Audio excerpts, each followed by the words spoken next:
All right, we're live. Welcome. And also, if you're here in the chat and the music is too loud, let me know. I can never tell. But we are here with Daggerheart's open beta finally. And my god, did they add so much more than what we got? To the point where I'm a little confused why we got the closed beta at all. Honestly. But I mean, we got to make characters a week ahead of time so we could have this live play. So yeah, character creation's an important part, Cam. It is. I agree. So, we're gonna be playing Daggerheart. We're gonna be using Roll20 just because it's more of a theater of the mind kind of game, even though they have some interesting mechanics for like having a map. Which I think this game could be really fun with miniatures and such. Let's see. Names only. There we go.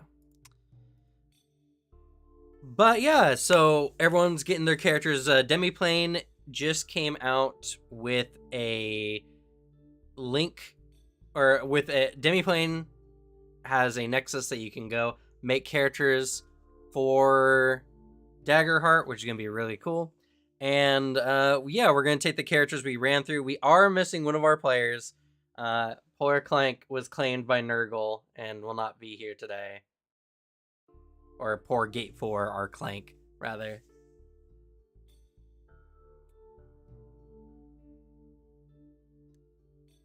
But we are joined here today by everyone. If you've not seen our video on our character creation, we'll just real quick just go through our character names and their classes and subclasses, so you know kind of what's going on. I will be playing as a character as well. I'll be playing as Iggy, the giant wizard who studies under the art of war, or the school of war. Who wants to go next? I'm going to be playing Vinyas Dustberry, the halfling warrior. I will What's be your warrior playing subclass, real quick? What was it? It was Call of the Brave subclass. I will be playing Ardal King Oyster, the Fungal Guardian Vengeance subclass.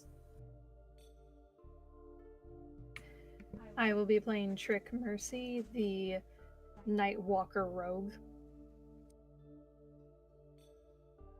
I'm I'll- playing. Go ahead, Slug. I'll be playing Slug Mercy, Qatari Seraph Winged Sentinel of the Egyptian god of Ptah. I'll be playing as Fatal Fury. He's a Orc Ranger, and his subclass is Wayfinder. Okay. So currently there's no Daggerheart stuff for like either Roll20 or Foundry. So a lot of the information, a lot of the stuff you as the viewers aren't going to be able to get to see. But tomorrow I will be producing a video with my general review of the open beta materials, and you'll get to see some of the stuff that we'll get through there. And if the videos do well enough, I might do some like in-depth looks at what each individual class like gets and what their domains do, because I think there are some really cool effects. And we might, for today's session, it might just be one like contiguous thing, or we might do some time skipping around to try out some other levels. I'm very curious to see what this game has to offer, and I'm very excited to get to do this playtest. But if the players are ready, we'll start you off in a scene. So is everyone's character done? I can't figure out how to equip my secondary. You just go into your equipment and then you just select it. As long as it says secondary underneath the weapon.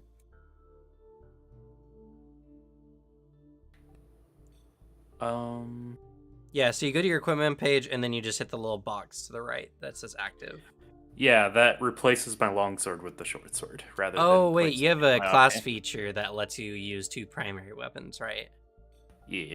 That's the problem. Probably not Granted, in this is usually a short sword is usually a secondary weapon. So Oh, is it normally a secondary weapon? yeah. Does it say secondary weapon on it? Yep. Oh, That's weird. what the hell, Demiplane? Yeah, I don't know. Is it because you're using a two-handed weapon in the first one? Well, yeah, but I get to ignore like the burden stuff. Yeah, it's probably just doesn't have that as thing you can do on the site. Yeah. It's Okay. Well, fine. I can easily remember the +2 to damage, so it's not particularly necessary. Well, and we'll be rolling everything on the roll 20 anyway. So. Yeah. And when you click them open, it'll just tell you, like when you click the actual name of it, it'll show you its stats on the right hand side. So if you're ever concerned if you're getting it right or not. But all right. So any other problems anyone's having on their character sheet?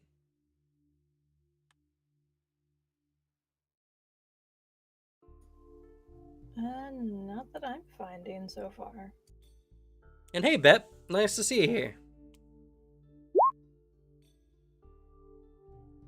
Yes. So whenever we're rolling our duality dice, the first die is always hope, and the second die is always fear. Nice. That means I would be able to re-roll that first one. As a halfling. Yeah. It's really cool that Nexus allows you to actually roll your duality dice on your character sheet. I think that's really fun. Mm-hmm. But I would not be able to record any of your guys' rolls. So for the sake of YouTube and Twitch, we'll have to just improvise on roll 20. But yeah, so before we get started, I'm gonna brief you guys on some of the rules that got expanded on with the open beta. So essentially, you know that lightning bolt we saw on the cards that we didn't know what they did? Yeah. Those are your, I forget what it's called. It's like active points or stress point, or it's whatever it is. So when you play, you can only have 4 or 5 cards from your vault at play at a time. You can swap those on a short or long rest, or you can spend stress equal to the cost on the card to instantly swap them. Ooh. Mm-hmm. So essentially you have a loadout, and you can hot swap it to add at the cost of stress, or you can wait until a short or long rest. I don't like how they took D&D's short rest system. It's like if you have like an hour at a time. My short rests are going to be considered 10 minutes. Or whatever is feasible for whatever the group wants to do in that time. Other than that, there are some generic hope actions that you can take. Let's see. Compendium. Rules, I believe.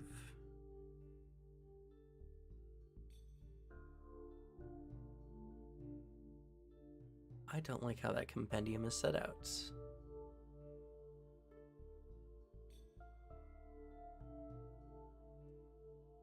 Bless you. Thank you. Let me just open up the playtest actual open materials here. Playing an adventure. Or mechanics. Using hope. Here we go. So you can spend hope if you can to anytime help an ally when you can reasonably or feasibly do so, giving the ally advantage on a check. You need to use hope to utilize your experiences to add to some of your checks. and to activate any feature of yours that requires the use of hope. I can use fear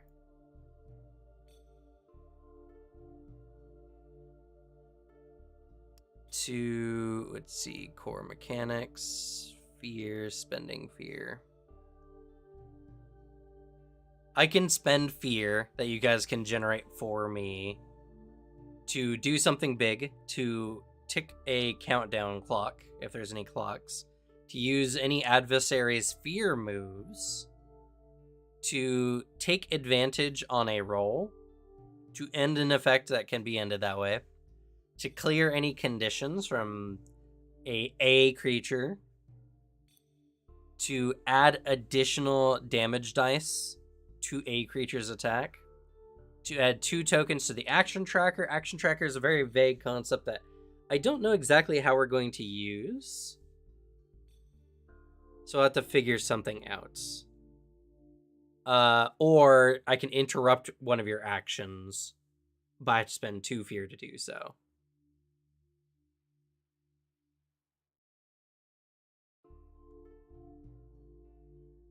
And I don't think... Is there any other mechanics you guys have any questions on that I can answer now while I'm looking at this stuff?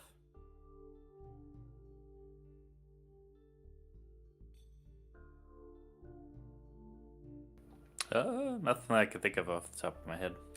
Nope. Okay. Actually, I lied. My Seraph class feature. So I rolled beginning session roll number d4 equal to my spellcast trait, store them on this card. I rolled the 3 and the 1. You can exhaust them at any time to use their value in reducing incoming damage, adding to a roll result, or exchanging for that many hope you may give to any player. That first one, in reducing incoming damage, is that to me or to anyone? That's a good question. Let's see here.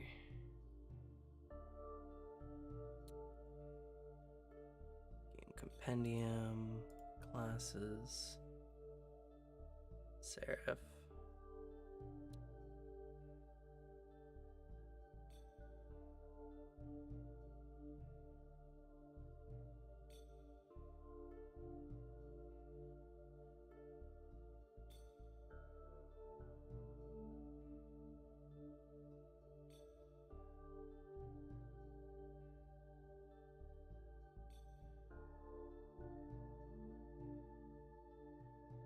They're just to yourself. The only thing you can do for other players is giving hope.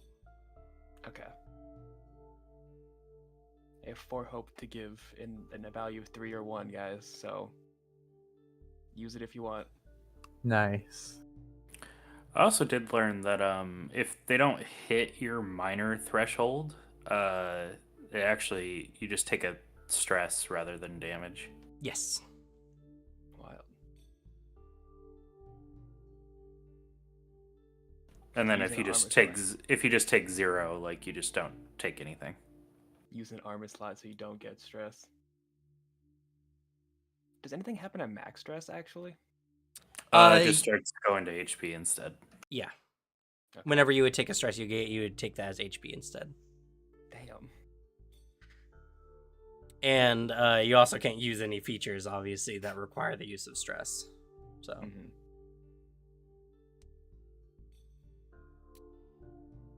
But all right, all that said and done, I think we're good to go. So you've all gone through some various small adventures together, meeting up with each other and getting together. All now sitting at a tavern, discussing what your plans are moving forward. So you guys have decided to group up because your goals are better accomplished together. And so I will give 1 hope to whoever wants to head this conversation.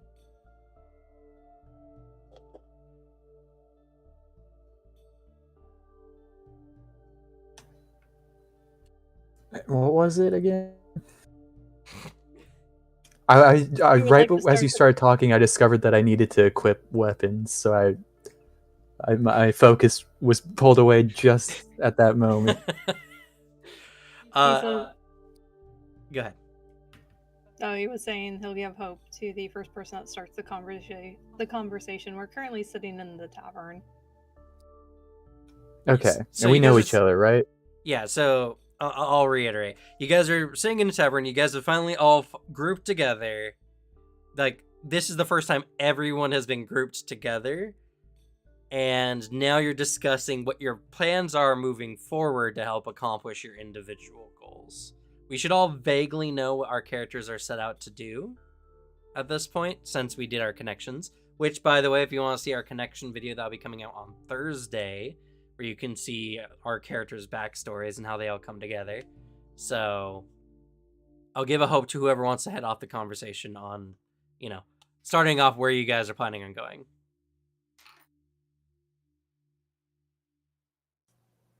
And I'll set the scene a little bit more.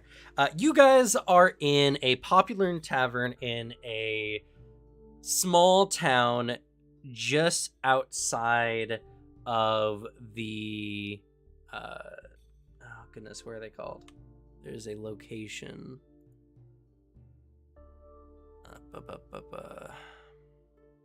The Sablewood, which is a massive forest. It's kind of like the evergreen, or not the evergreen. It's kind of like the redwood forest.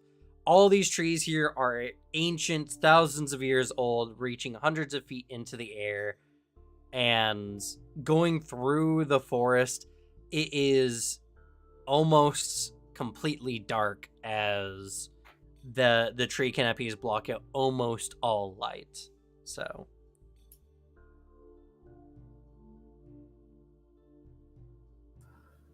Okay. I guess I'll try to head it since no one else is volunteering. I sit down with everyone and I'll sort of place my baby. Do they have like high chairs in this bar? no, there's no high chairs in this bar. Okay. I I almost forgot place my you had a baby sort of on the table in front of me so I can like play around with him just a little bit while I'm talking.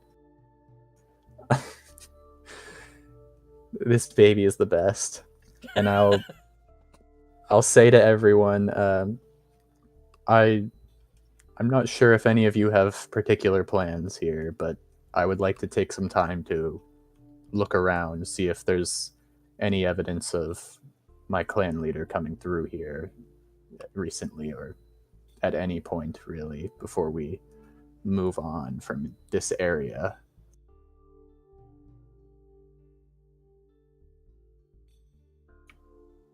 Yeah, I see no problem with that. It gives me a time to look around for obvious people that should not be in power.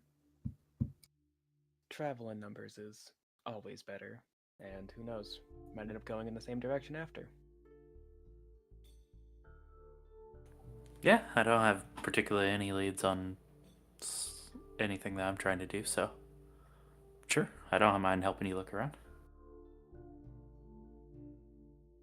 I'm down for anything. I'm bored out of my mind. Iggy picks up his flagon in 2 fingers and kind of like downs it. He's just like, the sizes are always too small. I pat you with my huge, meaty Baymax hand and just sort of, it's all right. Drinking is a vice. It's okay to get away a little, but no need to overdo it. Good company solves all. Yeah, sure, whatever you say. he like motions over to like a barmaid, just like a few more. She nods. Though to be honest, I kind of see his point, and he takes his flagon, but he has to take it in 2 hands. That's he's much smaller. I nod, pretending like you got my message, and turning my head so that I don't have to watch you blatantly disregard my words. Oh. I can pretend. We got a comment that some of our voices are a bit quiet. I've been trying to feel like- turn a lot of people up. I'm pretty sure Damn. Doug's mic gets quieter every week. Does it? Yeah.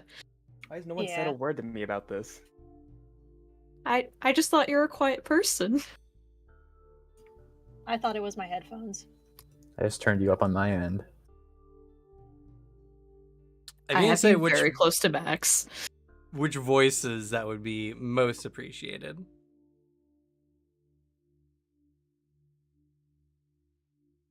Also, I see that my mic is not been adjusted for my loud voice.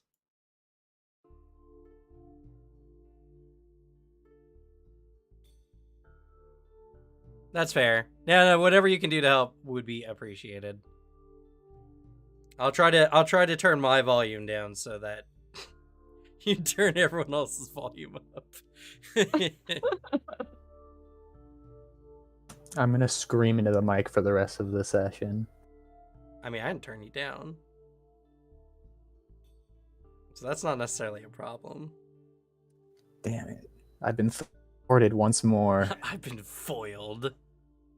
I don't think I've honestly heard you earnestly scream into any mic before. Too much Yeah. energy. I think I've heard myself earnestly scream into anything ever.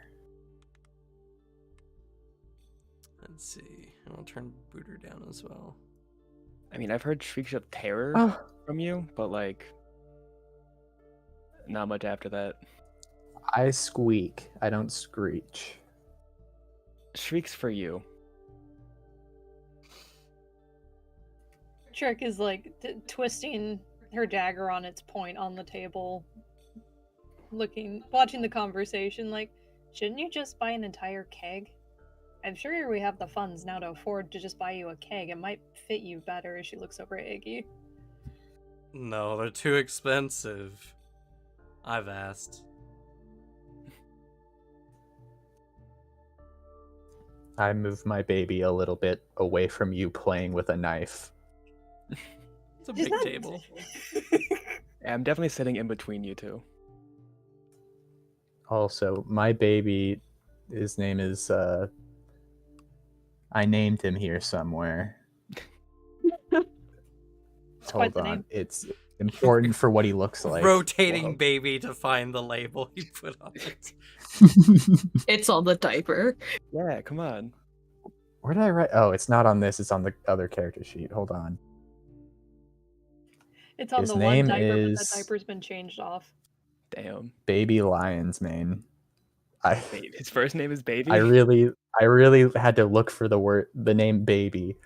Okay. I remembered the Lion's Mane part. I couldn't remember his other name because I didn't give him one. That's part of why I'm looking for his father. He's a lion's mane mushroom, which is very round and hairy. It has like fibers that look like hairs. Whoa. Yeah. I'm getting this little like hedgehog looking baby now in my Well, mind. This tubery no. looking hedgehog baby. No, there's a hedgehog mushroom, and it's not that one. SMH my head cam. Oh man, damn. I need to brush up on my tentacle lore. Yeah. Is this a long-haired You or do. short-haired baby? It's middling, medium hair.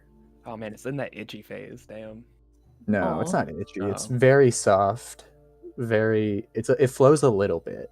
Like it sticks out still, so it's not like too droopy. It's getting a little droopy at this point, but like it's like if you run your hand through it, it's very soft.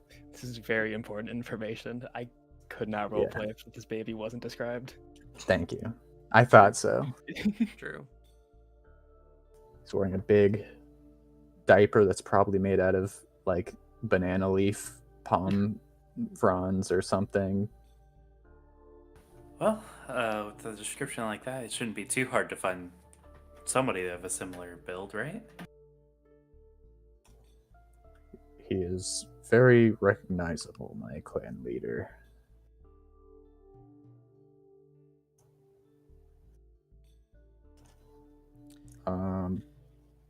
I guess while you're getting your drinks filled up, lining up your next 4 or whatever, I'm gonna try to talk to the barkeep here who's serving you. Okay. Barmaid comes over and she sets down three mugs, which Iggy like kind of picks up and like in his hand and just is like drinks it all. He still looks dissatisfied. And then I'll like raise my hand, sort of like, service here, please. Oh, she's there. She sets him down and she's like, Yeah. "What can I do for you?" I was wondering if sometime in the last few months, you happened to see someone of my race come through town. He looks a little smaller than me myself, but has hair like this baby here, and he's very imposing man, but kind and well versed, very wise. He's very recognizable. You would know if you saw him. And when you say imposing, she thinks for a moment. She's like, "Yeah, I do think I saw someone like that." In fact, and suddenly, right when she's about to tell you about it, the doors kicked open. A gruff-looking man walks through, wearing like leather armor, jagged scar on his face. He looks around and he eyes.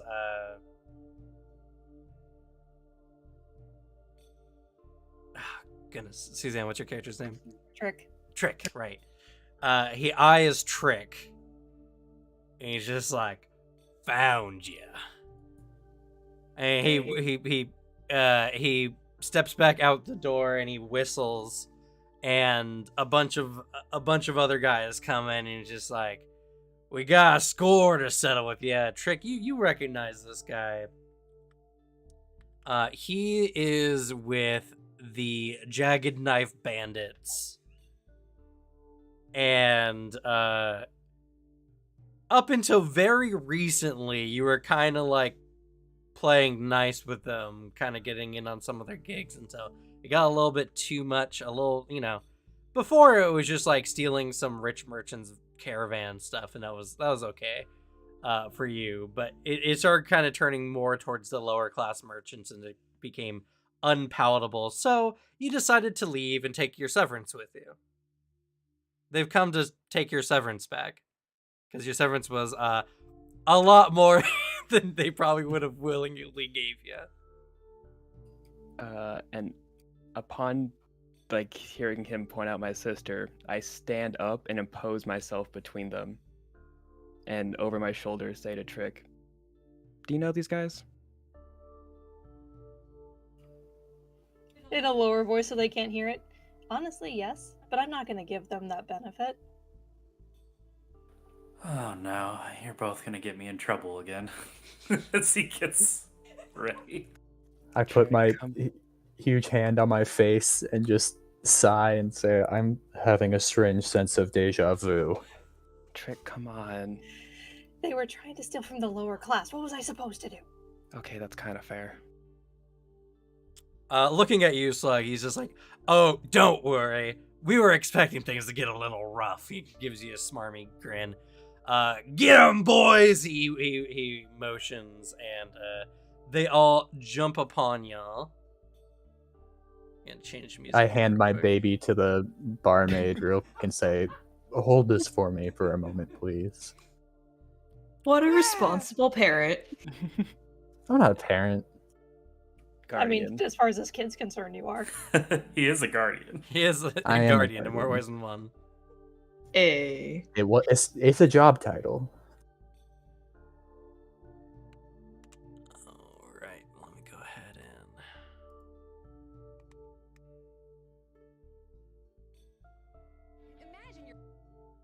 Imagine? No, don't imagine.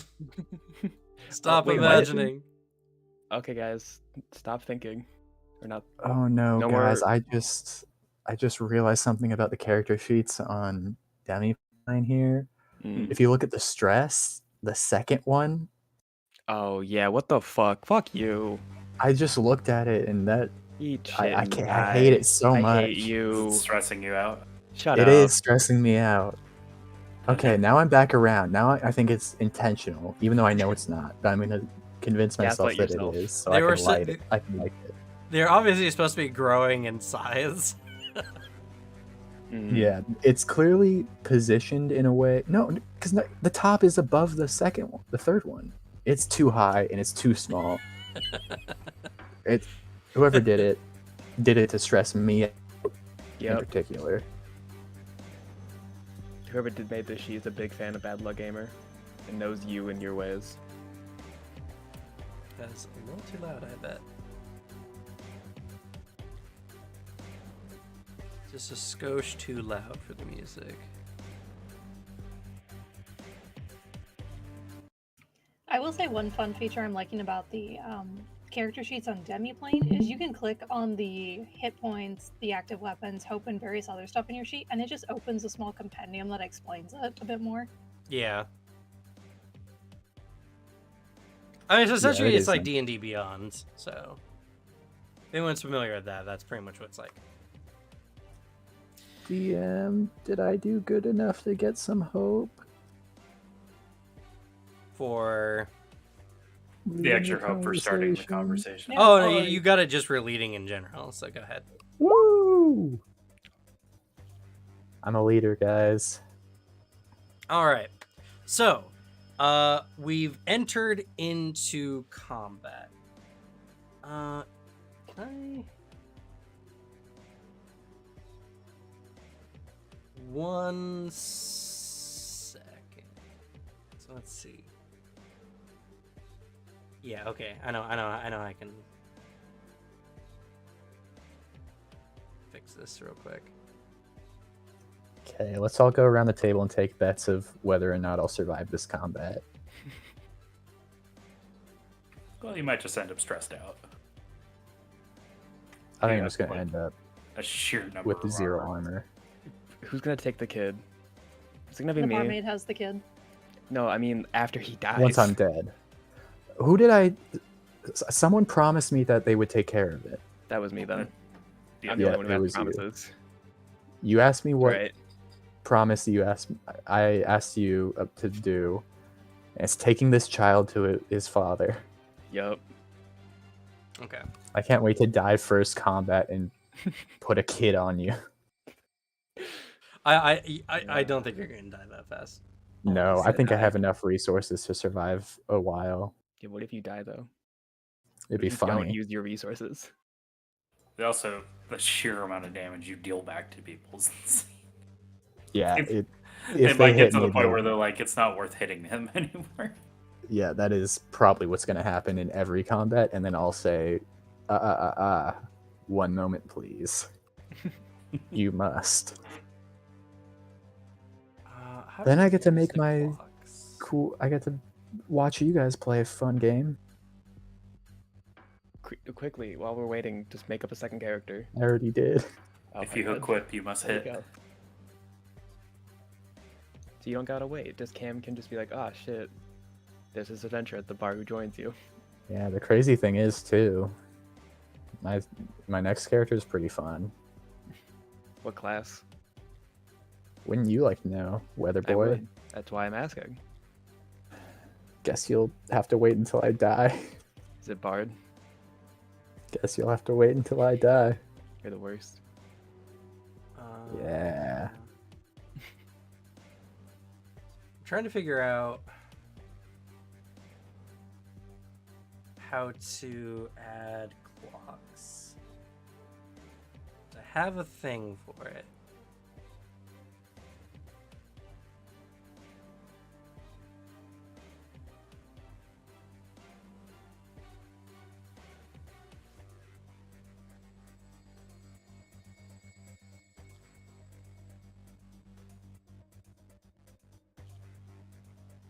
One second.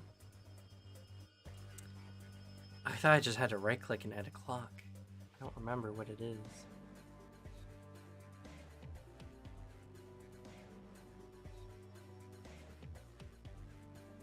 Because they have this action token system.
How do I add clocks?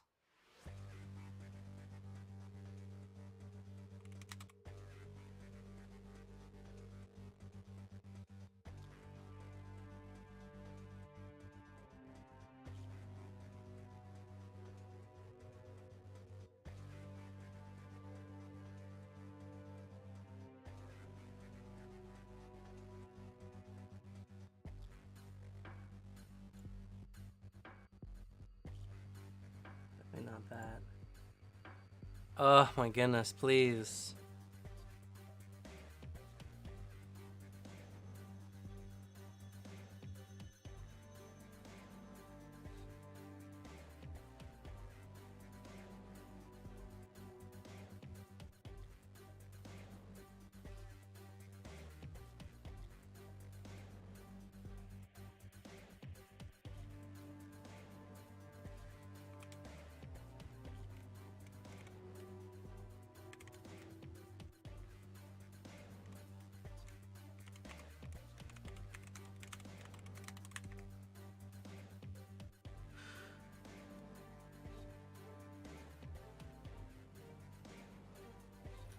I've somehow fixed the equipping the short sword issue. Interesting. Oh. I had to add a dagger to my inventory, equip it, and then equip the short sword. Interesting.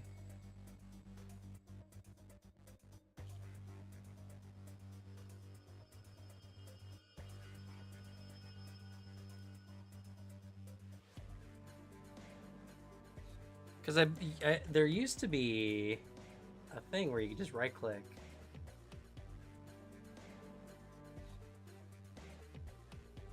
What you trying to do? Well, so I added a module to this. Okay, 1 second. Let me relaunch the game.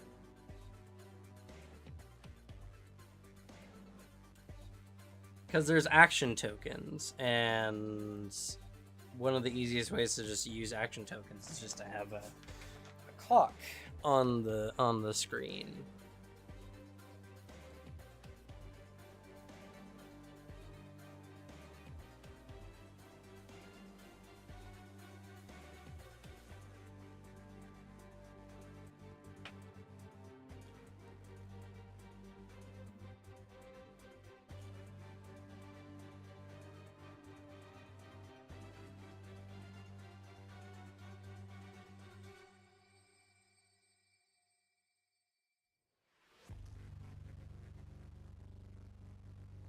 Oh, here they are. Okay. I see. All right, let's do this one.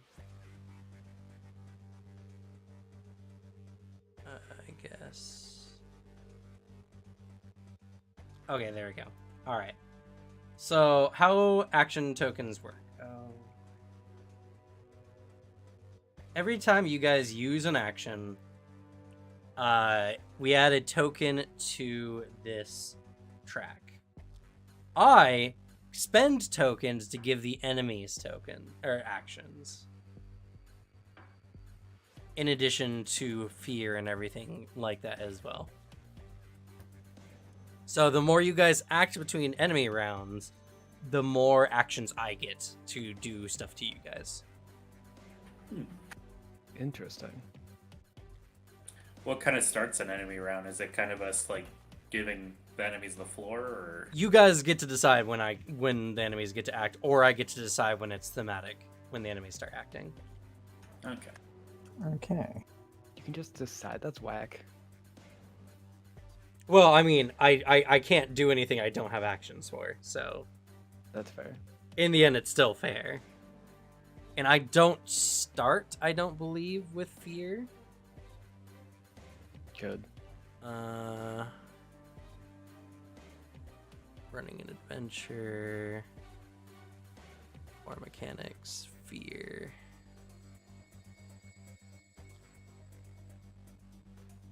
Oh no, I begin with 2. Damn. I'll make another token actually for fear.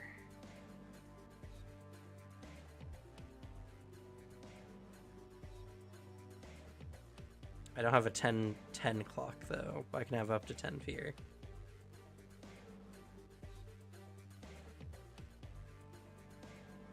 Token, here we go. And how many thugs are we fighting?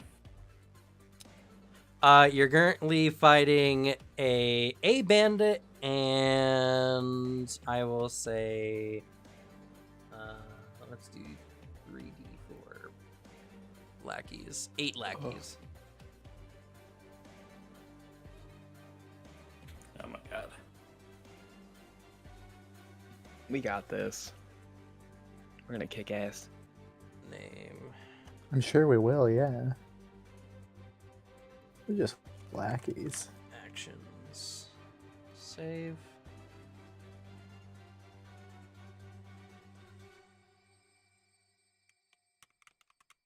Oops.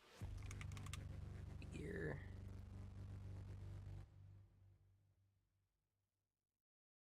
And then...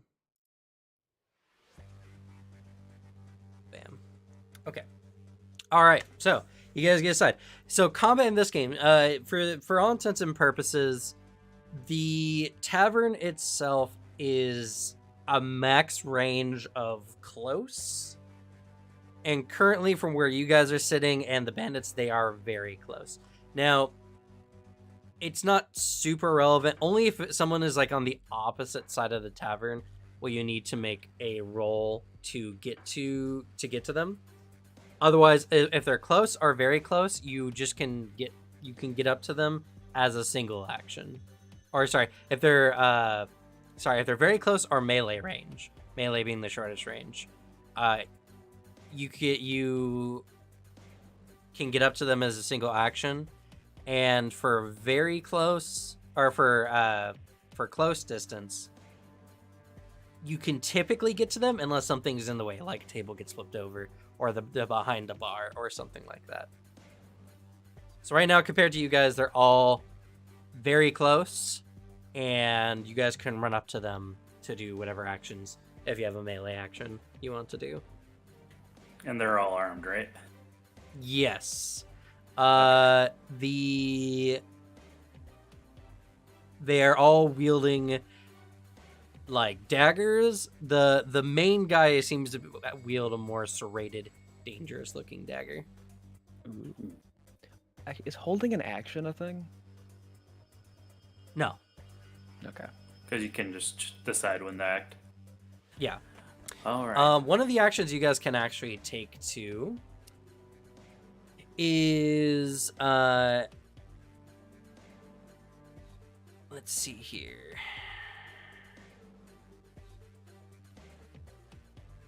Is it... There's a specific action you guys can take that allows you to like combo together. Yeah, you spend 3 hope to do a... I forget what it's called. Trying to find... Is that 3 hope between us? Or each. Or one person spends 3 hope.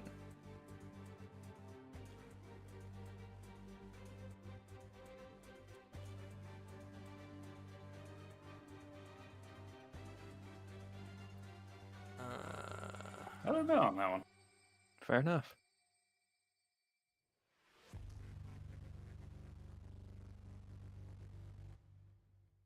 It's under let's see if I type in combination here.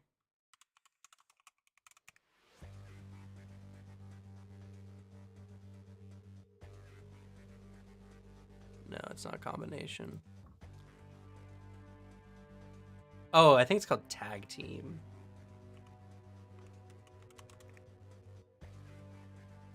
Tag team roles, here we go. Each player can choose one time per session to spend 3 hope and initiate a tag team move with another player. When you do work with the chosen player to describe how your 2 actions combine together, when you do so, you both roll, but you both get to choose which result you take, and it counts as the success or failure for both of you. Whenever a tag team would result in dealing damage, you combine the damage before resulting what happens. So it makes it easier to get through like enemy defenses, for instance. Sick. But You said otherwise, once per session? once per session per player. Okay. And so it sounds like you spend your own hope. You spend your own hope to tag team with another player, yeah. Okay. Sick. So generally, you guys, like, it's open combat. Whatever you guys think. It's a theater of the mind. Make it narrative. All right. Well, I'm willing to start us off if we want. I'm not sure. He kind of sighs. He's like, I thought this might happen. And he kicks back his chair and drops down, drawing his long sword and short sword. His slight diminutive stature giving him the ability as he runs under the table. And he'll go to shank one of the lackeys in the shin. Okay. Go ahead and make a weapon roll.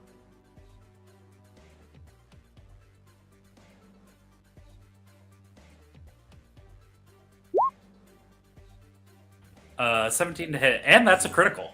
That is a critical.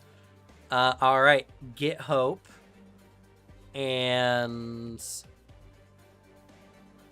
you add your max damage potential to what your damage roll is. So go ahead and make a damage roll. The max of my damage dice, right? Yeah. Well, plus whatever bonus. So if it's like 2d6 plus 3, it'd be 12 plus 3, 15. I believe. Let me double check for that though. Oof, sad rolls, but that's still a 12 total.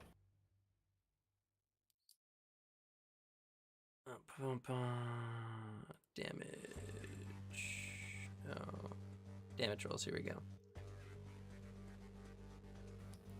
If your attack roll is a success, roll damage as usual, then add extra damage equal to the potential value of all your damage dice added together. Oh, it's just the dice. So you would, it's 4 plus 8, 12. 12 damage, okay. And let me just verify.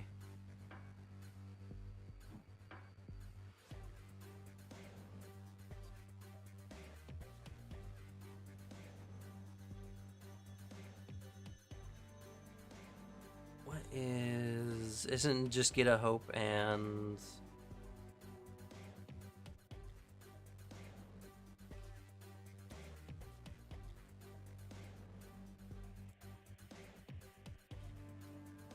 I swear there's something else on rolling crit success.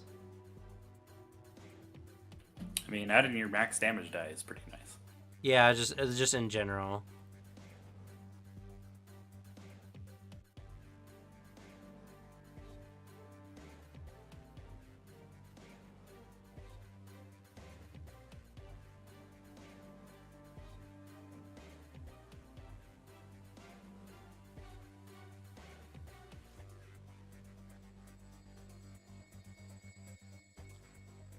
Okay, here we go. You take a hope and clear stress. That's what it was. And then, yeah, so that'd be 12 damage. This also adds an action. Two sides. Bam. All right. And because these are lackeys, they're minions, something special. So for every 3 damage you deal, you also take out an additional minion because they only have 1 HP. So you take out 4 additional guys. So 5 of the 8s with this strike. So go ahead and describe how you do that. So he just is just like, all right, fine. He kicks out from the chair. He stabs like the first guy, and it causes like this chain reaction of guys like falling on top of each other. One of them actually gets like stuck with the first guy's like weapon, and as he's like leaping over these guys, he is just kind of swinging down and wide, having pretty much like being able to tumble into the middle of the group, just kind of have free reign to kind of swing his weapon. Okay. So yeah, this little halfling guy comes in and just destroys several of these thugs, causing them to all collapse and bounce. The main guy is just like, oh, these guys are tougher than I thought. No worries, plenty more where that came from. I'm gonna spend one of my fear, and I'm gonna call for reinforcements. You can do that? Yeah. That helps. Yeah. And I can add a D4 more dudes. 4 more. Oh my goodness. Oh my god. So they're on the other side of the bar though. We're fine. they're coming. They're They're still far at away. a They'll have to spend. net They'll have to negative. spend a whole action to get here. So, for now anyway, in the bar there are 3 lackeys and the main bandit dude together. All right, who's next? Come on. I can go up and attack him and push him into Booter, if that's possible. I'll say now, I am not going to take an action before though. Fair. Let's see. You can attempt to impose conditions. Either through your moves or through actions you take. You can attempt to make an enemy vulnerable. Which makes all attacks against them roll with advantage. You can restrain them. And that's it. Unless you have anything else from your cards. So. Right now, they're all generally close, though.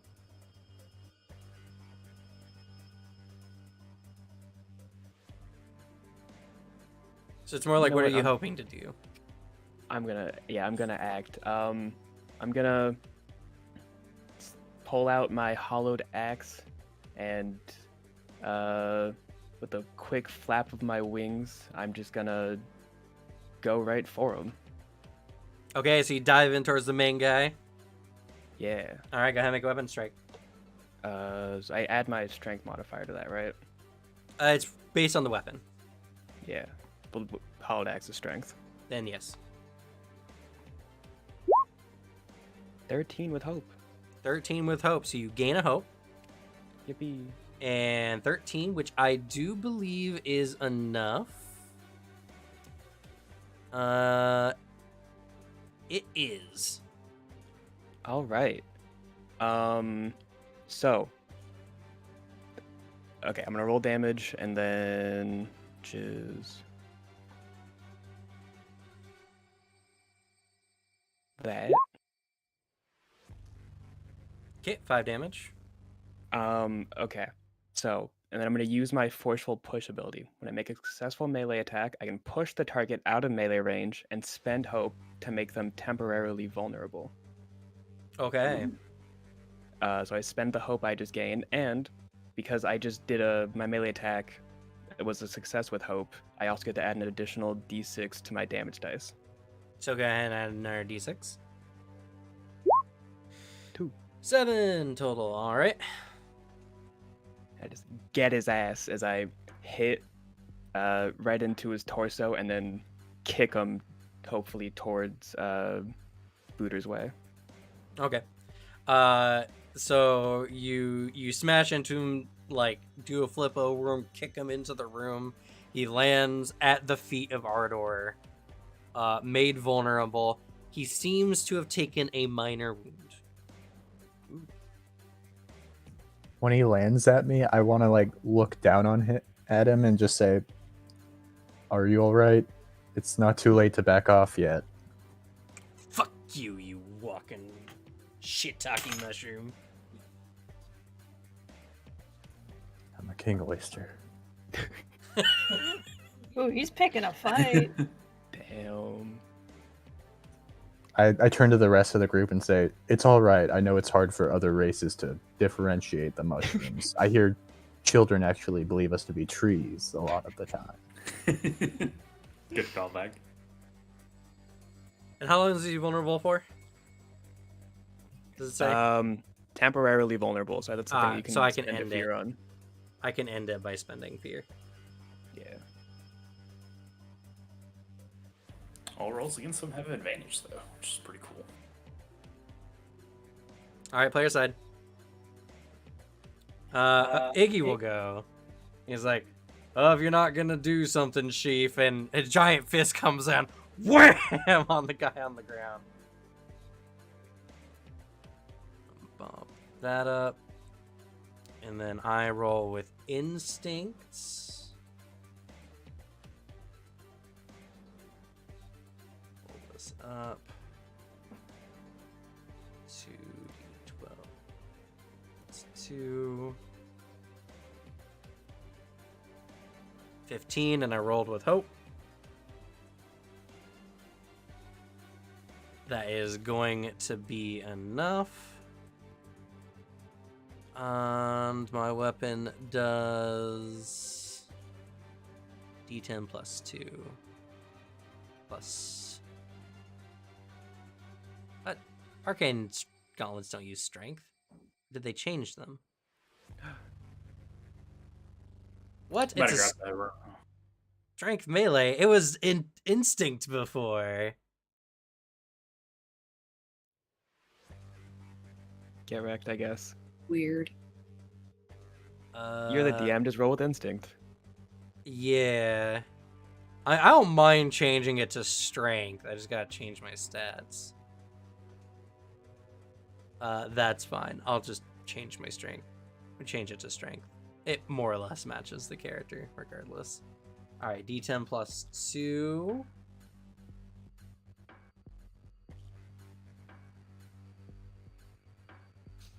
Oh god, 10 damage. Is the oh wait, I didn't roll with advantage. It doesn't matter, I hit anyway. As Iggy's fist kind of drops down on this guy, there's a bit of a crunch to it, as that resulted in a major injury.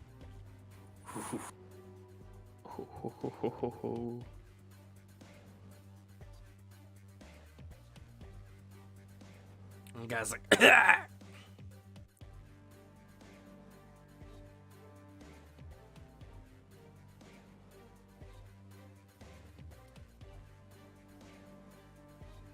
Alright, actions. How nice is that dagger our head guy is holding? It's okay. Pretty average quality.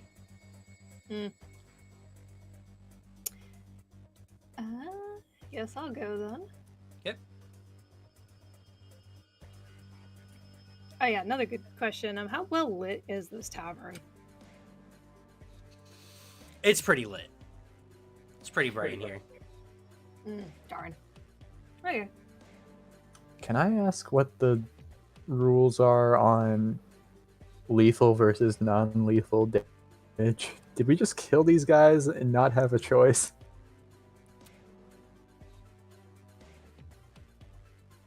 Or is it like let's D&D where if we, as long as we say we're not killing them, it's non-lethal?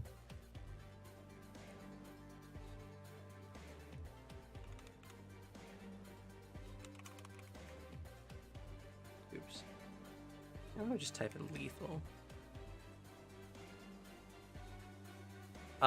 It's. I don't think it's actually mentioned in the rules, but I'm assuming it's just lethal by choice. Okay. Hey, Devin, did you kill those guys? There's a very good chance, yes. I am Yeah, wielding that's a what I long thought. sword. Your description sounded pretty deadly.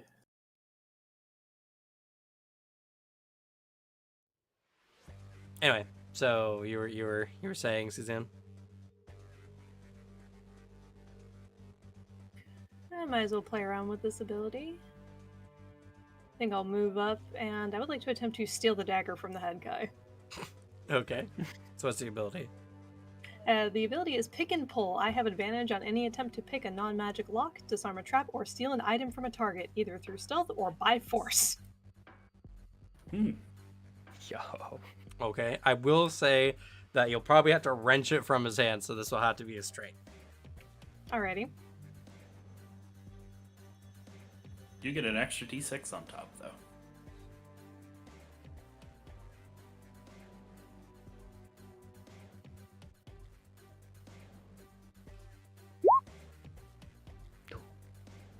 Okay, and you rolled with hope, so you get a point of hope. And there's the advantage. More than enough.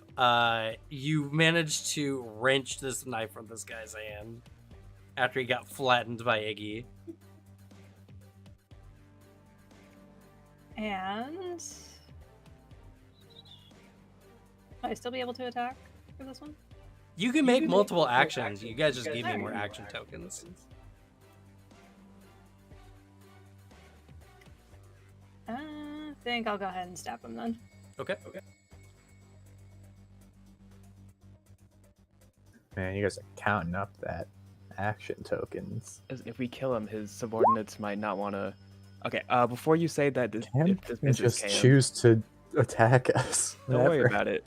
I'm going to shout out from across the bar, "Get his ass, sis!" as I use reassurance. Once for a short rest, after an ally attempts an action roll, but before the consequences take place, may offer assistance or words of support. When you do, they may re-roll their dice. They must accept the result of this new roll. Okay. I think you're gonna want to reroll your dice. Oh yeah.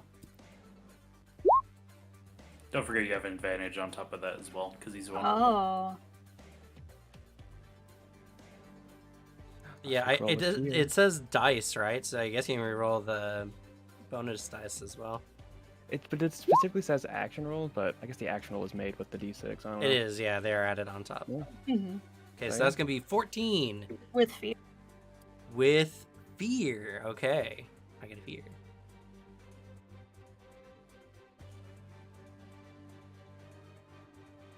Let's see. That's a D8. As a success, but when you roll with fear, it is not a complete success or something happens. He's going to get a swing on you as well as you stab him. Uh-oh. So go ahead and roll your damage.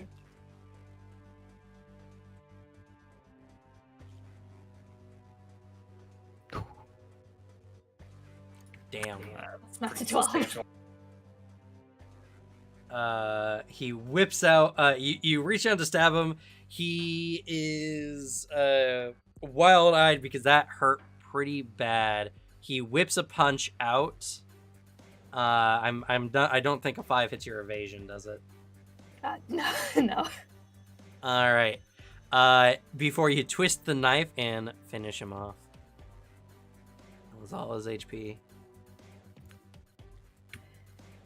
As she does so, she does so, and she's like, I told you when I took it, I was more expensive than you could afford. You're lucky I left you anything. Just ends him. All right. The other guys are like, boss! I'm going to spend fear. And they're going to group attack you. That's fair.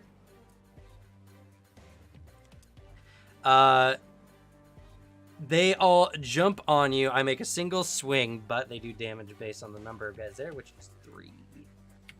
Okay. Oops, that's not the right die. A 1 does not hit. Nope. So they all come running in on you. You get a moment to see him. What do you do?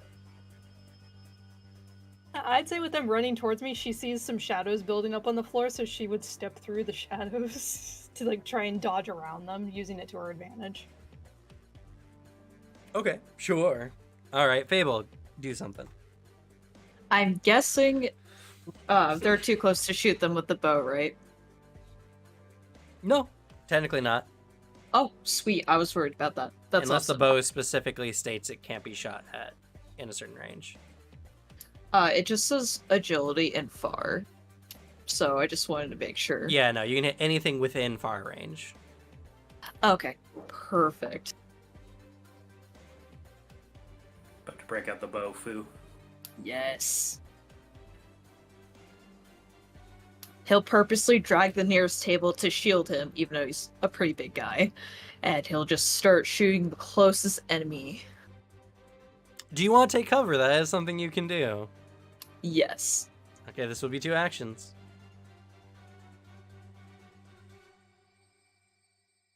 Screw it. I won't take cover.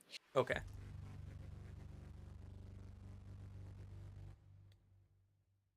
I'll shoot the guy nearest to me. Okay, you shoot one of the lackeys. Yes. Hey, why don't you pick out somebody your own size? And then... I'm so sorry. How do you type in the dice into the... So on the Chat. left-hand side, there's a dice button. If you click that and then you click Advanced Roller at the bottom, you can customize your dice roll. Thank you.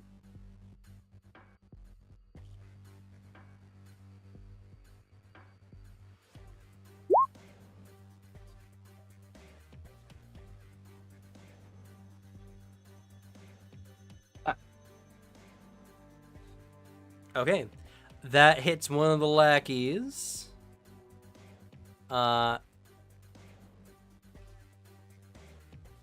ahead and roll your damage.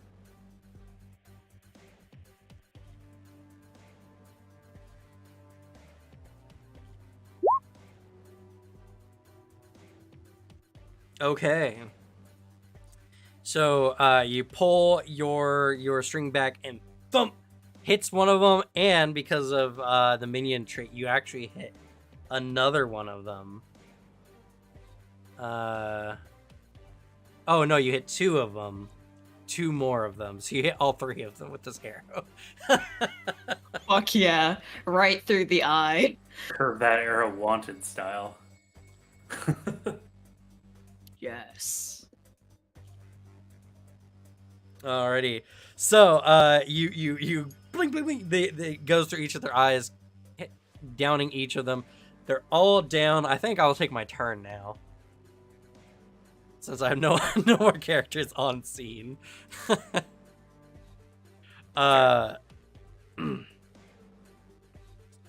It's at this point that the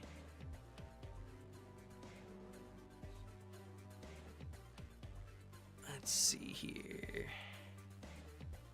The reinforcements have arrived.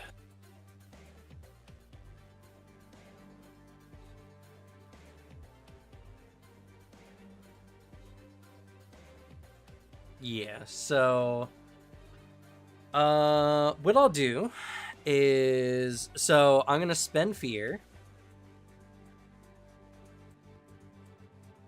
and I'm going to have them act as a group, so I can spend 1 action to give them all 1 action, essentially, as long as they all share the same name, which they do.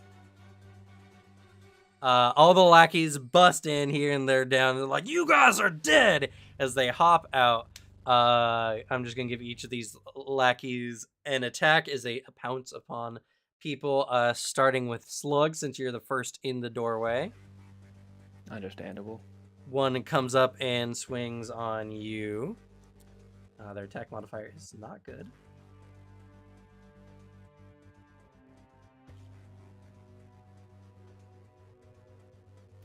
Does a 10 hit Ooh. your evasion? It does. Okay. They swing at you for 3 damage. Owie. I'm armor going point. to. Oh no, that's not going to hurt you, is it? I can just spend armor point for negate it. If you want to do What your is thing, it? I'll let you Make do it your up thing. to your minor? Your minor's a 3? Oh wait, no, it'll just You take could a just take a stress. stress, yeah. That's true. So you're taking the stress. Yes. Okay. So you get cut by one of their daggers, not enough to do any significant damage, but it definitely hurt. The rest spill past you, filtering out into this part of the tavern. One of them sees you, Vinyas, and it does a leaping jump onto you. 10. Aha! He takes a step to the side and dodges. Alrighty.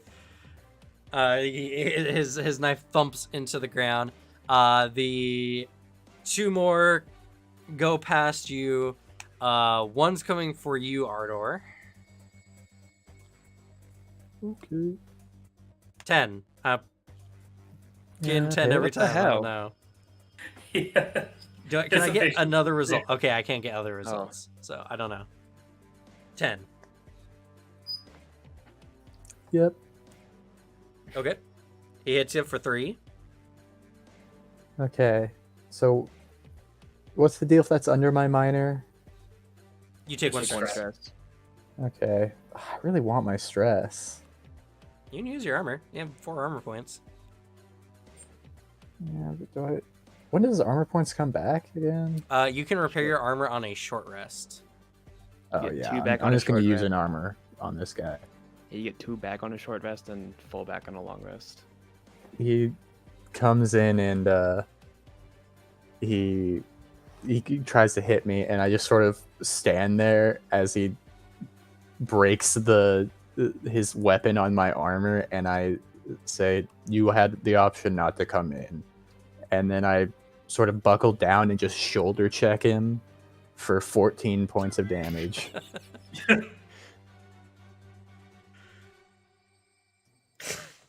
And I do want this to be non-lethal. Okay.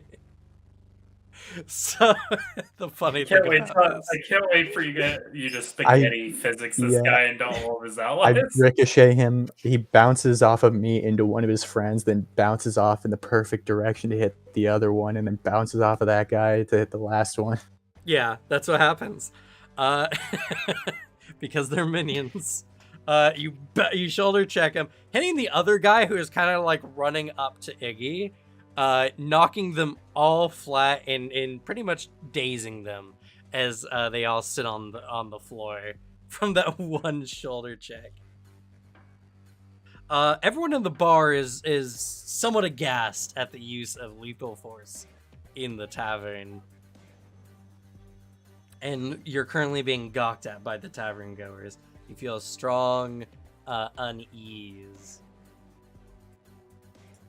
I did not use lethal force. Those 4 guys are all right. They're just bruised up a bit, have a minor concussion.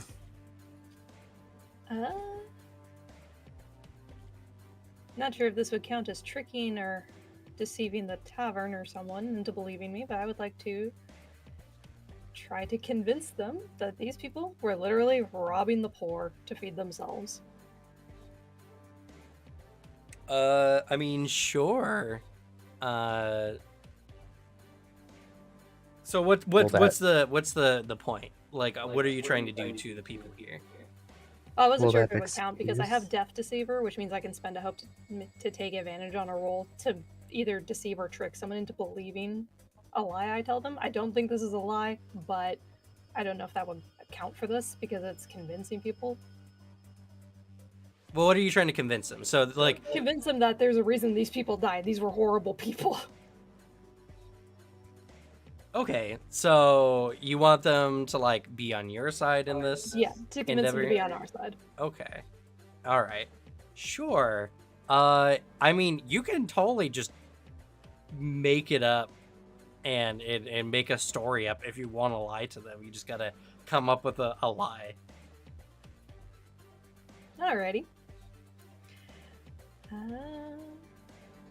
She points out to the leader, goes, "This man was a cannibal Oh my god. and was devouring children and killing their parents in front of them." Oh my god. Sis, you probably should have led with that. Yeah, I thought this was one of your, normal situations. I'm not letting these fuckers eat me. A little severe. I'll set the difficulty to this one to be 14. Okay. And then add an advantage afterwards. After I spend a hope.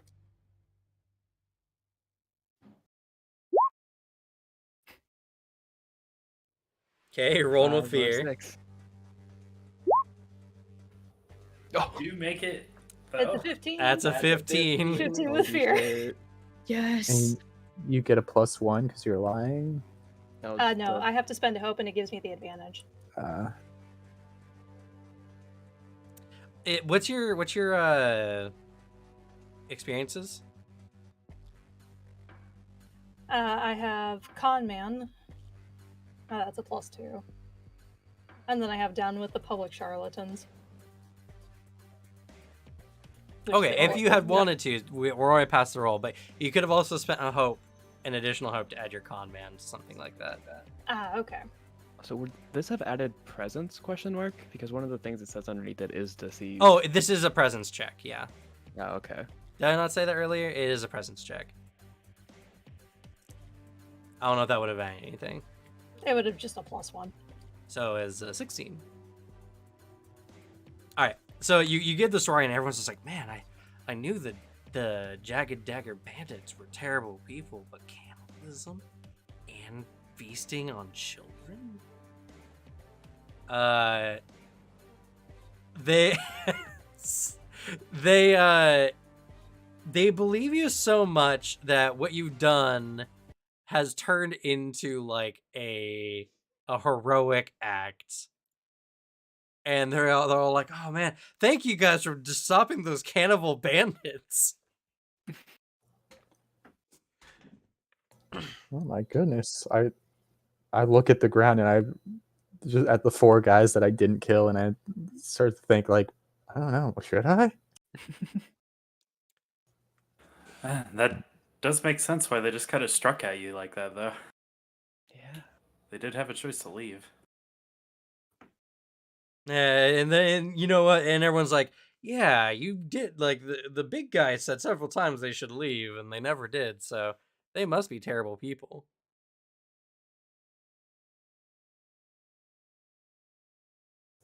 Vinyas has believed your lie, by the way. Yeah, I Yeah, I think- default believe you always until given like substantial evidence to believe otherwise. I think I believe it. For Same. sure. Oh, why did this get muted? Strange. Well, There you that's that then. I'll go retrieve my baby from the barmaid. go. Well, Trick, you know that's not it. These guys ain't gonna leave you alone, especially since you took out a bunch of their men. You guys either need to go deal with them or skip town.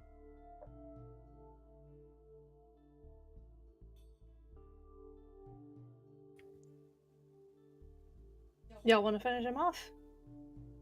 Well, we I need to stick mean- around to look for our mushroom friends here. Chief, was it? Well, the barmaid here seems to have some information for me. Depends what she'll say to me here in a moment. I don't know. These guys seem really bad. Yeah, they seemed a little dangerous to like keep around, right? Like, Yeah. I mean, if they are like killing the parents and devouring children, we should probably do something about that. Yeah, let's get to them before they get to anybody else. Weirdos. Weirdos. They're psychopaths. They can be both. He just nods and like, closes his hand and like, grips it like, "Yeah, let's go do it." Okay. Alrighty, well, technically we left some of them alive, so we can find out where they are. Well, that's the thing, Trick. You kind of know where they are. That is fair. You've been working with them a little bit, and you took the money from somewhere. Do we need Alrighty. to find a sitter for you? And kind of looks over. Oh no, I'm used to having him with me. I don't like to let him out of my eyesight if possible. Very I'll well. take back my baby and say, excuse me, you seem to have some recognition when I described my clan leader. Oh, yes, realms above. I had completely forgotten after that ghastly situation. Yes, I'm sorry we were interrupted there for a moment. I was set this on loop. What went in a loop? Yeah, I did see him. He said something about seeking something or other. I can't remember. It was some like root of the world or something. Last I heard, he was gathering supplies to head through the Sablewood. Do you happen to know what direction he might have gone in? Because the Sablewood's all around us, right? No, you guys are at the start of the Sablewood. Oh, okay. Well, if that's the case, thank you very much. It has helped me greatly in my quest. Oh, anything for you folks. You've done us a deed getting rid of these cannibals.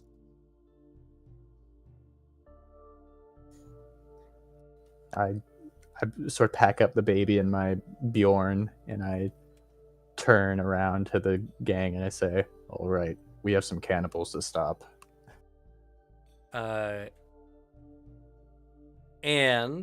She says, just make sure when you go into the Sablewood, you stick to the well-worn pathways. You go outside of that, and you might come across some dangerous creatures.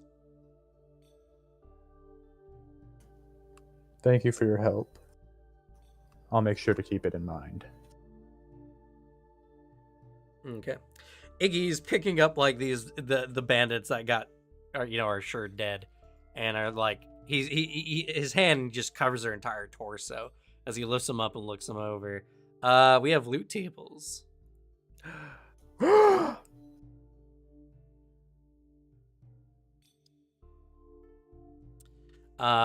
So let's roll some loot tables here. We'll be rolling just a singular d20 because you guys are just it's a low stake encounter. Let's see here. 20 euro whammies. I'm gonna roll for 2 consumables and 1 item. Alright, so first consumable. Oof. A stride potion. Ooh. So one of you can pick up a stride potion. It gives you a +1 agility on your next agility roll. Kind of sick. Sick. And Is for that the use of consumable items, you can consume them as a part of an action. But each Nice. player can only hold 5 consumables at a time. That might be good on you, Peter, just so that you can recoup some of your penalty. I don't think I have. I guess that's fair. It would bring me up to 0, but do you want someone to be just really good at agility? Yeah, who's the most likely to make that?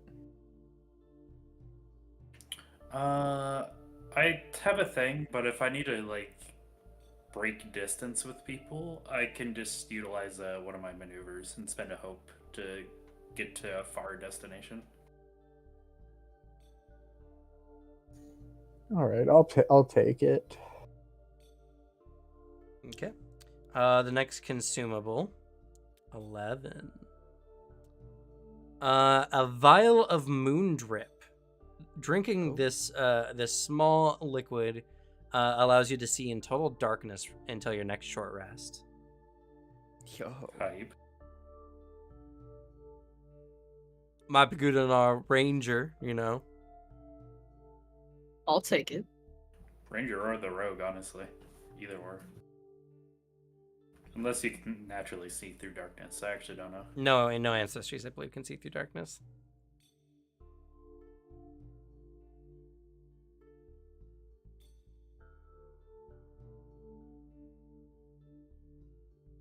Well, while you're deciding who gets that vial of moon drip, let's roll the main bandit guy. What did he have on him? 9. Oh, interesting. In his pocket, you find a like a hand-sized jar. Inside has this orange glowing liquid. Huh. Yeah, why not? It's not too rare. This is a fire jar, so you can pour the liquid out of the jar to instantly produce a fire, and the contents of the jar regenerate on a long rest. What? That's Ooh. so cool. That's cool. Yeah, it's good that we knew that because my first instinct was to drink it.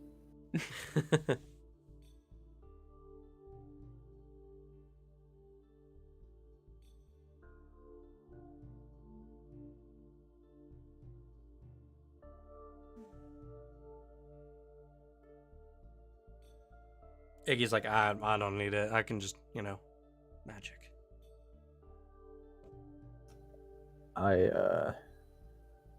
Fungril have little need for fire.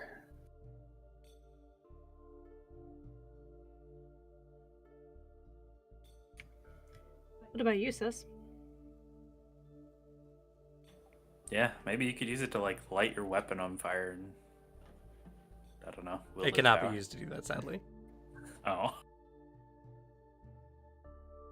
It's an instant campfire. Through Vital, all things are possible, Cam.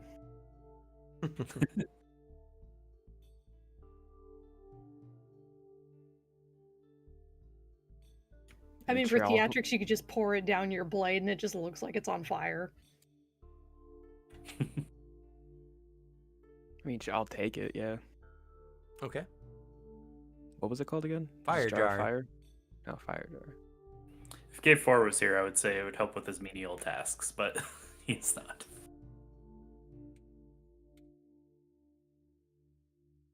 I'll take the moon drip potion. Okay. It's vial of moon drip. Thank you. Moon drip is one word.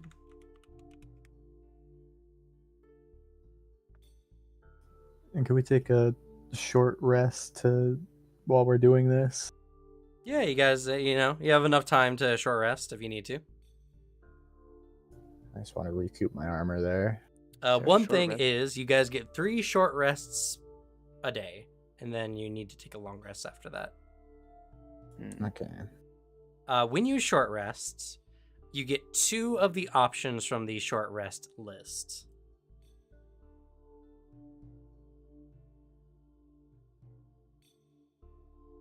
Is that available like on the character sheet? I think I remember seeing something.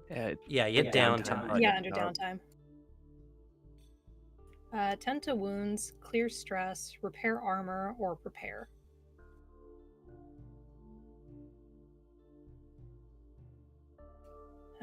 Tend to wounds, describe how you temporarily patch yourself up and clear 1d4 hit points. You may also do this on an ally instead. Clear stress, describe how you blow off steam or pull yourself together and clear a d4 stress. Describe spending time repairing your armor and clear 2 marked armor slots. And you can do this to an ally's armor as well, or instead. And prepare, describe how you're preparing yourself for the path ahead and gain hope. I would like to prepare. You get 2 of these. Yeah, short I'm gonna rest. repair my armor and prepare for the path ahead. How do you do so? I Describe it. will. Once I sort of patch up the dents in my armor a little, and then once I'm done with that, I put it back on and I pull the baby around to the front of me, and I sort of like place him in front, just sort of on my lap.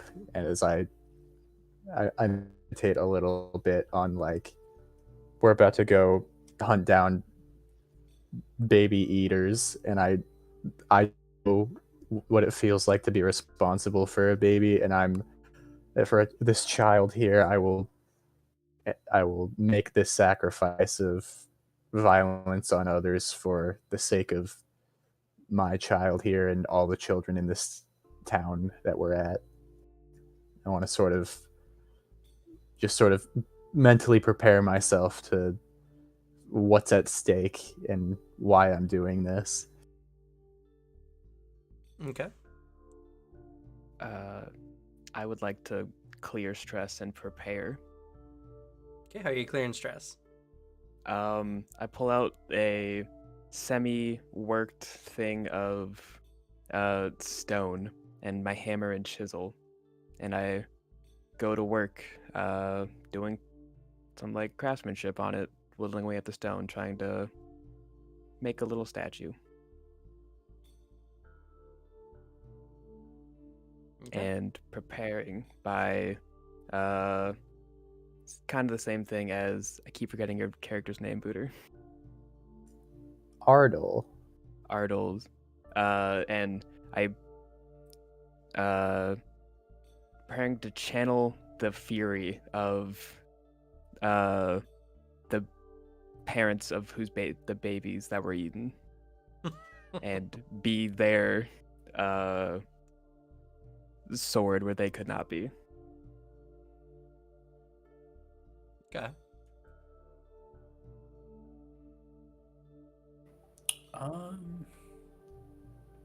Honestly, the only thing I really need to do is prepare, because I didn't take any damage or stress or anything.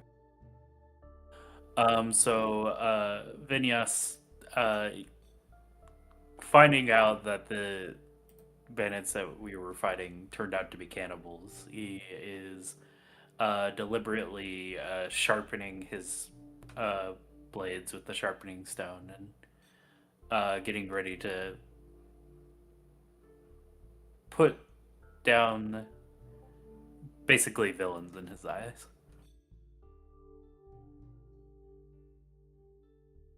Okay.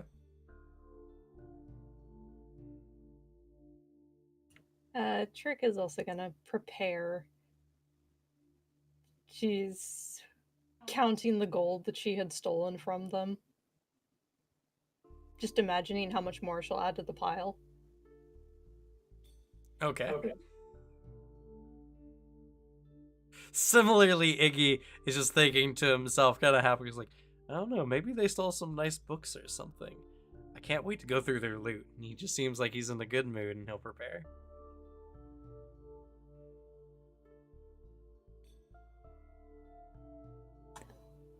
What are the basic uses of hope? You can spend hope to add your experience to a roll, to aid an is ally, One? and let's see, Activate a hope feature. or use a hope feature. Yeah.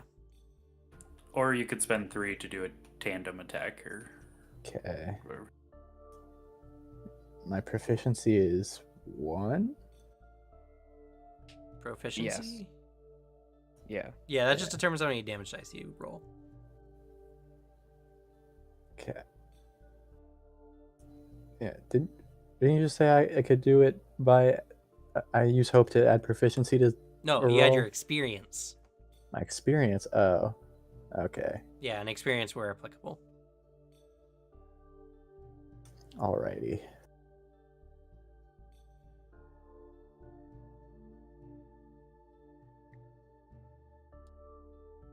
Are we gonna take a short rest, or have we not done that yet? That's what we're We doing just right now. did it. Oh, okay. I'm so sorry. Not listening. I'm sorry. What would you like to do for your short rest, Alicia? Well, that was depending on what I was gonna do, but What are you gonna do? I was gonna take that potion, but if I take the potion rest, it's over, so Yeah, you probably Just want to wait for keep it in- that. yeah. Just keep it in your inventory. Yeah. Fable will do his stretches, and he'll be daydreaming of what kind of cool trick shots he can do with this bow to kick these terrible cannibalist butts. So are you gonna prepare? Yeah. Okay. So take an extra hope. Thank you. Alrighty.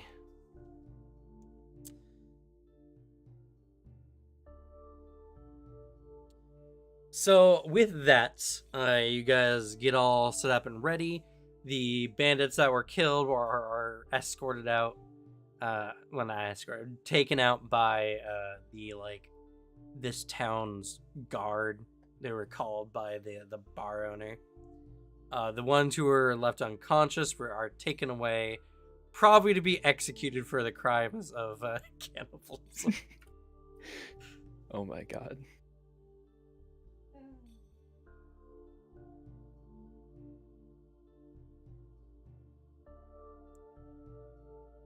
And with that, you guys, I'm assuming, head off to their hideout. Yes. Yes. Okay. Mm-hmm. Can't wait to go fight some cannibals. Yeah. Let's go. You guys head off into the Sablewood. The vegetation is dark and loamy on the ground as you are walking amongst trees the size of skyscrapers. The very roots themselves you could almost carve out to make like a house. Trick leads you guys down the well-worn paths a little ways before taking a divergence off of a small marker stone that just to any passerby looks like a normal stone, but for those who recognize the stone, it's an indicator where you need to go. Trick. Go ahead. Trick, you're sure this is the right way, right? I'm sure. I've gone down this path tons of times. Any traps that we need to look out for? Are there any that I'm aware of? No, the Sablewood is dark, and it's very hard to get anywhere without knowing specifically where you're going. Traps are not necessary, but you do know the hideout is very difficult. The hideout is in one of the roots of one of these trees. It is in what's known as the Underroot, which is a network of tunnels and root areas that kind of go in beneath. They've pretty much hollowed out this area underneath one of these roots, and you know that because they know the area, they'll have somewhat of a tactical advantage. Not only that, but the Jagged Knife bandits have a variety of member types.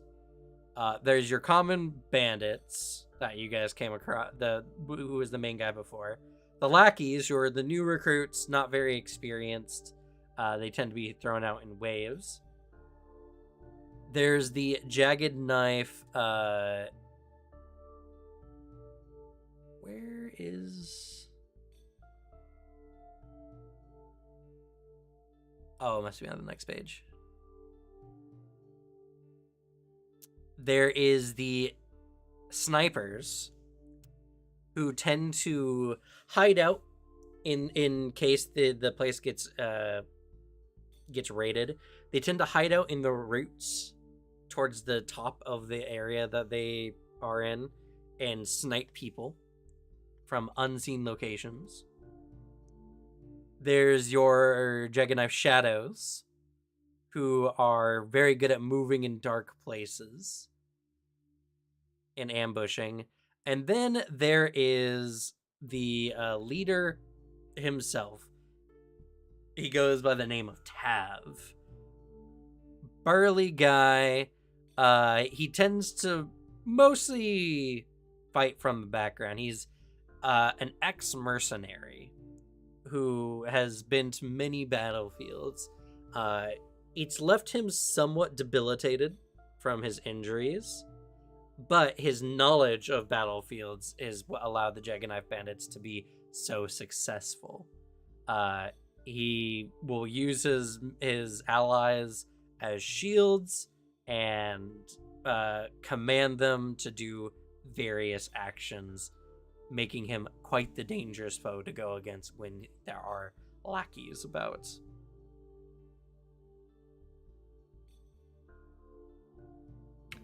As she reiterates all of this. Should I be alarmed that you've spent so much time with cannibals? Yeah, what is that about? I mean, it Are was you gonna- unheard. I thought it was a quirk. Are you gonna eat us? No. I prefer salad. I hide the baby. That doesn't count.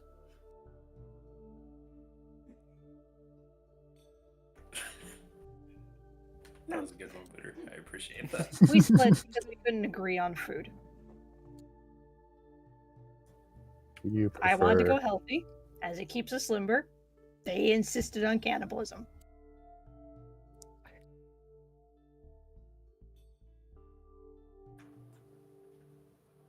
God, they must be really gone if they went that drastic with it.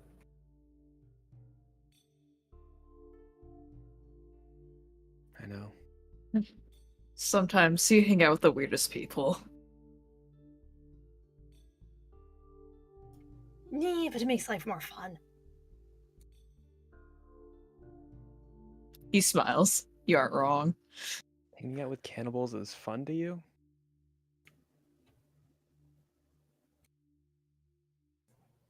Did you watch them kill parents and then eat their children?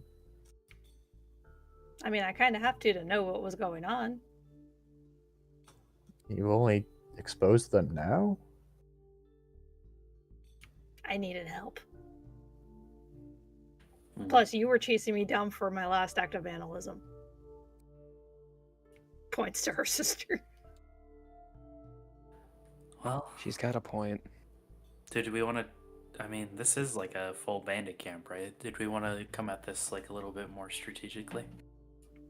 Probably for the best. I'm pretty sure there's a sniper somewhere over here. She just like points in a general direction. I can take to the skies at any time. Show off.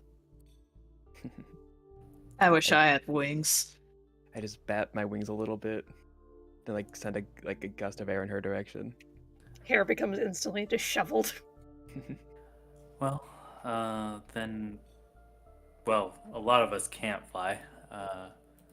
I would propose that we maybe come at them a little bit more stealthily, if possible. As you say this, howling can be heard in the woods. Oh, shit. Huh, that's new. Is it new? New for me. Oh shit. I would like to take to the skies, or send a hope, start flying, and then hide amongst the trees. Okay. Go ahead and make an agility check. Aren't you afraid of heights? I just don't look down. Do you think some wolves caught on to our trail? And a fear. Oh god. Hey. I'll take that. Doesn't that mean you stop flying? I'm gonna spend another hope to start flying again as I'm falling. Oh, do you have to make an agility check to fly? No, when I make a roll with any roll with fear, I just stop flying. Oh no. Yeah, you spend a hope to take flight until your next roll with fear. I see. Yeah. That's unfortunate. So you fly up behind a tree, but you suddenly you suddenly realize how high you've gotten up. This fear saturates your body and your wings dissipate as you lose focus. As you spend hope to get your wings back, you slide down the tree a bit painfully, 10 feet. Do you also, I forget, do you on a failure, I guess it wasn't a failure. On fear, do you get stress? Oh, I see.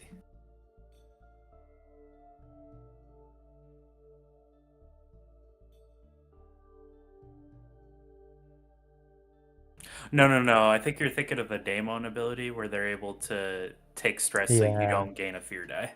I'm definitely not thinking of that because I haven't played the game enough for that.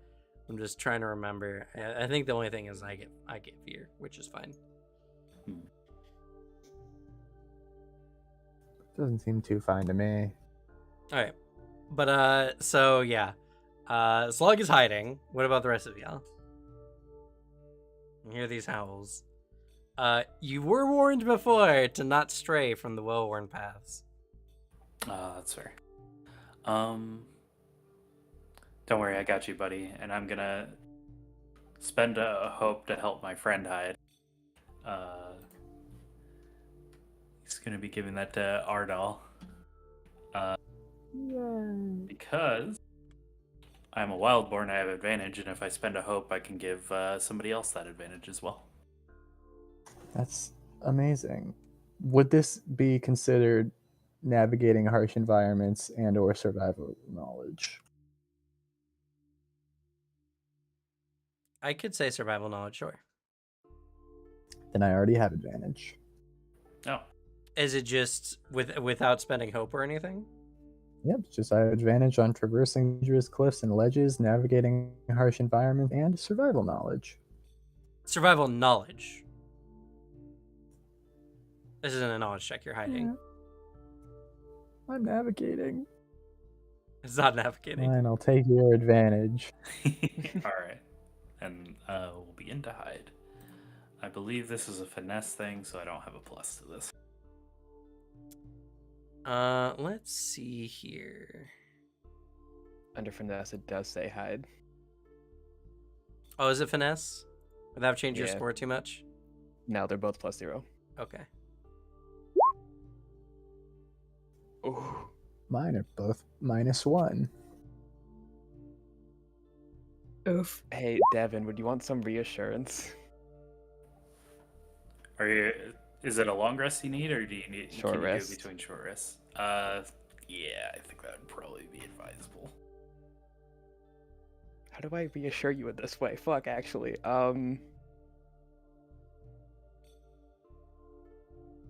Especially without looking down. Yeah.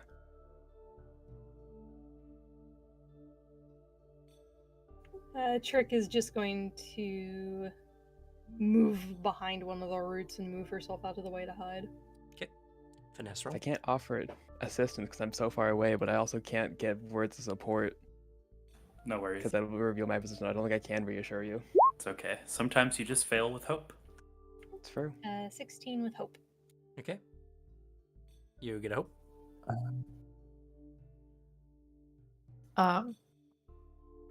Fable will hide to the closest bushes that are big enough to hide him, of course. Unless the difficulty was 5, in which case I do succeed. I don't think it was 5, though. 1 second here.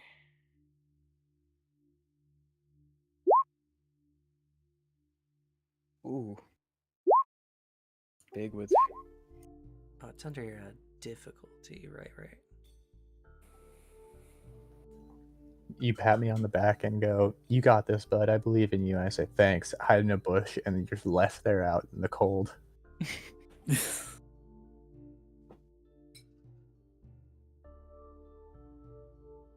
Can't believe I got stealthed by the ranger.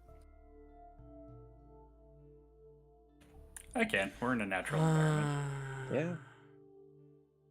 Okay. I can't believe everyone was stealth by me. Also, Alicia, you have advantage because you're also Wildborn, aren't you? Yes. So add a d6. Wait, for what? Wildborn, we have advantage to stealth, Oh. just naturally. Cam, you gain another fear. Another From fear. Booter's roll. This is going better than I was expecting. And Suzanne and Alicia, you gain a hope. Thank you. Mm-hmm. All right. Yeah. Iggy pulls a book from one of the straps on his side and begins incantating. He's gonna spend a hope to cast Mysterious Mists. He creates a stationary fog. Everyone inside is considered hidden. Ooh. Even better.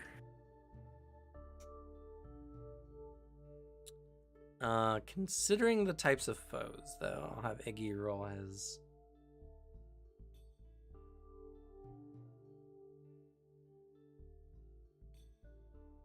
his stealth. I'll give him a bonus for the...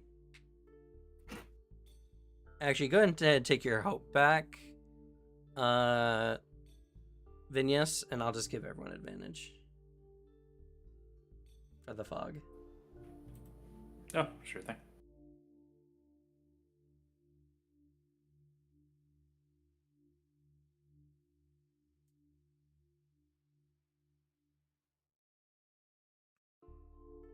Okay. So yeah, the fog comes out and then Iggy just kind of steps back, disappearing into the darkness of the woods. Alrighty. This is just your play to get more chances to get fear. I mean, it And was, you just but not in this way. 2 more. So as you all hide, suddenly a pack of wolves led by a dire wolf enter into a nearby clearing. This time of day you can barely see their outlines if you're all hiding your light sources, which I would assume you would be.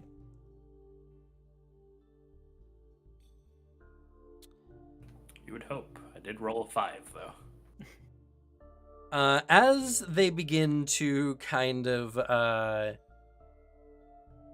look around, they begin smelling.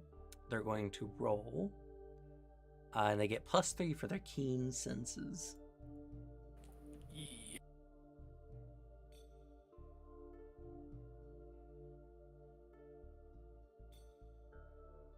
I rolled pretty low. Not too low, though. The wolves begin looking around, looking at the mist, and slowly approaching, somewhat cautiously, not knowing what lies within, but they do smell something.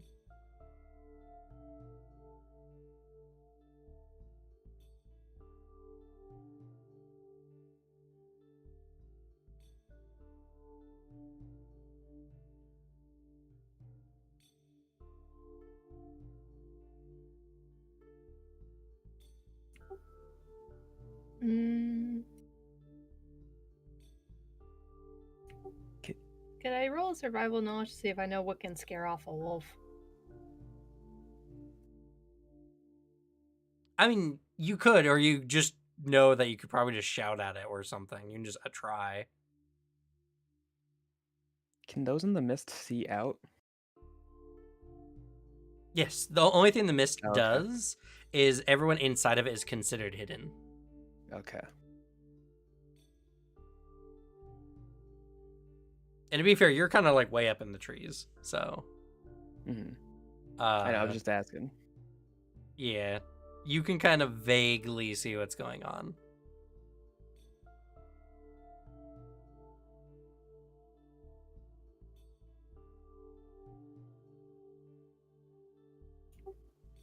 Uh,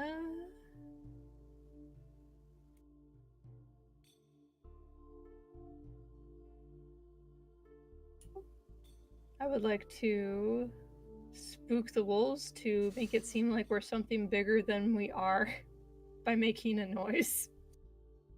I can help with that. If you want. Yeah. Okay. So roll presence, and then Fable, go ahead and expend one of your hope dice. Or one of your hope, sorry, to give the advantage. And how are you helping? What are you doing? Since Fable's really big, he'll purposely try to make himself bigger and like open up his body just to try to make himself as big as he can, and he'll just like scream at the wolves. Okay. Can I spend a hope to add con man to this? Because technically I am trying to con wolves. Not quite. This is just intimidation.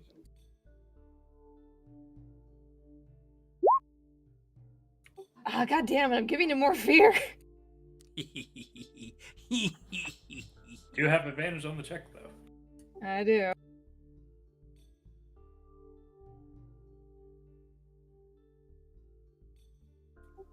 It's an 18 with fear. 18 with fear. All right. So as what are you doing, Trick? She's attempting to use her survival knowledge from being a Ridgeborn to use the sounds that can bounce off trees and manipulate her voice to sound like something much bigger. Okay. All right. If anything, she's thinking the louder the better, so she's like trying to scream in a very deep voice.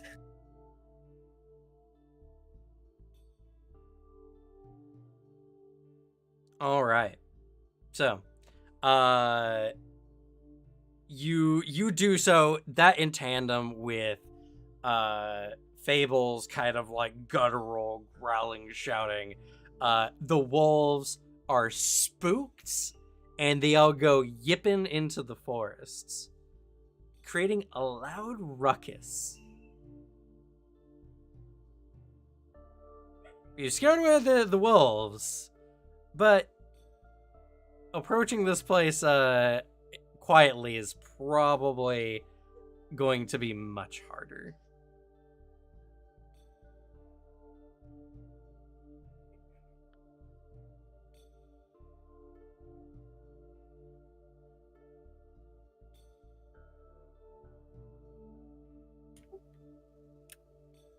Shall we move All on? right, so you're gonna rush in there, huh?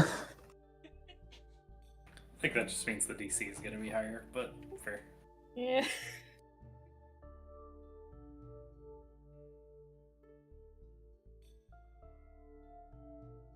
Might as well. Alright, I let's kind go. of went overkill. Yeah, maybe. Ah, shit, I forgot to put out my torch. Before that, Fable will take a swig of that moon drip potion. Okay. That will be very handy. In fact, one of the reasons why they have moon drip potions is so they can move through the forest more easily. So, as you all continue on towards where the base location is at, Fable, you notice there's a couple of figures wearing cloaks moving through the woods somewhere near where Trick said the base is at. What do you do? As he sees them, he'll put his hand out behind everybody and be like, "Hey, I see somebody. I see two cloaked figures You're breaking up. right now. Are you be a little closer to your mic, maybe?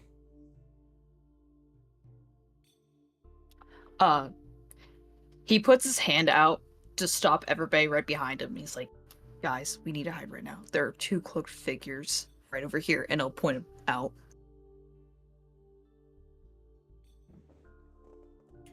Okay. I will immediately hide behind Fable. If you think that'd be advisable. Are we re-hiding again? I guess so. Peggy's like, Yeah, I can't just Ask you use the last doing, one. right? no. Cam, Yeah. I would have come down to like 20 feet off the ground. Okay. But I'm still in the air, obviously. Okay. Well, I guess I'll pop my hope that I got back to give you another advantage. Oh, hey, look, there's a crit. Oh shit! Whew. Oh god, where'd Trick Oh go? my god. Drew just vanished into the shadows.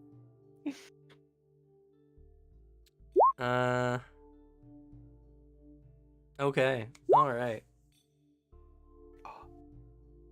4 with hope so far. 14 with hope. Oh crap! Thank you, Devin. Iggy is gonna use the mist again to give everyone the advantage die. Do I I in give the you a mist? fear now? You're still a Yes. little too high there. Got it. Everyone within very close range, sadly. That's fair. That's fine. Okay, so I guess I give you a fear. Oh, there's another fear. But I get a hope from getting green. No. No, What? that's I your don't fear know. die. That just indicates you max roll on a Never. die. I know, but everyone was saying hope, and they had green stuff. I don't know how this game works. You know how this game works. If the first No, die I is higher than don't. the second die, you gain a hope. If the second die is higher than the first die, Cameron gains a fear. And if they meet the same, it's a crit success. Yeah, you I gain a definitely hope. did not know that that's how that worked. You should. Uh, That's how it's always worked so far. You have 17 with fear, basically.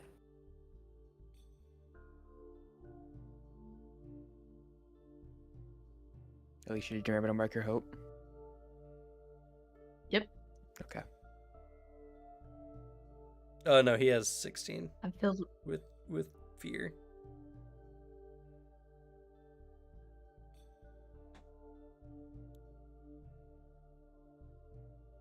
Okay. Trick.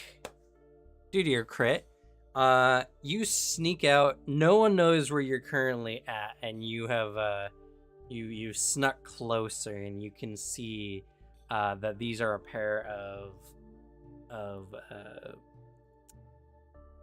jagged knife shadows.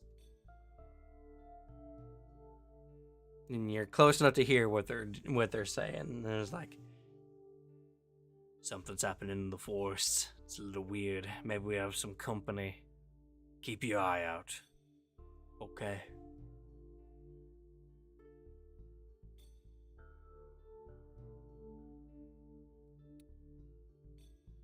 As they kind of begin They're moving. good.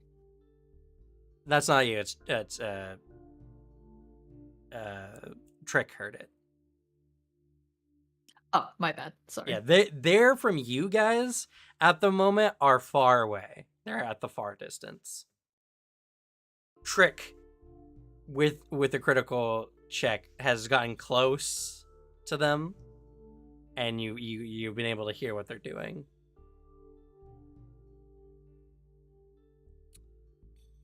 All right, what was the lowest check we got?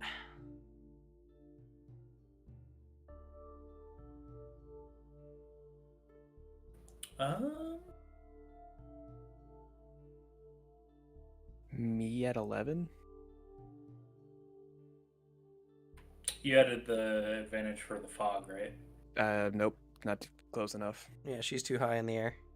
Oh, I see. So yeah, then yeah, that'd be The 11. And we only had the one roll of fear.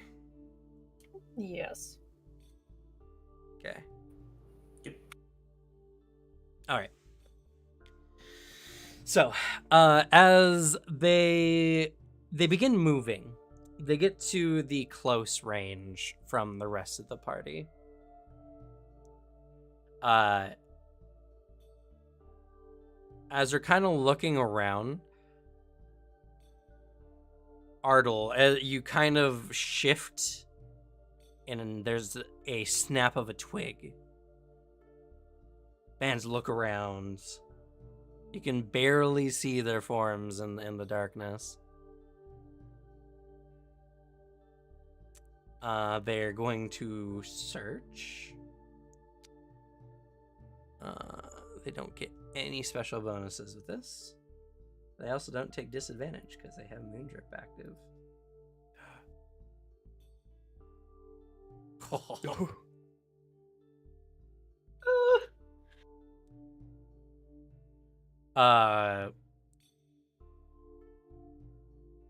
Looking around, they see the mist, and there's some kind of figure they can see in it, and one's kind of like moving his head around a bit, trying to get a better look. He's just like, hey, like something's over here. They begin moving slowly as Ardle, you see two figures approaching your direction.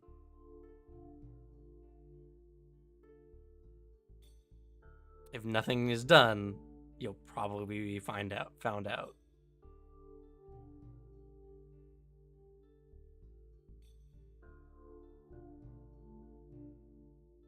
I don't think I can do anything about that. All right, well, they start getting closer.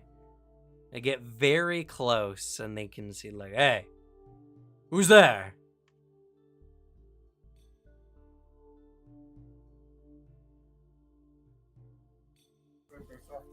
So they've noticed me then, huh?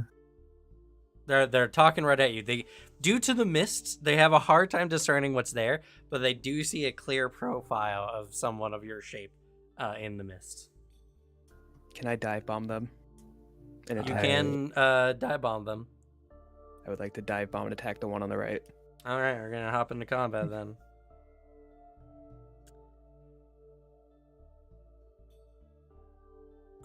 And as we do so, do you want to take a quick 5-10 minute break? Sure. Yeah. Sure. Yes. Okay. Okay. We're past the 2 hour mark at this point. So we're gonna go ahead and take a quick 10-15 minute break. We'll be back at around like between 6:35 and 6:40 Pacific Standard Time. And we'll continue on with the adventure. We'll be right back.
All right, we're back. So, you're diving out of the trees. So one thing with the hidden condition is upon like a successful stealth or whatever, you're no longer hidden if you attack or move. Now, you don't need to use a specific move action if they're close enough, within at least close range. Mm-hmm. So, you would normally gain advantage on an attack roll, but because it's dark and you lack any night vision, it's canceled out by a disadvantage. So it's just a flat roll. Understandable. Sorry, what? I said understandable. Okay.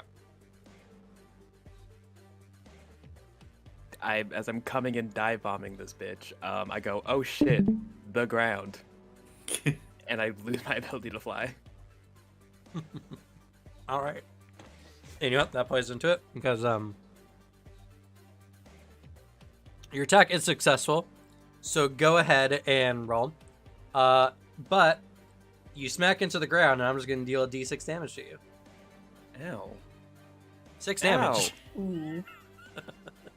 Hey, Buddha, can you take this for me? Attack the ground. Technically, I can take it for you.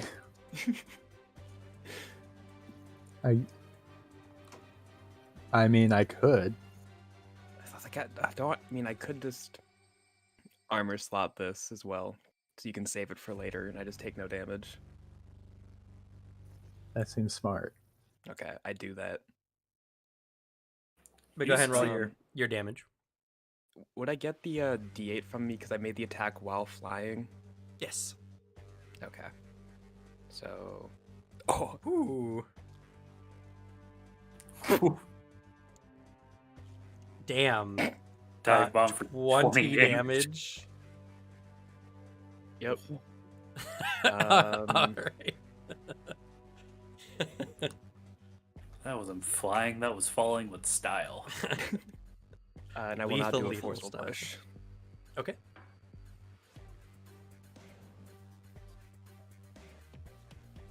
Oh, I said Enforceful not. push was what again? I said not do. Oh, not do. Oh, okay. All right.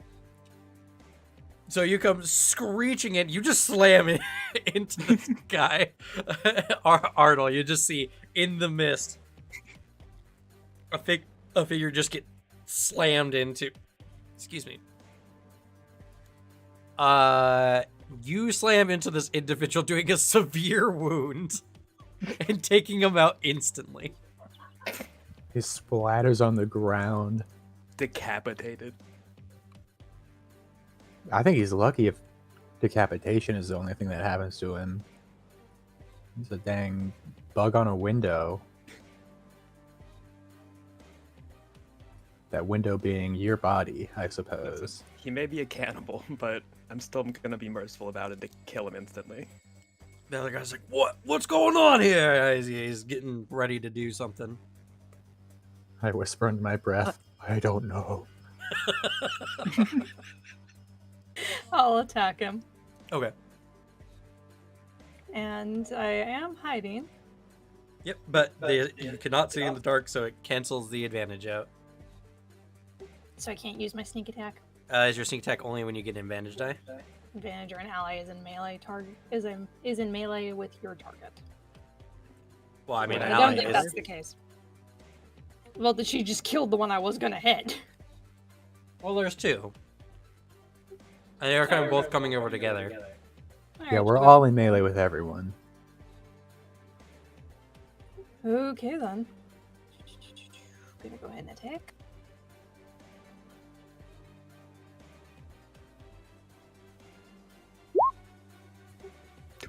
$22 with hope.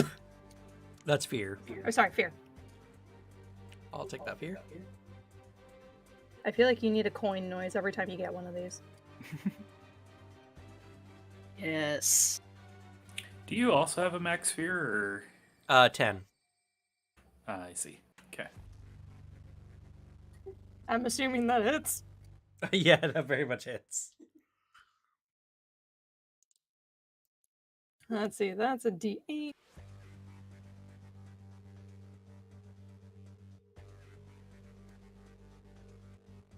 That's 10 damage for that one. I need to roll one more d8. That is 17 damage. Damn. That is pretty brutal. All right. I mean, you finish this guy off. What do you do? I see my sister come dive bombing down, taking out the guy. Like, God damn it, I wanted that one. And he just goes for a head stab to kill the other one quickly. All right. Probably with a hand over the mouth so he doesn't make any noise when he goes down. Okay.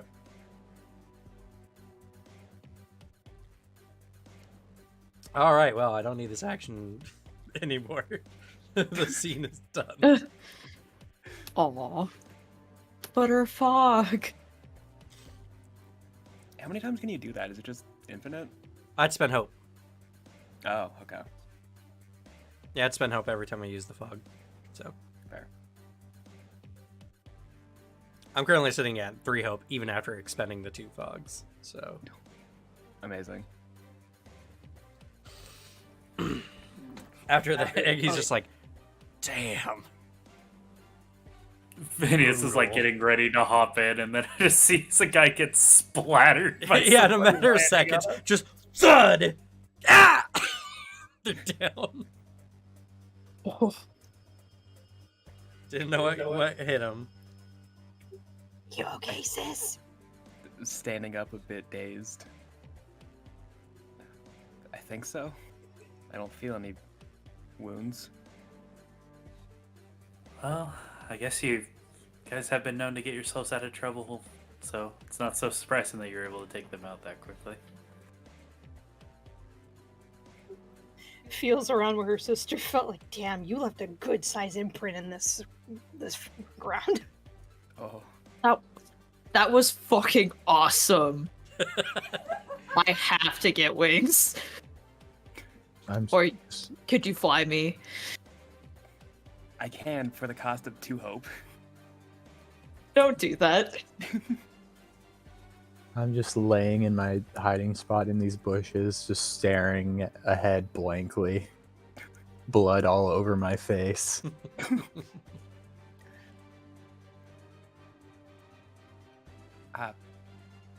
Actually, no, I don't think I can tell because it's dark. No, yeah, you can't tell. He just, if anything, it's just creepy. He's just staring off into the darkness. Are you okay there, buddy? Points out. Mm-hmm. I got an odd question. Okay. Does having the baby make it harder for us to hide? Because technically it's a baby, it doesn't know how to stealth. What if Only it's a if stealth I baby? decide to use it against you. Okay. Yeah, he's just meant to fear for that. What they got in their pockets? Looking into both their pockets, you pull out 2 of those moon drip vials. Ah, sweet. Who wants one?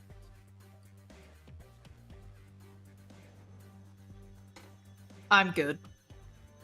You might want this, sis. Passes you one. I take one.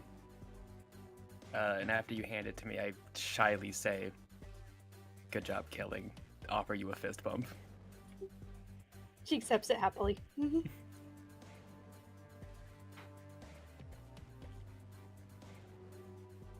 Oh shoot, with the way you fell, you didn't snap any of those knitting needles, did you? Ah, shit. I go through my pack, check my knitting needles. Are they okay? Yeah, or at least they're where you left them. Okay. No, we're good. Oh good. No, I just spend fear to get rid of your your sewing needles. Oh, no. Not the stress. Well, guess I gotta go back. No.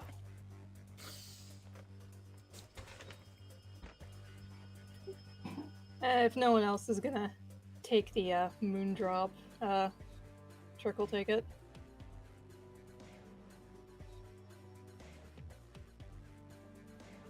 Iggy's fine. Yeah.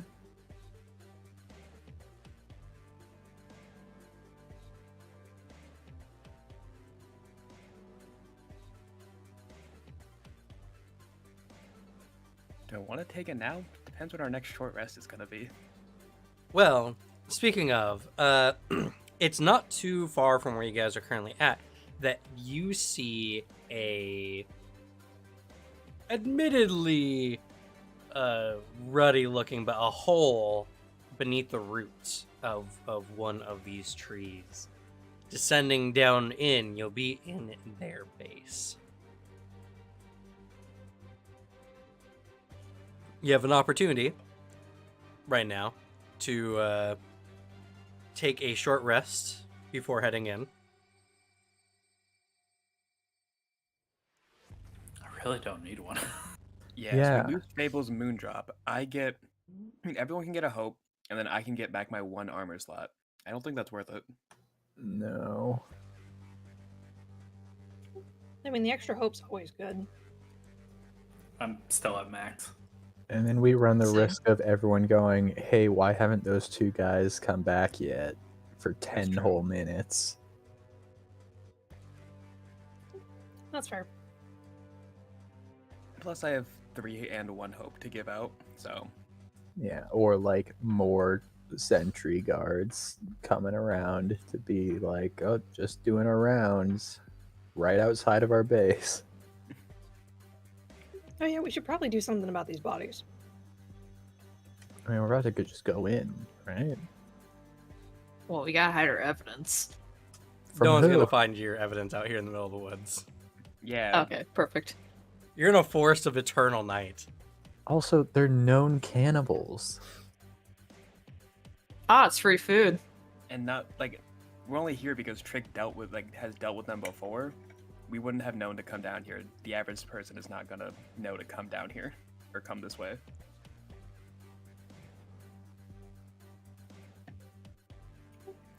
Alrighty. And if all of Alright. y'all are ready, let's go! And she just makes a beeline for the hole stealthily. I take my vial of Moondrop. Okay.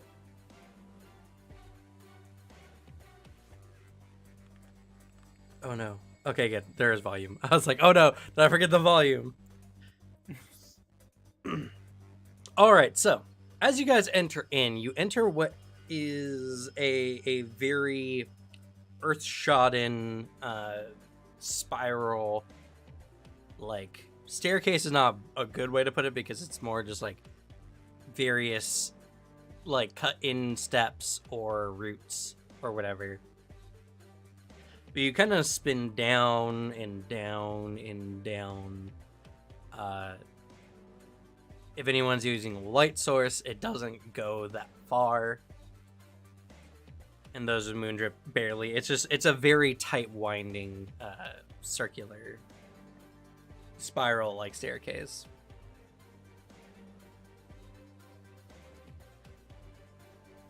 And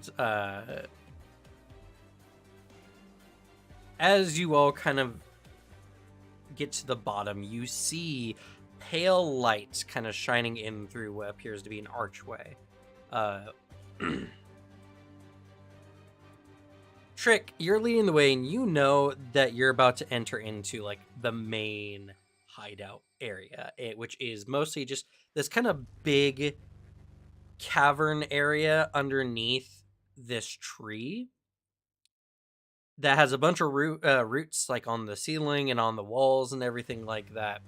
And it's really open, and there's not really a way to sneak in, which is the reason why it was chosen.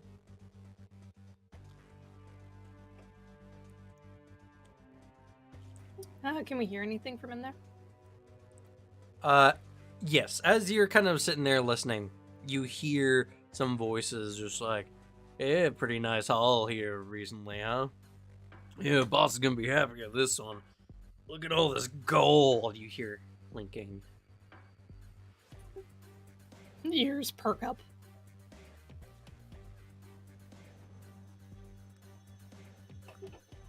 Can I kind of guess how many are in the room? Or am I still able to... Is there a way to hide by the arch to look in?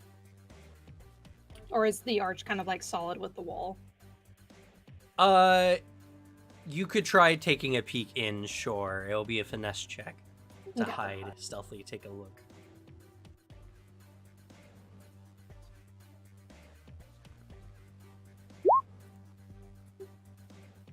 Thank you for the fear. Damn. This is a... No, that's an agility. This is not. Okay, you take a peek in. You see that at first glance, in the very least, you see kind of like a bigger guy, a bruiser, a knee breaker, a few bandits, like 20 lackeys, and on the other side, you see Tav as he notices you. Shit! Tries to hide up against the wall. Like, back for more, thief, huh?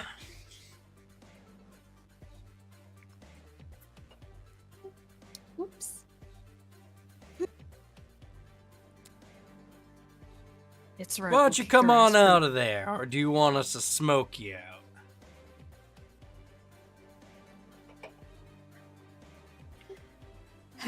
She gets out of hiding and steps out. And have you burned down this lovely tree? Isn't that a risk for you too? Who said anything about setting fires? You said smoke. Smoke indicates fire. Not always. Glad to see you haven't kicked the bucket yet. Take an awful lot for that to happen. Though, I sent some boys in to come get you, and I'm seeing that you're here by yourself, so what happened to you? You could have sent someone better. They didn't even bother to give me an invitation. Well, I didn't ask for you alive. No, they didn't specify that part. I'm sure they probably did, but that's a lot of chutzpah coming up here by yourself. Got any friends with you? Phineas will pop out.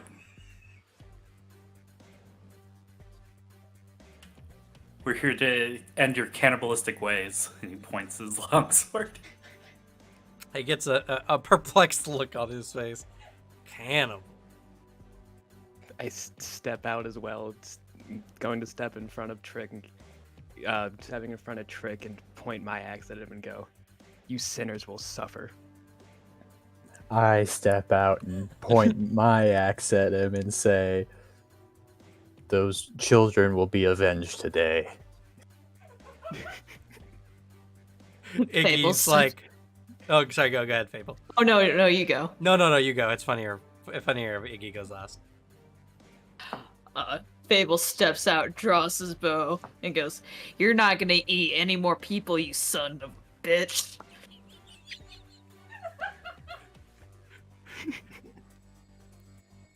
There's a loud rustling and shuffling as Iggy's head pops out, or the top part of his torso through the archway. He's like, "Ugh!" Crawls like the tight spiral that led down. Jesus Christ! Yeah,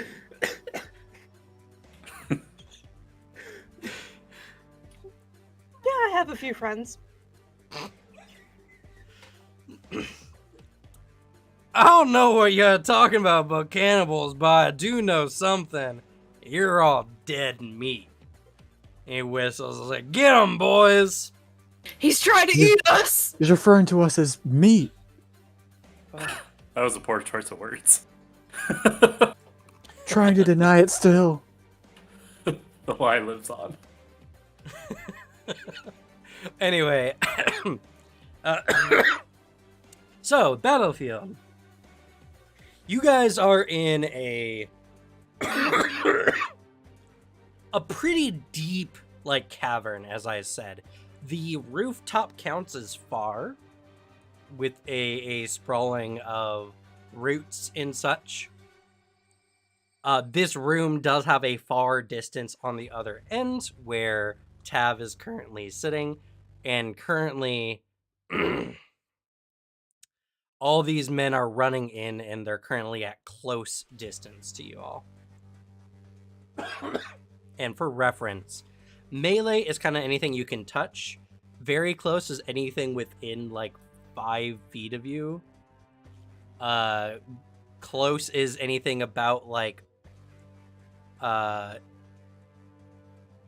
very close is anything within 10 feet of you. And close is anything within 20 feet of you. So they're all about like 10 to 15 feet from you at the moment. Sounds good. Well, I don't mind starting this off again. We want. Sure, go ahead. Go ahead. All right. Let's see. Turning to Fable, it's like, Fable, cover me, and I'm gonna spend 3 hope Okay. as I run and slash into the lackeys. With Fable cover firing me. He nods his head and twirls the arrow around his fingers, and then pulls back the drawstring to fire. Okay. Go ahead and both make your attack rolls. I should specify that the enemies here. So there's 20 lackeys. There's Tav. And there is a jagged knife knee breaker. Along with 3 bandits. So there's a lot of them. Yep. That's why I'm going for the lackeys first. Trying to clear up some of the chaff.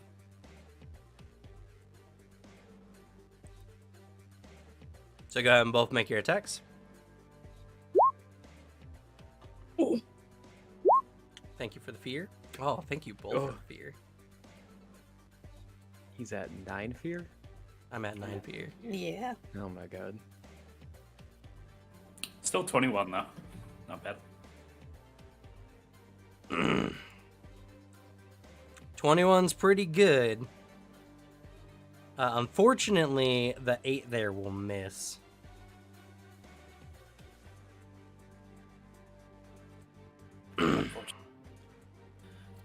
All right. Can I use a hope to re-roll that, or No. Okay. No. If someone might, if excuse me. I mean, if Vinyas wants to use another hope, he can give you No. advantage. Oh, that's okay. Don't worry. Sure, why not? Yes. Spend more hope.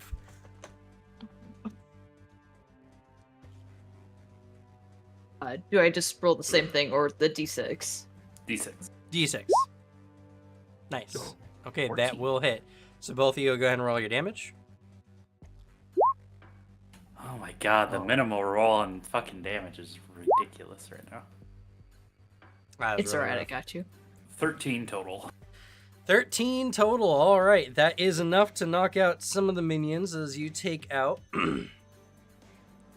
1 plus.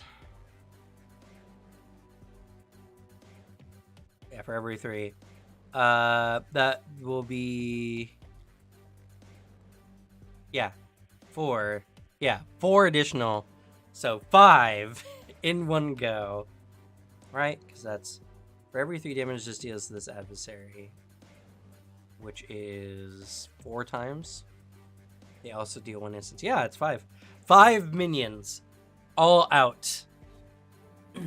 As he kind of like dives in, slashing at the individuals. Being of shorter stature, able for Fable to do his clear shots as he's stabbing and slashing others.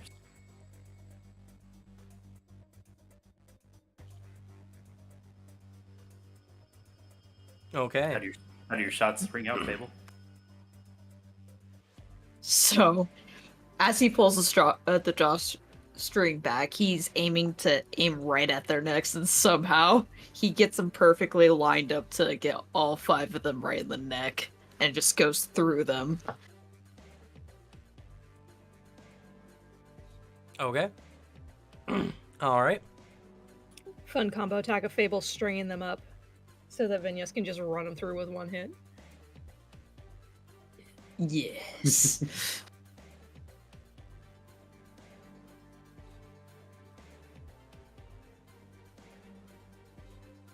Iggy will go.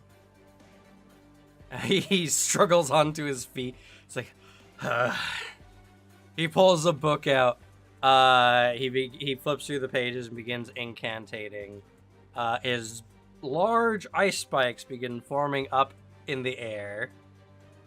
He's going to attack a group of enemies. Ooh.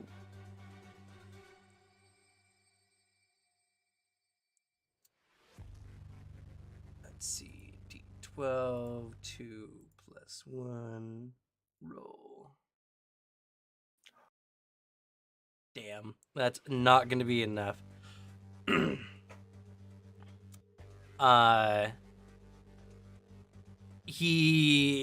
The ice spikes begin raining down as all the guys scatter out of the way.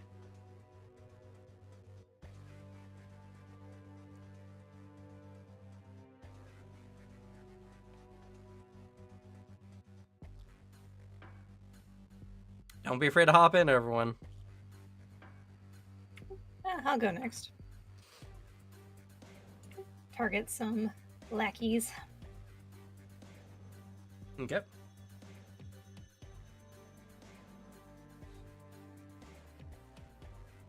$19 with hope. Okay. Definitely hits.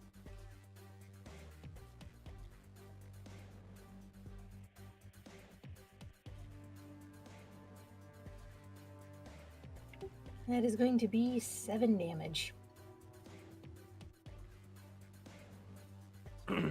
Okay. That is enough. Bean! Get down! Stop. That is going to be enough to knock off 3 of them. Just expertly dodging between them, slicing them at the right point to just drop them. And as she's crouched down, slicing them, I run up behind and use her back as a springboard into like the closest lackey after that, and take a swing at him. Okay.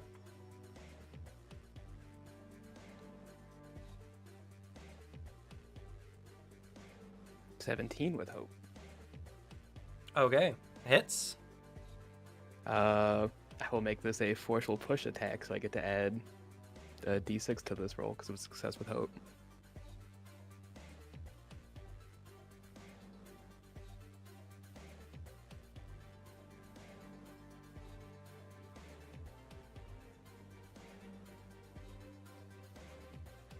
Nine damage. 9 damage. Alright. It's enough to take out 4 of them. You've now taken 12 of the 20 down.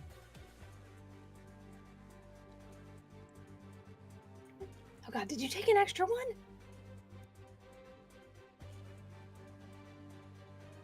Hmm? You took out 4. I had 3. Get good then. Mm-hmm. It's like parry off a lackey trying to attack me. Alright. I'm gonna go as the GM here. And spend one of my actions to end a fear, which will just put me at 8. To group attack. There's a lot of enemies here with the name Lackey. So this is all within a close range. And they're all going to attack Vinyas. Fair. Uh-oh. As you came in with that killer combo earlier. There's 8 of them swinging at me. Ooh. There is 8 swinging at you. Oh, they are at -2 though. 11. Dodge. So how do you dodge these 8 men? As they're coming in with like their swings, there's like a combination of like the sidestepping, pairing off with another one, pairing off with his other sword. Others maybe like swinging in, but seeing like the bow of Fable like drawn behind me kind of like eases them off a little bit and doesn't quite make purchase. And then at a couple of moments, just like crawls in between the legs of like a bunch of them, making it to where if they pursue, they might kill their ally. Okay. Tav gets up. And he's just like, alright, these guys got some fight in them. He begins walking towards you guys. He's gonna stay still at like the far range. But as he begins moving, I'm gonna spend a fear. As he motions, and 2 arrow shots come from the ceiling above him. As he's going to use his ability, which is Tactician, where he can activate 2 of his allies, which are the 2 snipers hiding out above. Mm.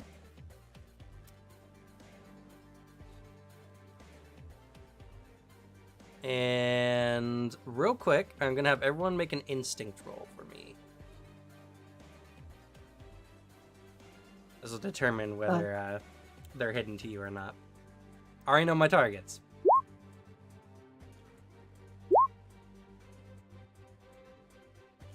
Oof. Oh, look at all that fear. Yeah, hope. I'll take some fear. I get to re-roll that one. Why? Ooh. Halfling. Oh, yeah. Oh well, Sweet. better. Oh. Damn. So that would be a 10 total.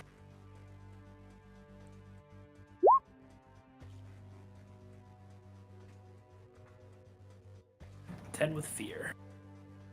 Okay. I'm maxed on fear. Oh no. All right. So the 2 arrow shots are gonna head out towards Vinyas and to Slug. Damn. Slug, you notice, so they do not get the benefit of their unseen strike. But Vinyas, you do not. Let's see, they're -1. So first against Slug. Does a 19 hit? Yeah, just hits. I think. Okay. All right, the shot comes ringing out at you. That does 2d6. 7 damage. Ooh. Get armored. Okay. Does your armor block everything? Yes. Okay. 7 is my armor score exactly. Ah, nice. All right. And against Vinyas. Another 19. Dice might be loaded. What the hell, Tim? I don't ask me. It just can happen. That will hit, yeah. All right. I'm going to spend one of my fear to make it an unseen strike, meaning it does 2d10 damage. Oh, But does your 15. take damage ability have been? Does that Yeah, these guys are out of very close, right? They're far from everyone. Yeah.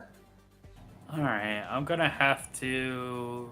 I am gonna spend an armor so I can turn that from a severe to a major. Okay, I'm gonna step in here. I am your shield. I pull your shoulder back a bit and step in front of you to get stabbed in my stomach instead. Ooh. Isn't that where the baby is? No, it's on my Ah. back. Oh, okay. What ability are you using? I am your shield. When an ally very close to you is going to take damage, you may mark a stress to stand in its way and take the damage instead. Reduce the damage by a value equal to your strength trait. You may also reduce the damage by spending armor slots. Okay. So my strength trait is 2. So it's -2. Okay, so it's 13 damage. Yeah, and then I'm going to spend an armor slot. I can't hurt him with it. Nope. Sadly, but it's going to completely negate damage. Okay. So you step in the way, the arrow pling off of you. That was a hard hit, though. You almost felt that. Yeah, it left a dent. Thank you. I guess I owe you 2 now. Don't mention it. Who's counting? And I make a little scratch mark on my armor. You see, I have tallies all over my armor. About the same amount of party members we have. While this is happening, Slug, a guy comes up behind you wielding a hammer. He's like, yeah! Swings at you.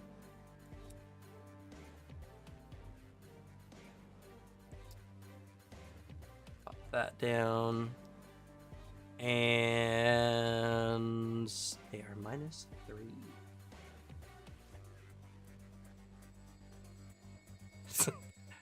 -2. I don't think that hits. That might hit actually.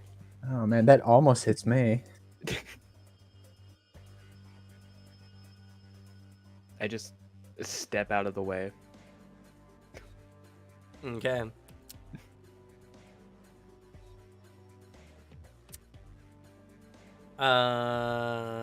Let's see here. Tav getting a bit annoyed with everything. He's just like, "Come on, guys, you're making me look bad." Oh, well, he's going to whistle, and I'm going to spend another fear. And I don't need to roll for this one. He just summons the 3 lackeys. Oh. They begin running in from very far. Or from far.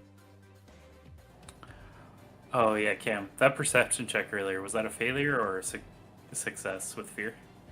That was a failure. Oh, okay. I gain a hope then.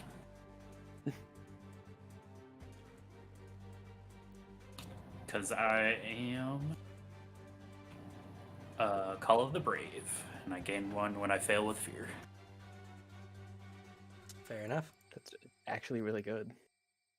Alright, I'm out of tokens. Back to you guys. I want to go. Okay. Spend a hope. I'm gonna go punish these fucking snipers Okay. as I fly into the air. Okay. Does that do anything about, like, moving far distance? It just says I can take flight by spending a hope until my next roll with fear. Okay. While Alright. flying. You will I need guess to... she can take a straighter path rather than like having to climb or anything. Well, you couldn't get to them normally, or at least not without, like, making a much more difficult check. So you're going to need to make an agility check to get to them. This agility check is going to be a DC 12. Oh boy.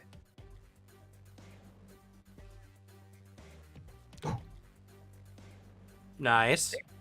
Almost great. Yeah. That's also hope. Oh my god, hope. And let's see here. Core mechanics. Maps range of movement.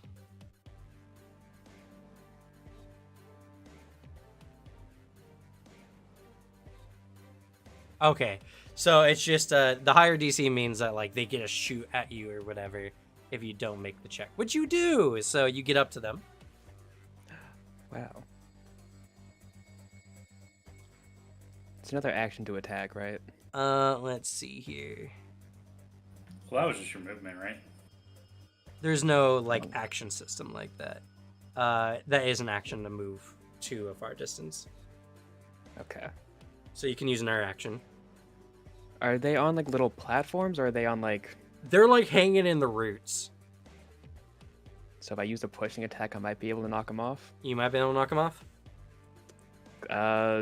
Yeah, closest one to me. I'm gonna attack him. Okay, go ahead.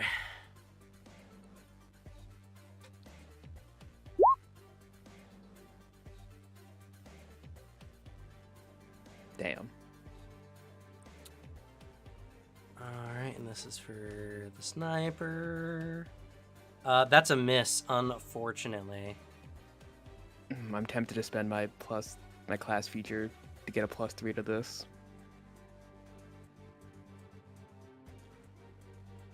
No, I'm saving it for the hope. Okay. So you slash at them, but they use the roots to their advantage, letting you hack away at it from safe while they sit back in safety.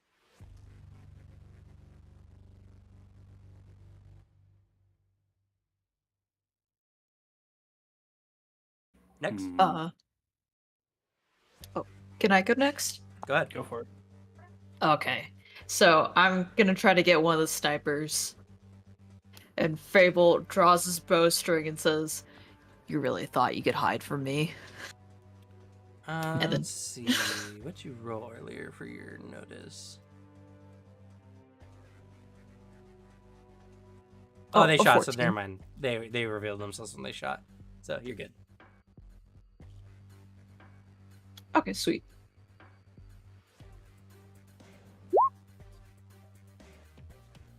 Hits. Oh, That was a fear. I'll punish my fear back that I spent earlier. the damage.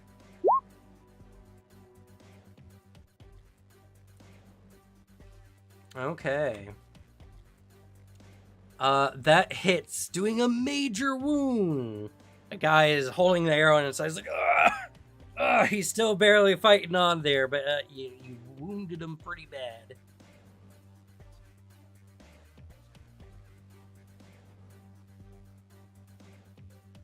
Nice, nice.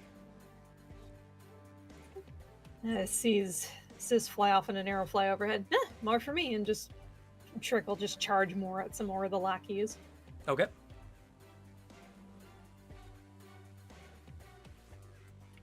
Has a 16 with hope. Hits.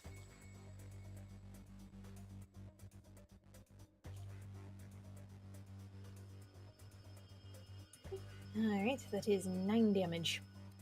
Okay, you take out another 4 lackeys.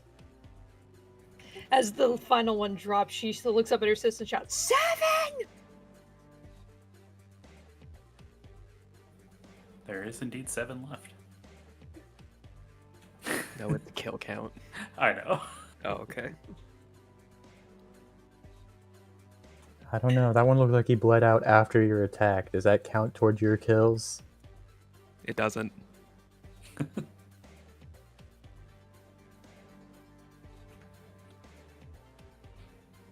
You take out the sniper on your next turn, and it's just like, that still only counts as 1.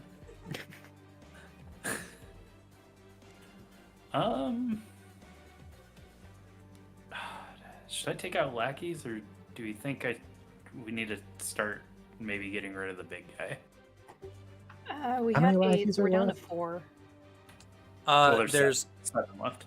currently 4 here at melee range with everyone who's moved up anyway, and there's 3 more running from the back room.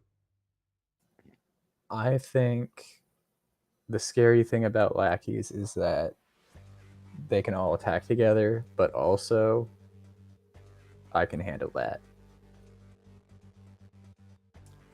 So if you guys want to go for big boy and just let them attack it together, that'll be fine. If they don't attack together, it's going to be a lot harder for me to deal with. And I honestly probably wouldn't bother. All right. I think I'm going to go for a trip on the big guy. You mean the knee breaker in front of you guys, or Tav? Yeah. Well, the knee breaker. Yeah. Yeah, I'll go for a trip on him. And as a battle strategist, as part of my warrior class features, I will spend a hope to get advantage on this roll. Okay. And this is based on strength, I believe. Depends on your method. How are you doing it?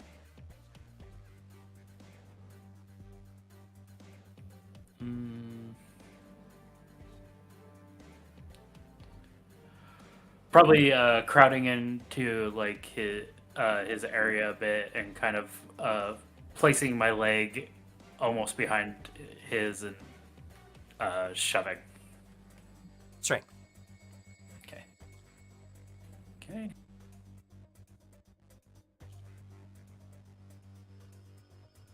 It's gonna be at a +1.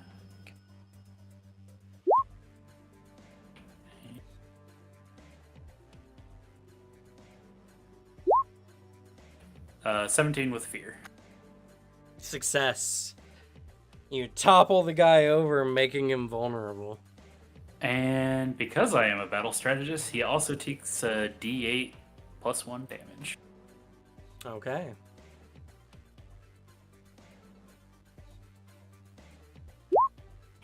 Max damage at 9. Let's Ooh. go. All right. That's a major wound. He takes 2 HP. He looks like he's still doing good though, despite how hard he fell. Iggy's gonna take this opportunity and just like, nice. Slaps his hands with a very loud clap and incantates as flames catch from his fingers. He's gonna use Wild Flame. I'm gonna make a spellcast roll up against up to 3 enemies who are very close to me, who I can move up to easily enough. I'm gonna attack one of the lackeys, the knee breaker, and one of the bandits.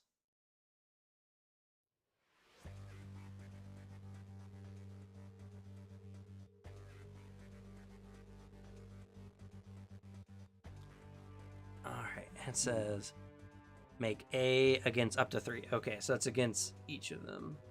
Got it. Oh, come on. I don't get any of them. That's so sad, and I generate a fear. I was so close to hitting at least the lackey. Dice have not been playing favorites to me today. That's super below average. Apparently this is supposed to physically hinder somebody. How would a trip physically hinder somebody? Or what would it do? Well, it's making them vulnerable. Oh, okay. I'll take it.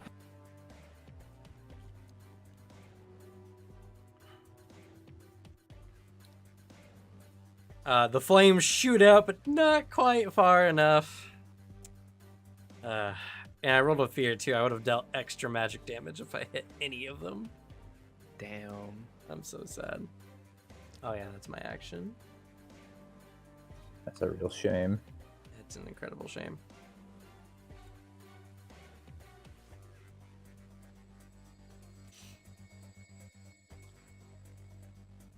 Okay.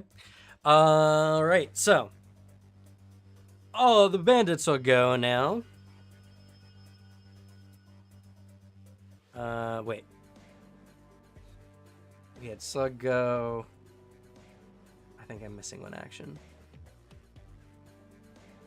Is it me? Because I don't go. Yeah, you didn't go. Okay. So it should be 5. Because there's 6 of you total. I wanted to say fuck it and try and make another swing. But I don't think that's going to be good for the ground team. I am actively trying to limit their actions. Shut up. No, I won't. Bandits are gonna go. The guy who you've got pinned there, Slug, it pulls his short bow back and is gonna try to nail you. Rude. Oh, shouldn't have got up in his grill about it. Shouldn't have been a cannibal. I don't know what to tell him. Fair.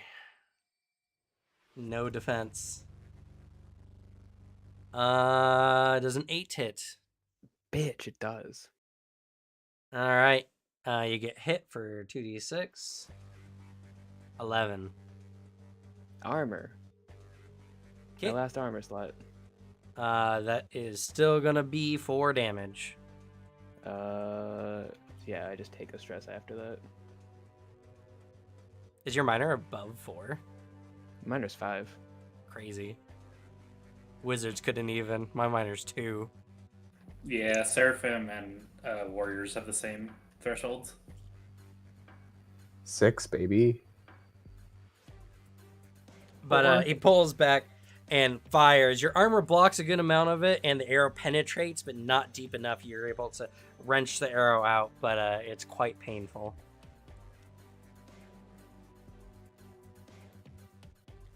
All right.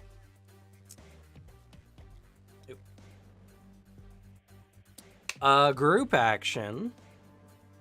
I'm going to spend one of my fear, which will finally put me back to the tracker on 8. I think. You just Oh, I create, rolled like, with a fear. second Never rule. mind. Oh. So no, we're still at 9. But I'm gonna spend my fear to activate all the lackeys. And the 4 remaining there are gonna all jump on Trick. That's fair. They're like, Fucked you up. traitor! Traitorous worm! That's 2. So they're going to group attack. Let's spend another fear. Now I'm back at my 8. Does a 7 hit? Doesn't even beat my evasion. Okay. This would be your base evasion. Expertly dodges out of the way, going, I was never one for worms. I was thinking more of a crow or even like a crafty fox. Ooh, maybe a snake. And she's just dodging out of the way. As you're doing these dodges and taunting your foes, 3 more of them kind of run up. Tav stepping up, he's just like, man, things ain't going really our way. He's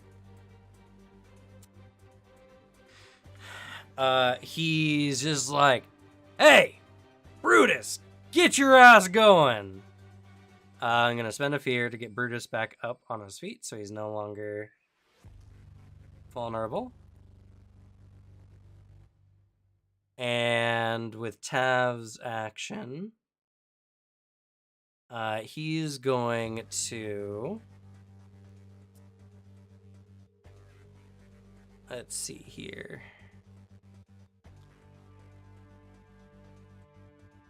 Yeah, he's gonna summon more guys. So 3 more come.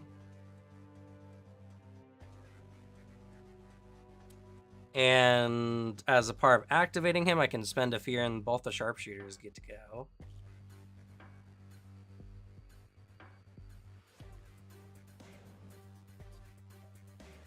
go. One is shooting you again, Slug. Fucked up.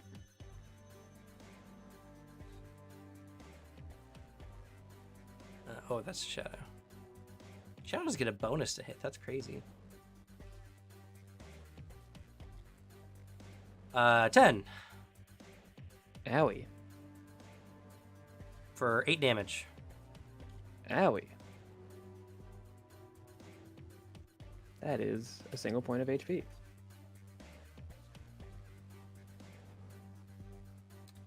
And the other one is aiming, and they're going to aim at you, Fable. Understandable. You just And shoot miss. at them. Yes. All right, Brutus getting up. He's just like, I didn't like that tiny man. Well, show me how you feel about it. Readies. Oh, I will. As he brings his hammer up, he swings for you.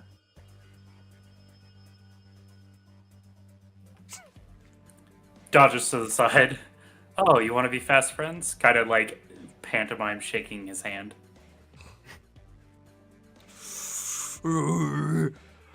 Yeah, he's gonna swing again. Even though this is really bad for the enemy team strategy-wise, because he's the least likely to hit of any of them. And you're the least Probably likely hit. to hit of any of you. He probably hits really hard, though. Oh, yeah. Don't get hit. -1. Oh.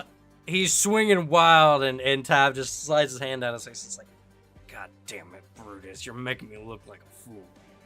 I like to think with a -1, Phineas doesn't even move. He just swings so wildly it goes above him. Yeah. Tav looking around, he's just like, well, what are y'all waiting for? Get on! He's gonna egg on the lackeys. And I'm gonna spend one more fear to activate all the lackeys. Yo, can we stop rolling with fear? This is kind of dangerous. I've spent a lot of fear. I've spent you got started. 6 fear. Yeah. They're not making group attacks though, because I'm just gonna roll a bunch of dice this time. The 3 go from far range to close range with you guys, but the current 7 that are there are gonna spread out and attack. We're gonna have the 4 that was on Trick attack Trick. Fair. It's fucked up. Attack number 1. I think that's a hit. Oh. 3 damage.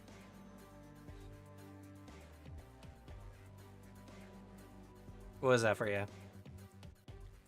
That was a stress. Okay. Number 2, miss. Number 3, hits. There's no stress on you. Man is The amount of nat 20s you get. I know. Is it the meets it beats it roll? Yes. All right, then that hits. All right, that's another stress for you. I'm at 3 stress. Too So- much stress. You see Trick getting overwhelmed. The newcomers are coming in, and they see Vinius there, and they're all gonna hop Vinius. So first one against Vinius, miss. Second one, miss. Third one, miss. Oh, it's gonna be a party. Shink, shink, shink, shink. He like deflects their daggers. All right, players, you have the floor. All right, at me. Gonna attack this one that I'm on. Okay. Can I spend a hope to use my experience? The wicked must suffer. Yes. Yay. You truly believe that they're cannibals and evil people. I do. My sister wouldn't lie to me. Exactly. What the fuck? Yikes. Oh. That's unfortunate. That's a failure with fear. Thank you for the fear. Oh, As you fuck. miss, I look down at the ground yeah. and spend another hope. Could you angle yourself as you're falling to hit someone? No, I spend another hope to stay in the air. Okay. Well, because you failed with fear, I'll say, when you try to spend your hope, roll an instinct to maintain concentration. Oh no.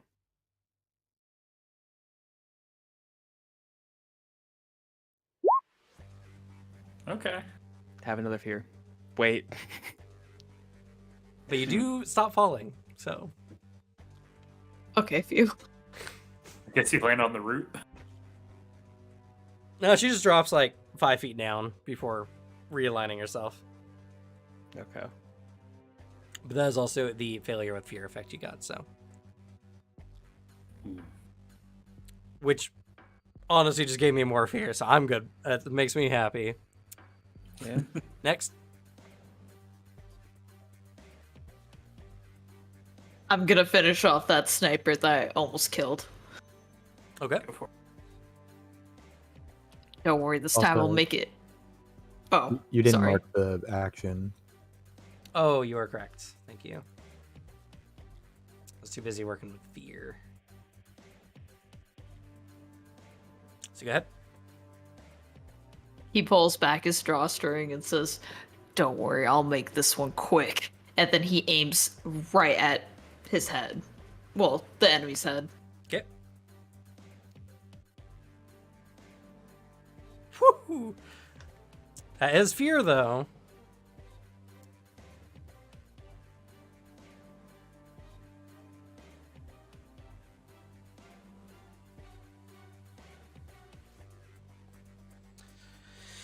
All right. With that, I believe that should be enough to finish that one off. It is indeed. You finish it off. As you lean back, Tav looks back and is just like, "That sniper's a menace. I better deal with him." Oh, fuck. You've gained the attention of Tav, Bandit Captain.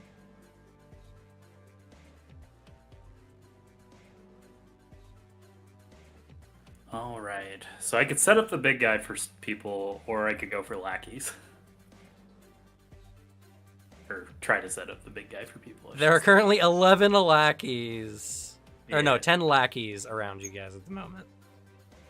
Please kill some lackeys. All right. He kind of seeing Brutus as a non-threat right now and kind of getting overwhelmed with some of his own lackeys. He's going to try to clear them, taking his weapons he's been swinging. Okay.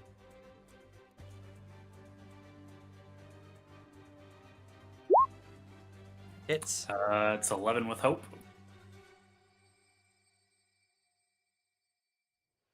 And that means I get to roll. and don't forget, guys, if you have like excess hope at the moment, don't be afraid to aid your allies however you can. That'll be 6. Okay. That's a lackey plus 2, 3 lackeys down. You've taken all the newcomers. Pretty much got the 3 on me. I think I'll go next. Okay. Trick is gonna look over at Brutus and go, "You know, Brutus, Tav technically hasn't been paying you your share of the loot. He's been giving you a fraction of it and telling you that that's the fair bargain. So Tav is screwing you over in this deal," as she's trying to deceive him. Okay, sure. If you want to roll your con man with it, I'll permit it with the Okay. use of hope. Alright, that's 2 hope down.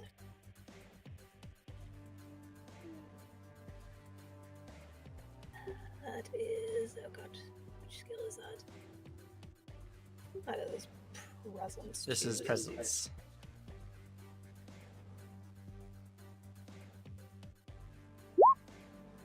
That's a 12 with hope.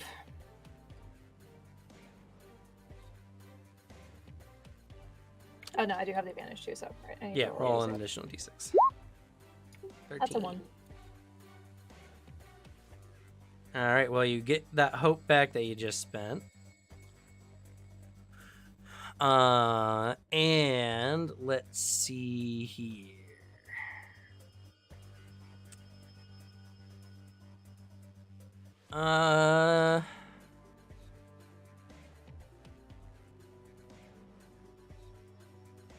He sits there like after swinging so much, and you saying that he's frustrated. You say that, and he's hearing Tav shouting him out in the background. You give him pause for a moment.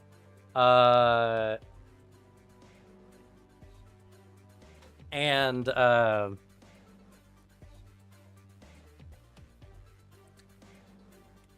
He is on the enemy's next to go. He's gonna waste one of their actions just thinking about it.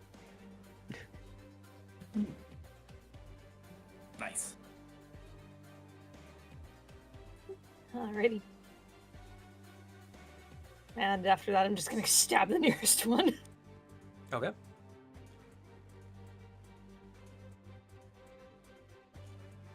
It's 11 with hope. Hits. That is 8 damage. Okay, that's enough for 2 additional guys. So that's 3 more down, leaving 4 remaining. I would actually like to do something now. Okay. This whole time I've just been sort of like standing in the center of the battlefield, like keeping track of everything going on around me, seeing if anyone needs my help to step in when necessary. And sort of as I'm watching stuff happen, I hear Tav say that he wants to take care of our good friend Fable here, and I'll just like as he sort of paying attention to Fable, I just like from behind him put a big meaty paw on his shoulder and I say, "I don't think so, friend." And I want to try to do a combo attack on this guy for 3 hope. Okay. Just so you know, That is Tav fine. is far from you at the moment. Oh, he's far? Yeah, he's been shouting. Okay. He's been shouting to everyone. You can see he's pretty fucked up. He's missing an eye, and he doesn't look super physically fit, but he does seem to be like a commander type. Yeah. Dang. So if I go over there, I won't be able to mess with the battle over here. Yep. Never mind. I'm not going to do that. I don't care about this guy. You can have Fable. Go ahead, friend. All right then. Instead, I really want this sniper dead. So instead of you doing a combo move, I'm gonna do a combo move. Okay, so Fable, my help me goodness. take out this other sniper. Oh, I got this. As he says with a toothy grin. Just as I fly back up, and Fable takes a shot, and as I swing. Okay, go ahead. Why did I roll that at 3? That's a 16. 16 hits. You get a fear cam. Ah, get a fear.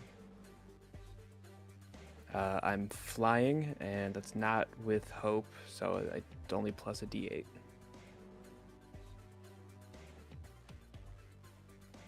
But I will make this a pushing attack to push him off. Okay. And that's a hit as well, Alicia. Sweet.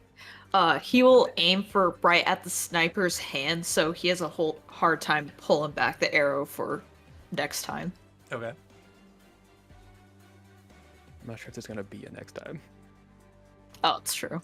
22 damage. All right. The guy goes down, and so you stop flying. Do you spend your hope to keep flying? Guess who doesn't have hope? Wait. I use my prayer dice class feature to give myself 1 hope, Okay. and I use that hope. All right.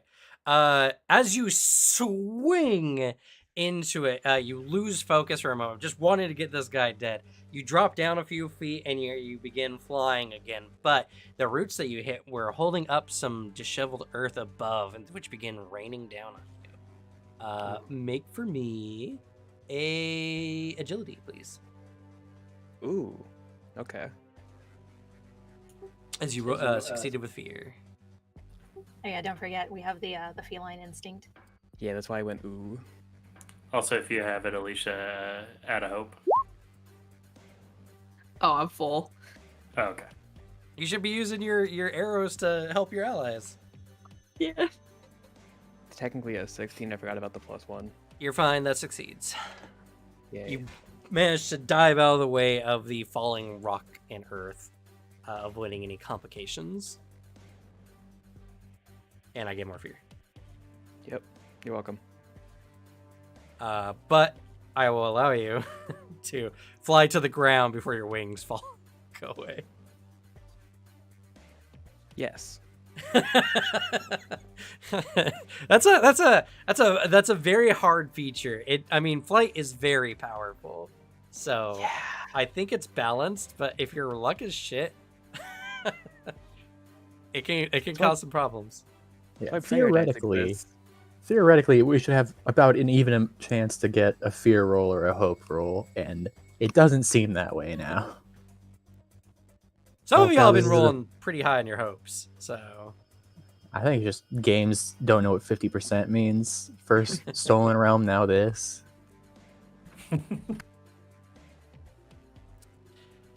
but all right. Bandits are gonna go. You've landed kind of near where Tav is, because they were kind of above where Tav is. Ah, shit. Oh well. And he's just like, well, I ain't gonna say no to a free dinner. Again, not really helping with the whole cannibal. There's just a lot of term of phrase that just lead that way strangely. Strangely. He pulls from his back a javelin, and he chucks it at you. No one is near for him to command, so he can't use his command feature, sadly. Yay. But he does throw this spear at you, and it's not going to be very hard for him to hit or miss you. 14. Ow. Yeah, he has a +4. Alright, it's D8 plus 2. 4 damage. Oh, 1 stress. Let's go.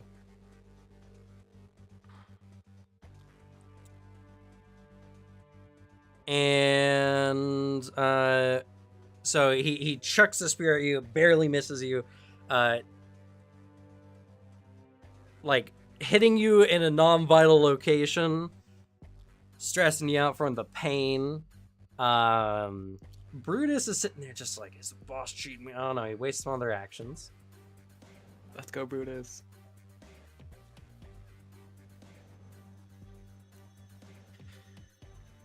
The lackeys, the 4 remaining lackeys, are going to group attacks. I'm going to spend one of my fear to attack Trick.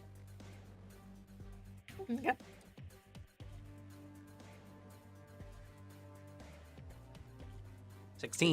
Yep. That's 12 damage coming your way. I will step in.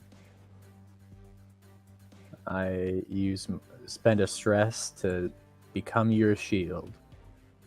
And I take the damage, except I subtract 2 from my strength trait, and then I'll use an armor slot to subtract the remaining however much.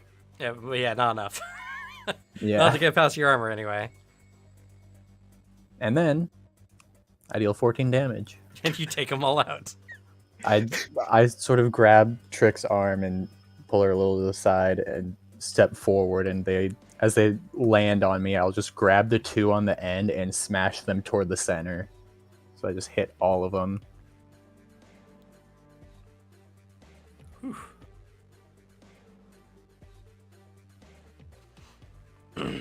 All He right. identifies with a passive threat. The crazy thing is, I have another ability to do more damage to people that hit me, and I can't use it because they die so easily when I just use my armor. Amazing. All right. I'm going to do another group action here. So I'm going to subtract one of my fear. This time I'm going to activate all the bandits, because there's 3 of them. Have not been doing too much in this fight.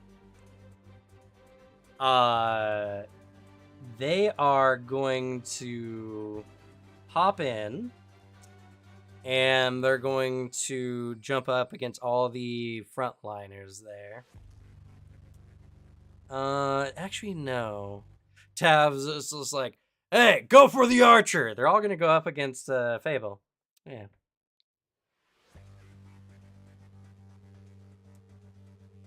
3 bandits coming at you, Fable.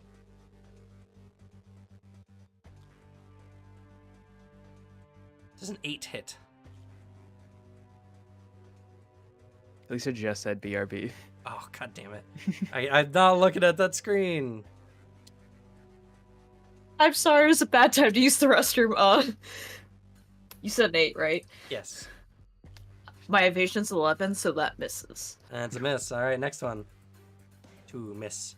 3 You guys all miss. such good evasion. Get 2. All right. Damn, Tabs you is- guys suck. Oh, sorry. No, you're fine. They're all jumping. Yeah, you're avoiding to be like, you guys suck. Tav just sitting there. He's just like, I guess I gotta do everything myself.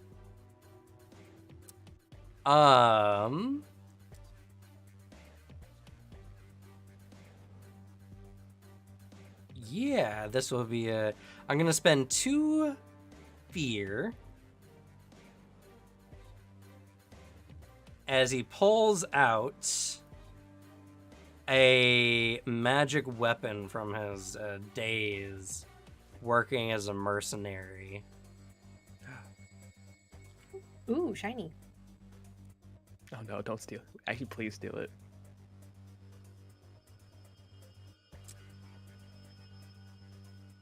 Let's see here. I'm gonna give him a tier 1 weapon.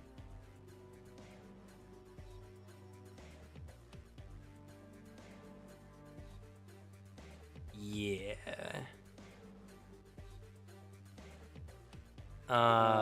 It's a long sword with glowing runes on it.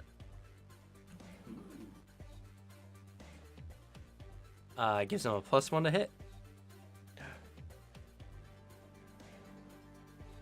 And he's gonna swing down on Slug here. I'm gonna 10. die. Hit. Let's see here. This weapon does 2d8 +2.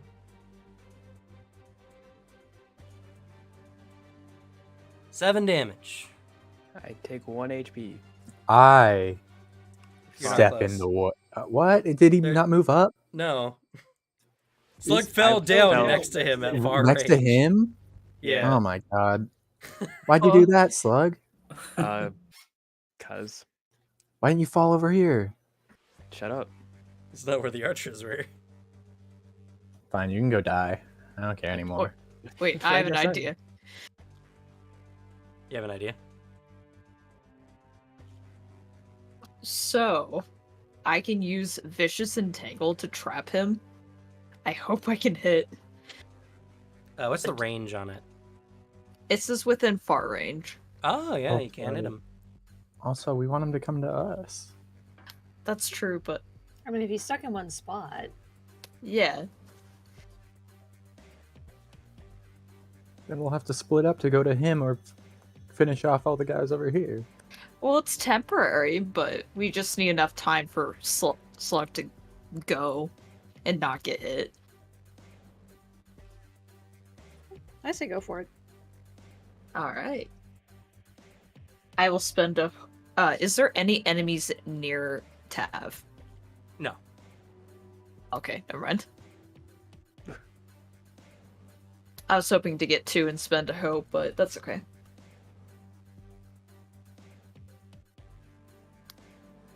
And then I'm guessing... Is this +2? Okay, it's the same as my bow. Perfect. Woo! I'll take the fear, though. Oof. And then... That's still pretty good, a 22 to hit. What's your feature do?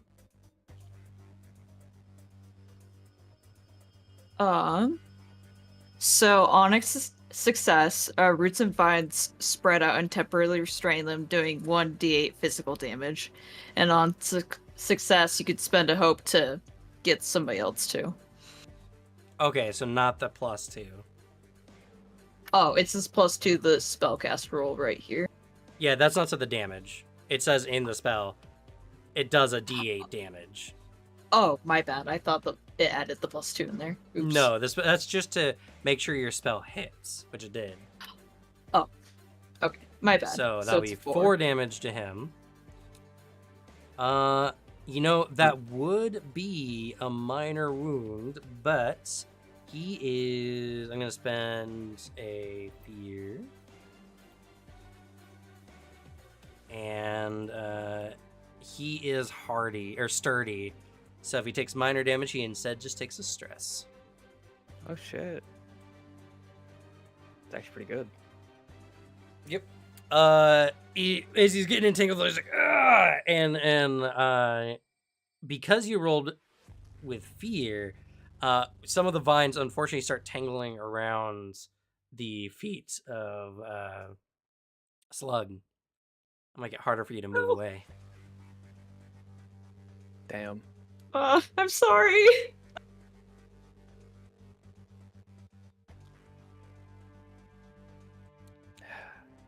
All right. Iggy's gonna go. Iggy's gonna use his wild flame. Hopefully this time on the 3 bandits are now close to you and him because you guys are in the back line. I hope this works. Someone wants to give me a... I'll aid. How you eating? Just sees him lining up and she's like, I know you've got this. You've been talented enough to hit a smaller target with a water bucket. You can hit this.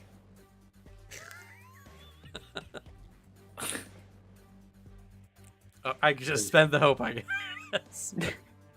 I don't know if it was motivating or not. She's trying to motivate him back. She's trying to give him a compliment.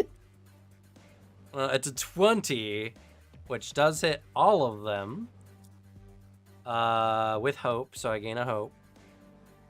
Damn, I wish it was fear. SMH my head. It makes him do more damage with fear. I do more damage. Oh yeah. 9 damage to each of them, though. Which is, I'm pretty sure, not good for the health. Indeed. It's not a major wound, though, sadly. Wait, what did I say? 9. No, it is. It is a major wound. So each of them take 2 HP as, you know, fire flamethrower right in their face. From the giant man with glowing hands.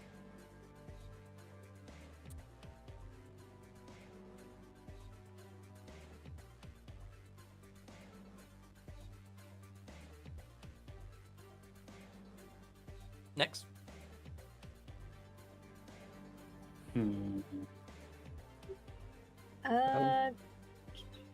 Trick is going to see her sister over by Tav, and she's gonna run over. Okay. You're gonna need to make an agility check. The DC is 9. Alrighty.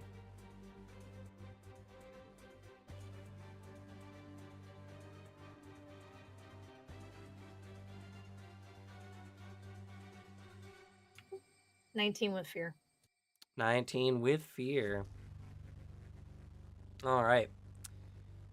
So, you run over to go help your sister, but Tav, he's wary of this, and he swings out at you as you approach.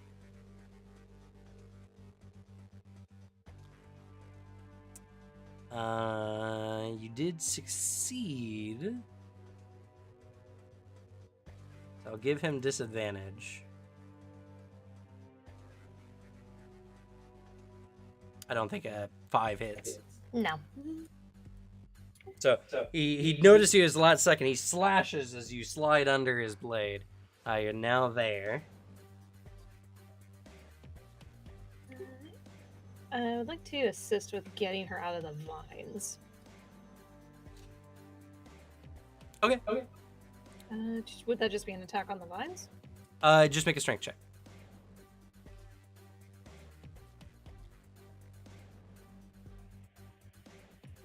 That's an 11 with fear. I'll take the fear. All right. You're cutting through them. You make some good progress.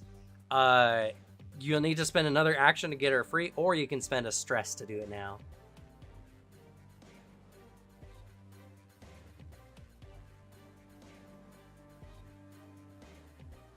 And it was an action to run over here. Yes. You've used two actions. Alright. I'll spend the stress. Okay. Doing it quicker as Tav is turning towards you guys. You managed to get her leg free. Sister, we need to bring divine punishment down upon this man. As I put my hand on her shoulder, as I use my other prayer dice to gain 3 hope, and do a combo move with her on this man. Alrighty. You've already comboed today. Oh, that's right. Oh shit, that's my bad. Yeah. Hey, do you want the hope to do a combo move? Sure. As I place my hand on her shoulder, you feel your the emotions from battle calm you, and you gain 3 hope.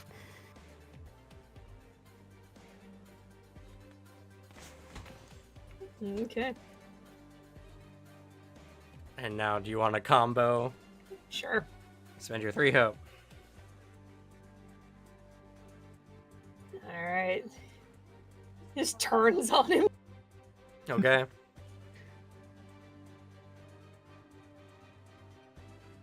$15 with hope. Critical. Crit. Crit. Oh no. All right. Somebody is adjacent. Uh-huh. So go ahead. Wait, would his focus be on my sister still? Sure. Nice. I'm making this also a push attack, even though he's restrained. Do you need hope for a push attack? No, just when you make it. Well, it's when you make a successful melee attack, you can push the target out of melee range and spend hope to make them temporarily vulnerable. On a success with hope, add an additional 1d6 to your damage die on this attack. I see. Okay. So it feels a little strong, honestly, but that's how it's written. Alrighty. So let's see. That's that. And d8 because I'm flying. You're not Yes. flying. That's and Oh, did I roll with fear some time ago? I did. You did, and you had to land. Then I spent a hope to. Oh wait. No, you had to. after you that. you Yeah. had to spend a couple.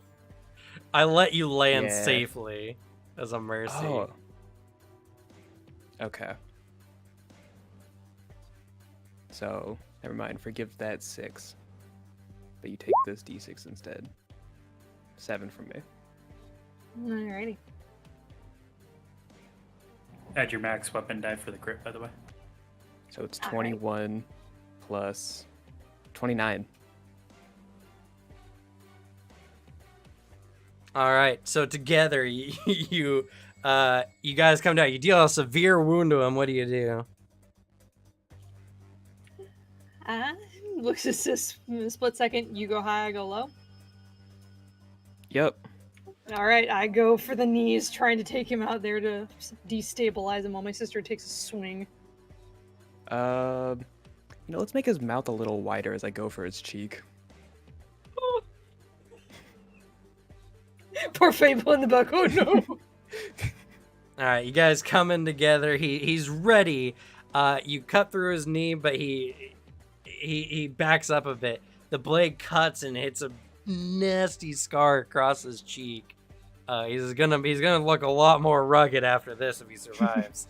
He takes 3 HP. He's still up though. And he's gonna go now. I'm gonna take action. He's gonna go. And I'm gonna spend fear to let him cleave. Oh no. Oh boy. His 2 targets are within melee range of him. For 2 or more targets, he can make an attack. He's going to on both of y'all. Here we go. 12. Miss. Hit. All right, for the one he hit, that's 2d8 plus 2. Is 8 damage. Just still 1 HP. Are you out of armors? I've been out of armors. Oh my goodness. I took 1 from the dive bomb attack outside, and then I took 2 like almost immediately. Yeah. I mean, it'd be really nice if you guys were very close or something, but Yeah. You should run over to them then, huh? no, I don't regret it. How's your HP doing? You know, on a scale of 1 to 6, I'm sitting about a 3. Okay. And he is going to...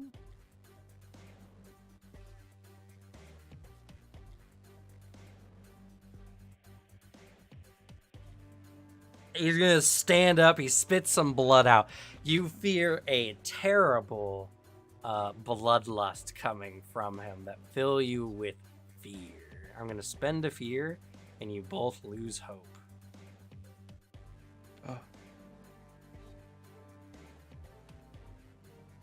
What happens if you lose hope and you don't have any hope? You just don't have it.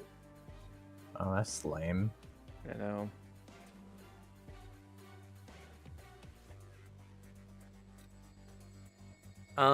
Let's see. I'm going to spend fear to activate all the bandits currently on both Iggy and Fable here. 2 of them are going to go after Iggy. 1 will go after Fable. He did not like the flamethrower attack. So first one against Iggy hits. It's really hard to miss me, honestly. That's going to do...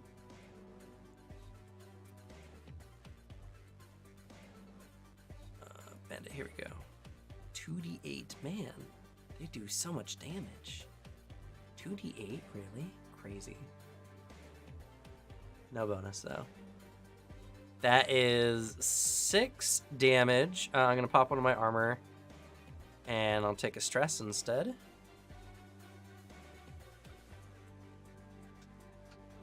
And then the second one also hits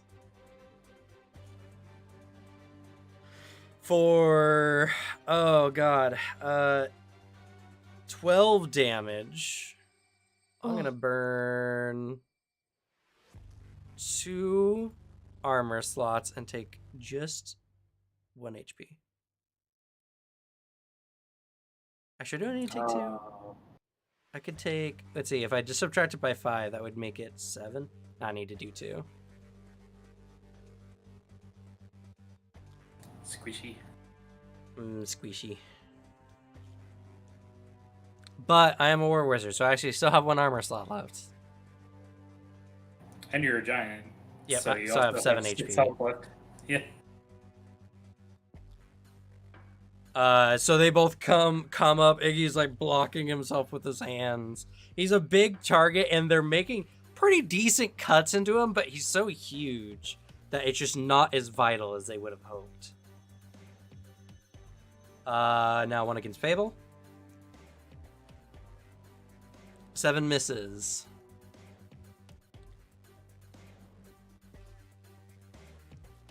As he runs up and he slashes down. What do you do, Fable, to get out of the way? He eloquently... Well, I can't speak. He just swiftly dodges out of the way and just goes, "Whew, I'm glad I'm not as big as a target as you, Iggy."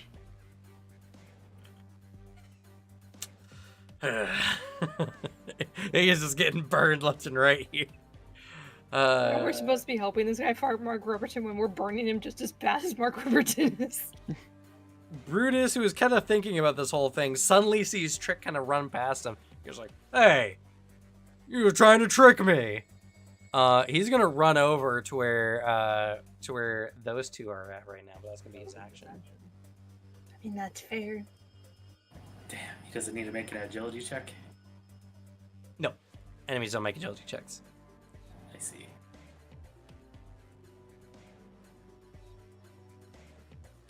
Okay, now it's our turns. It's your guys' go.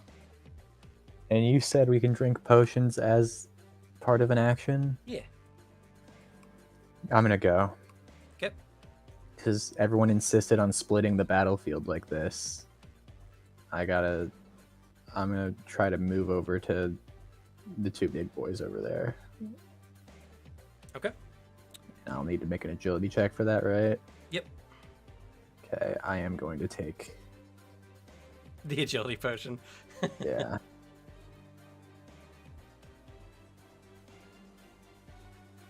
So I get +1, which means that brings me up to a 0 on agility. Really? I thought you were wearing the Yeah. heaviest armor. I am. I put a 0 in agility, and the heaviest Oh. armor gives me a -1. I see.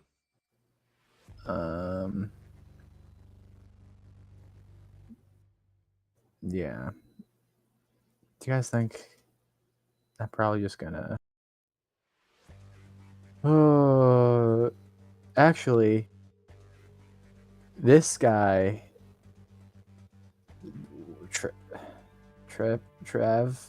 Tav, he's our good friend Trick's like personal enemy, right? Kinda, yeah, in this situation. I'm going to use a hope to use my experience. I fight for my friends Okay, yeah. to Give try yourself and +2. yeah, give myself +2 so I can try to run over to help out with my friend fighting her own personal enemy here. The DC is 9. Success. Whew, good thing can I hear used them. that hope. Okay, and then I'm chilling up here with you guys.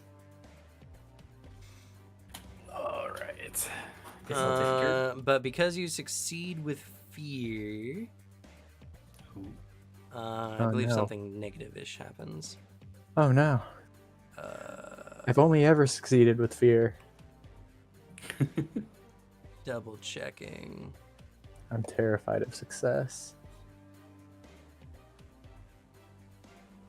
Is that your greatest fear? Yeah, I got serious imposter syndrome. Aw. I gotta make my YouTube video suffering from success at some point. Yeah, success with fear. You get what you want, but it comes with a cost or a consequence. You might take damage, get limited info. Okay, so as you're running over, the Tav's just like, oh god damn it, not another one. He's gonna attack you. Go right ahead, bud. I will give him a disadvantage. He 11. I hits know. on a 2, so. I know, but I'm being fair. All right. I hate to tell you this, Tav. You're gonna regret this. How much damage do I take? Let's see. Trick question, it's none. It would be 12. Yeah, so that I take 0. He takes 14, and then I'm going to spend a stress to use my retaliation. Ooh. When you take damage from a creature in melee range, you... Oh wait, is he melee range? He is He now. swung on you. He Okay, just yeah. ran at him. You may mark a stress to immediately deal weapon damage to the creature at half proficiency rounded up. So 1d10. What is at half proficiency? Does that mean I have to roll for it? Because it says I just deal weapon damage. Is that supposed to mean I attack him? You just attack him essentially, and you just roll. Half proficiency is the number of damage dice you normally would use, but because you guys only have one proficiency, yeah, and it's round So up, nothing changes. So it's just one damage die yeah. from your weapon. So I think I don't have to roll for attack with this, right? No, it doesn't say to. It just says, doesn't it? Doesn't it say? It just says I deal damage die Yeah. or weapon dice damage. Okay. Nice. So he takes 24 damage from attacking me. I'm like running, and then I don't think it stacks together. I think they're two it- instances of damage. yeah, they're two separate. It's 14 and 10. Your Yeah. axe adds +2 to it, doesn't it? Or is No, it it only doesn't. dice? It just says like- weapon damage dice. Okay. Yeah. Also, it doesn't. Oh, okay. Yeah, it it's a does. 1d4. I even if it did, I think it only says damage dice specifically. No, it's deal weapon damage. Oh, So, weapon damage. Oh, okay. Yeah. Um, An instance of 14 and an instance of 10. So An instance of 14 and an instance of 10, which is actually worse for him overall, because It's two majors. it's two severes. Oh no. Oh yes. Oh god. He's I a cannibal. I see the big fight happening over there, and then I see this big boy running over to join the fight, and I say, I can't let this happen. And I just start running, and as he sees me and tries to stop me, I see his attack coming, and I just don't stop. I run head first into him, take the attack head on, and keep going. Just bulldoze through him. And then as I make contact with him, I take another step forward just to make sure maximum damage on this tackle, and then I plant my foot, and as he's flying away from me, I get one axe hit on him, just for good measure. Nice.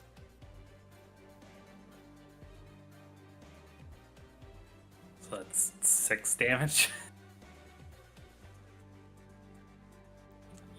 That's yeah, you do him in. So with that axe, he just, you very clearly finish this guy off as his viscera lands on the ground. All the remaining bandits are like, oh shit, Tav's dead. Fuck, let's get out of here, and they begin scampering and leaving. Brutus 2. Brutus too, yeah. I don't think so, cannibals. That's true. We do believe them to be cannibals. Yeah, because they are cannibals. You guys can try to finish him off if you choose to. Yeah. Okay. Sweet. I mean, Brutus started to run off, so as he starts to leave, I go to stab him. Go ahead. I mean, you guys have the initiative essentially. 16 with fear. Hits. That's 9 damage.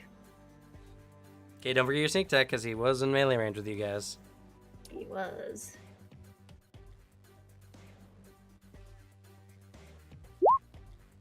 Whew.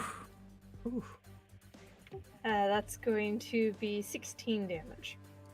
Okay. A severe wound. He's still going though. He is beefy. It's just I mean, Oh. that's fucked up. fair. I'll 16 get with him. fear. Nope, mine. Okay. After my sister stabs him, I kind of just throw my axe like right into the middle of his spine. Okay.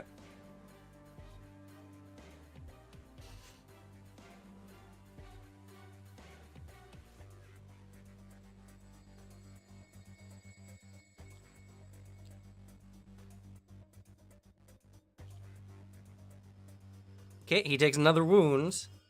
And how much did you do to him earlier? I don't remember. Was it a... I did a severe. Did you do a severe? Because I slammed him. It was max damage. What would a 9 damage been? Not a severe. So major then. No, that was a minor. He's beefy. His damage threshold's 10. Ooh. For a major. Worse than mine. So he's still going with 5 HP missing. Oh shit, my axe. It's okay, I got you. I got you. I'm gonna spend a hope to use Ranger's Focus, Okay. which adds a 1d6 damage to the roll. Oh my god, why have you been doing this? Well, I was gonna save it for the big guy. You have He's hope. dead. You could have You shot guys the big generate guy hope over and so over again. fast. You've been at max Ah. hope for so long. I'm sorry. Fucking Oh, yeah, don't- throwing. You have max hope, right? You can combo with someone too. Yeah. Didn't he already? No, he's been comboed with. You know, Yeah. combo with Iggy. Did I? No, you haven't comboed yet, I don't believe. Oh, You've been You comboed. can. Other people have been comboed with you, but you haven't used your combo yet. Yeah, I think your choice of combo is Iggy, Trick, Slug, and me.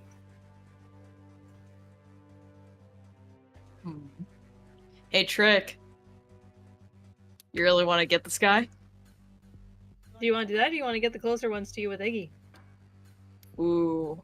I got It's these true. here. Iggy's range too. Alrighty.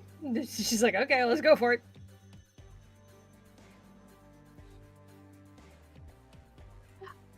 She will join in attacking. I'm assuming we're Brutus. attacking Brutus. Yeah. Yes. Okay, so spend 4 hope if you want to keep your ranger's aim ability as well. Yes. I'll just.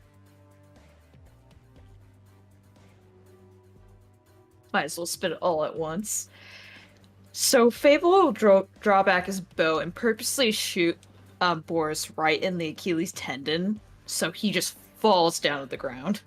Okay. Okay, and while that's going on, Trick is going to attack him and attempt to flip over him, and in the process, grabbing her sister's axe. Ooh. I like it. 14 with hope. So that will be 9 damage. Add 11 to it.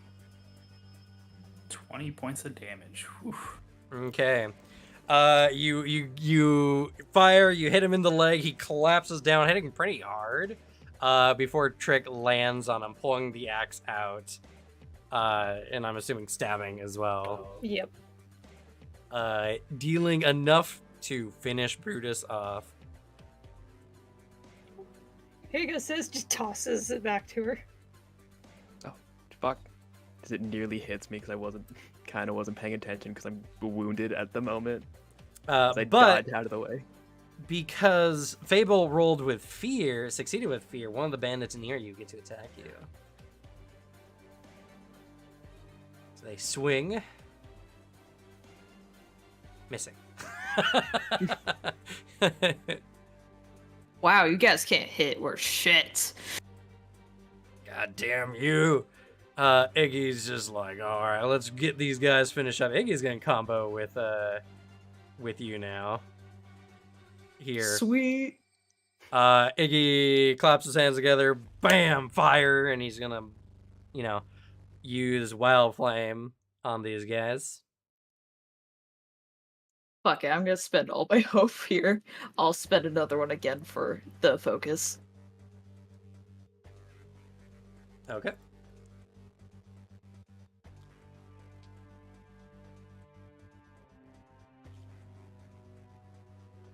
I hit him, finally. I crit! Ah! Yeah! Send him to the afterlife, Fable. As I use reassert so you can reroll. Thank you.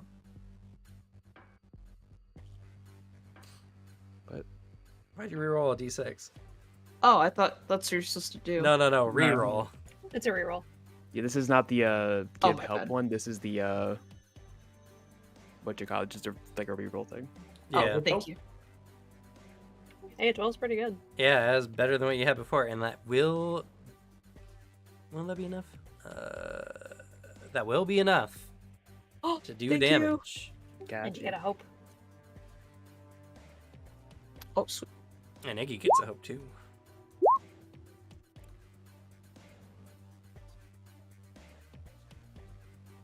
All right. So Iggy does 20 damage with his flames. Damn, we're scary. Yeah, and I mean, anything over that's just gonna be severe damage. which I believe, yes, because I believe one of them, or two of them before, had taken major damage from his flames. Yes. So, the flames, two of them were like, ah, on fire before they hit the ground. And then the one you shot is there, burnt terribly, arrow sticking out of him. He's still up, though. Well, I haven't gone in a while, so Yeah. as everything's been going on, he's been kind of sneaking, waiting for his moment, and he will shiv the bandit. Okay. Iggy will hold him, and I'm going to use the hope to give you advantage. Nice. He tries to run for the door, and Iggy's big hand blocks his way. I get to re-roll that one.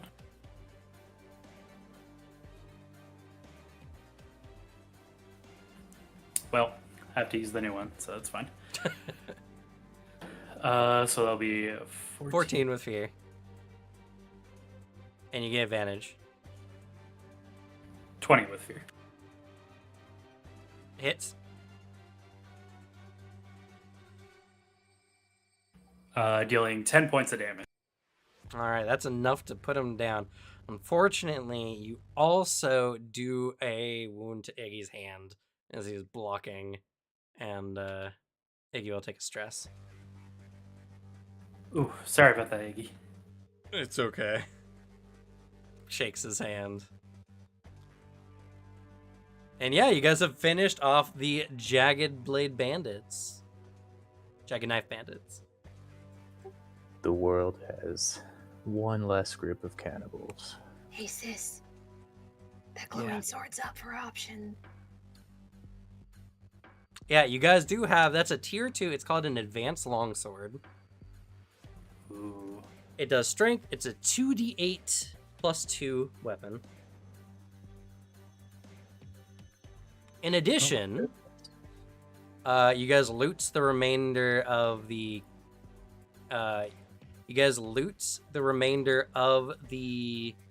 bandits' camp, and you get 2 chests of gold. Oh, jeez. A chest does break down into 4 bags. Yep. I see, and 5 handfuls go into a bag. Yes. Yep. 4 bags, sorry. So you have 8 bags of gold to split amongst yourselves. Equivalently.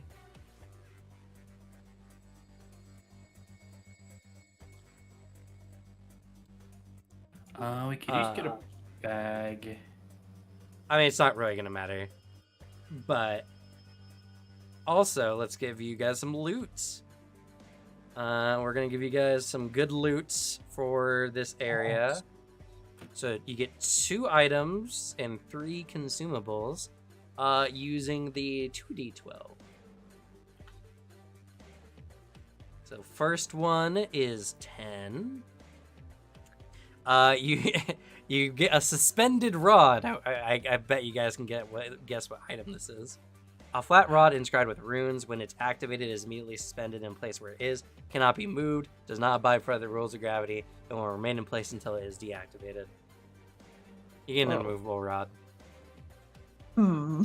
You also get, sad, a piper whistle. A handcrafted whistle, each that are made with a distinct sound, and the piercing tone can be heard across a 1 mile distance. We can create music, guys. It's not what it's for. I had no Oh. idea. It's one shrill note.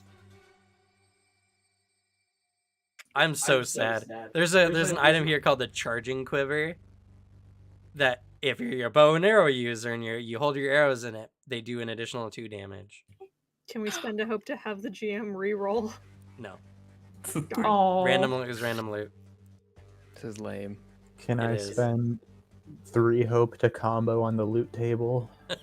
yes. You know what? Yeah, sure. Go ahead and roll a d6. I'll give you advantage Yes. on loot. For 3 hope.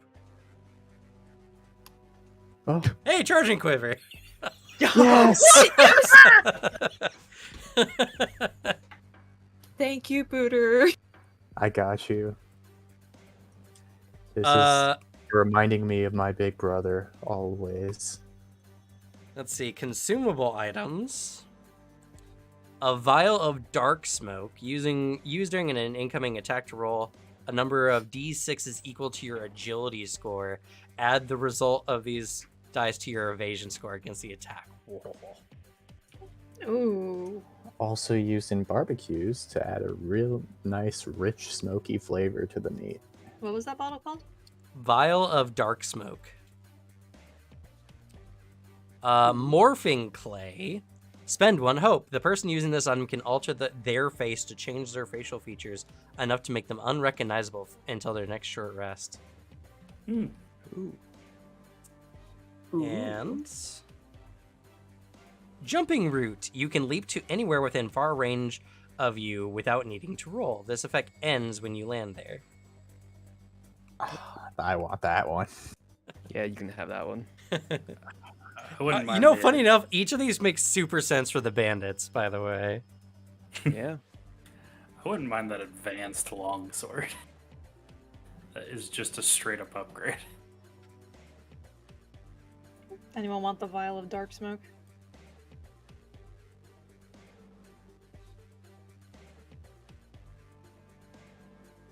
The Cannibal's Dead is a reward in of its own. I am good. You can have the sword, Devin. Okay. That's I'm translating paladin there for you. There's some really cool items in here. Some of the later game items you guys can get access to is like Clay Companion. This ball of clay can be sculpted into various animal shapes and then will behave as the animal in question. This Whoa. companion, it has continuity of memory and self across different shapes, but may adopt some mannerisms for each form. So essentially you get like a familiar. That's so cool. Ooh. Yeah, when it comes to my turn, I've decided what game I'm picking, and it's this one. I want to do a short campaign of this. But Legend of the Five Rings. Daggerheart. But yeah, Oh, so yeah, something that's pretty much it for now. What'd you all think of Daggerheart? How's it I sound think to you Good guys you? heard game. my thoughts. I really liked it. I have been very pleasantly surprised with Daggerheart in general. Yeah. I mean, besides the normal jank that comes with Theater of the Mind, especially with like a bazillion enemies. And to be Yeah. fair, you can play this on a game board. They have rules essentially for doing this on a game board. I think it's very interesting, to say the least.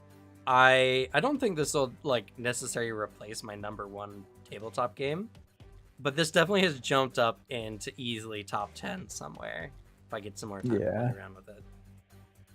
I agree with that. I am very happy that the combos in this game feel very smooth and fluid. It doesn't feel janky at all, except for us figuring out what our stuff does. Also makes combat feel more fun when you can team up with your party members. Yeah, I love that. Yeah. Yeah, I find the action system to be very interesting. So essentially, like how it's written in the book is you get action tokens, and each player should have like 7 action tokens. And during combat, I put like an action pad out, and when you guys use actions, you put tokens on that pad that I can then spend to use enemy actions. But the problem is like it's supposed to be very narrative, so it's not clearly defined. And I mean, to be fair, that's the intent on the system, on like how generally combat will flow.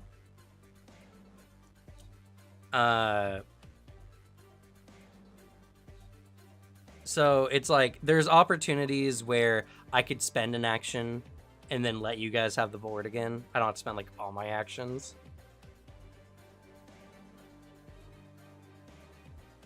And it's sometimes like, for instance, Devin didn't get to act for like a few rounds of initiative. And to be fair, it's also like you have to be willing to jump up and like claim initiative. Yeah.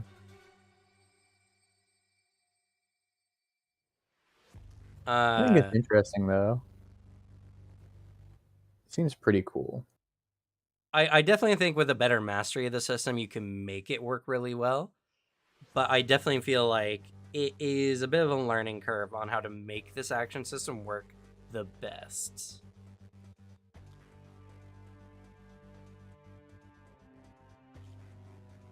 And I can actually take 2 action tokens from the board to just gain fear if necessary. Whoa.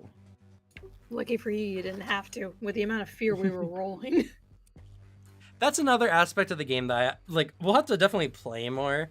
I don't know if we just had a more fear-ridden session, or like I'm supposed to be spending way more fear. Because like there's some things like and it gives me the ability, like him pulling out a weapon, that was just an improv thing, but they want you to do that kind of stuff. So like I was just like, all right, I spend 2 fear, I give him access to like a more powerful weapon that makes him more dangerous. And in turn, that gave you guys essentially better loot at the end. True. So, like, I don't see necessarily a problem with that aspect of it. I like the loot table. The fact that they added a loot table to a beta test of all things, I'm so happy about. Super fun. And there's a lot more interesting stuff to take into consideration for it. I think what will stop this game from being like my top pick is you can do pretty much anything if you just roll a right skill check for it in this game, but that doesn't bring value to like a build that you do for your character. Yeah. Like in Pathfinder, if your character is really good at like diplomacy, you can go out and you can like negotiate with people more. You get bonuses when you use those negotiation actions, and you can just have whole skill feats just dedicated to how good your character is at like diplomacy. Yeah, and this one it's like if I have the minimum, which is a -1 in something, if someone's completely built their character to do that, the most they'll have is a +2. So it's like it's not that much better than me.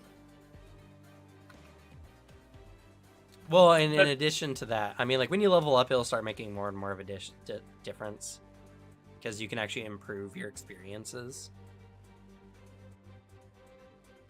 But there's just nothing added. Like there's no special effects to the things. It's just what you can imagine you can do versus not.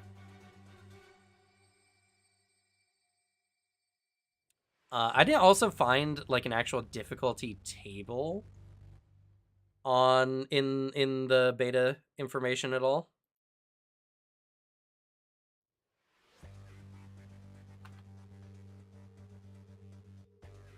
Which is something that I find very strange.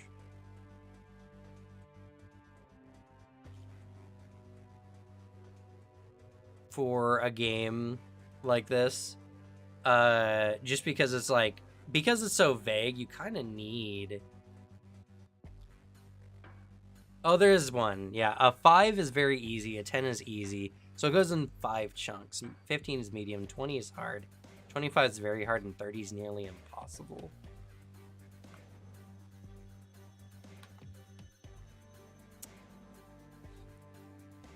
Okay, I didn't see that before. They do have some stuff for it. It's still kind of vague, and because of how the game works, there's not a ton of reliability on how your actions work. Because your scores can be anywhere from 2 to 24, plus whatever bonuses you have. But I like it a lot. I think the game has a lot to offer. Some of the later abilities, I don't know, like if you guys have looked them over, are really good. And I would definitely like to play this again as like level 5 characters, where we have a lot more like skill bonuses, a lot more things, a lot more like we have the full 5 cards from our domains. Especially because, like, for me, I felt like it's a bit different than other people. Because as a wizard, one of my cards is 3 different abilities.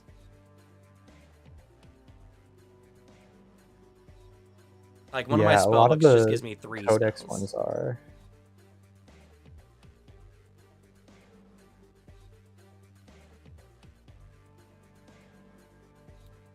So, I don't know. What's something y'all particularly liked about it? I really liked how I thought that I made a character that was way too built in a certain direction, and then it worked out good actually. And I also like how it feels like there are very much like there's like 4 distinct resources to use throughout playing. Like you have hope, you have stress, HP, and armor. And like you can build things to have stuff do any of those. And so it feels good to have a bunch of options and like be able to do things with all of them. And it seems pretty good to use all of them. And you never really are struggling for them unless you completely build around one.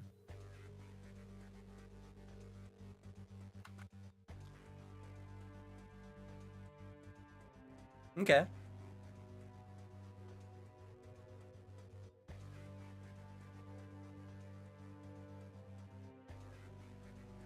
Anyone else really likes about the system? I really appreciate the hope points. I do think they add some fun to it, especially with some of the abilities connected to hope. And the fact that you can just generate them so easily when the dice are on your side, really. I think it's a nice little feature. I agree with that, but I also just love like the fear system as well, because like some of the abilities I was kind of fearful of. Yeah. Like the a fear ability to just take away hope from us.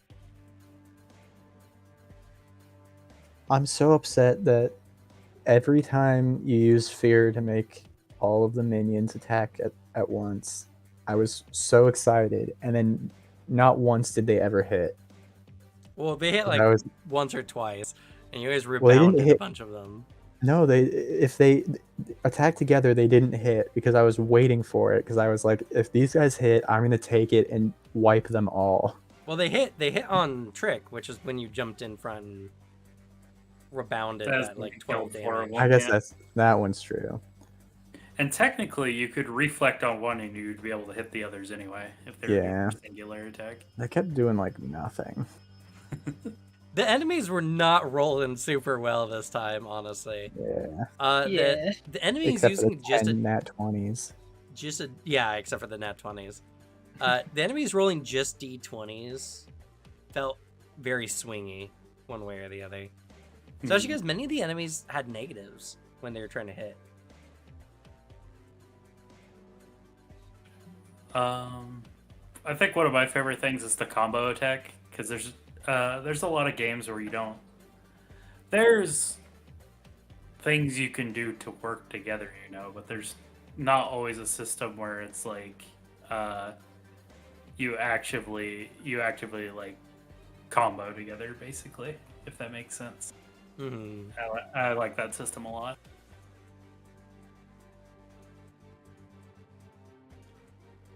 Or if someone knows like exactly what they want to do next, they could be like, "Oh, it's me," and that's pretty nice too. So you can think of something else or have another plan. I liked my class feature of the prayer dice. 'Cause, like, damn, I want to do a combo attack, but I already used it. Hey sis, have 3 hope. That's also very nice. There's some really cool class features. Yeah. Seraph hope- definitely recommended to anyone, to everyone. I recommend my exact build to anyone. True. If you want to go even harder, go the turtle one. I did a Like, level up. The level up is huge. Oh, Nice. I also really like how like free the combat system feels, where it does give you that freedom to make a lot of interesting choices. Like I until the very end, I didn't take a single action just to like limit the amount of actions that the enemies did because I made a very reactionary character. I thought it was just fun because it like not any other system that I know of really can do that. It always just sort of insists that you have a turn. That's interesting. It's a very interesting take. I can Like, see it and for that's sure. like one of the more extreme examples of it. But like, you can do it in the game, and I proved Yeah. that. So you can do a lot of stuff in this action system, and I appreciate that. Yeah. To be fair, also, like, you can do some pretty crazy stuff because in that last fight, you fought over 30 enemies. yup. Over 30 enemies in like a 2-hour span of time, too. Yeah, but to be fair, that's because most of them were minions, and if you hit one of them, which isn't hard, you take out a horde of them, Yeah. Yeah. But still, which I I mean, do like, like too. the fantasy is pretty cool. Yeah, I Yeah. would say combat is pretty snappy as well. I like it a yeah, lot. I feel like It if we does feel played quick. more, it would become snappier because the biggest waits in time was just players deciding on what to do in the combat. yeah. It was really just like, can I use this ability now?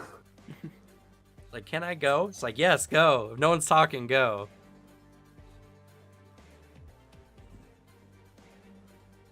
Because this is like, I would love to see a one-on-one type scenario in the system. Yeah, Because I feel like the back and forth with the action points could be really fun. True. Anything anyone disliked playing the game? Nurgle loves Alex, and he wasn't here. Yeah, we got to miss Yeah. not seeing Alex's character. I Rip was Gate sad 4. to not see Gate 4. it's so sad. So far, I don't really have any complaints or things I'm frustrated with. Like, there's probably some things on this Daggerheart Nexus I probably could, which were a bit more specific, but that's because everything's still being fine-tuned out and worked on. Yeah, I feel like when we can actually get this into a VTT, actually, this would be a lot better. Mm-hmm. I already aired my one grievance, which is just the fact that skills take a super far backseat in this game. Yeah.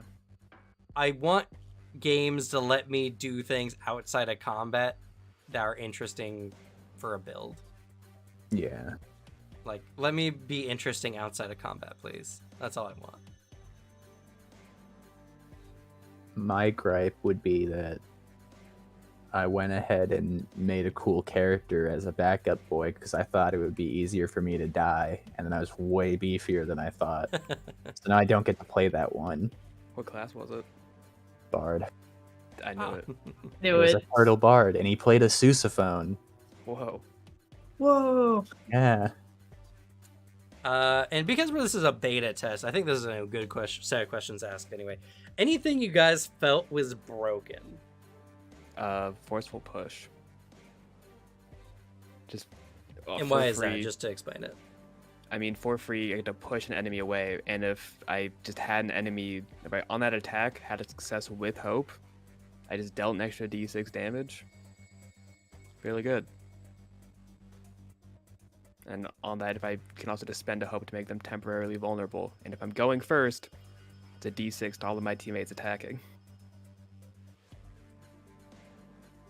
If you go first with it, Yeah, if I go first with the round and use forceful push, make them temporarily vulnerable, my teammates can dogpile on them. oh, I see. Yeah. I Is mean, that just a thing that applies to all of your attacks? Like it's just a thing that's always I can active?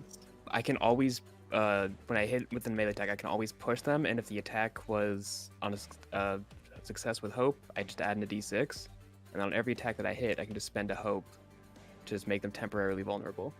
Yeah, that is pretty crazy. that is pretty strong. Where do you get that from?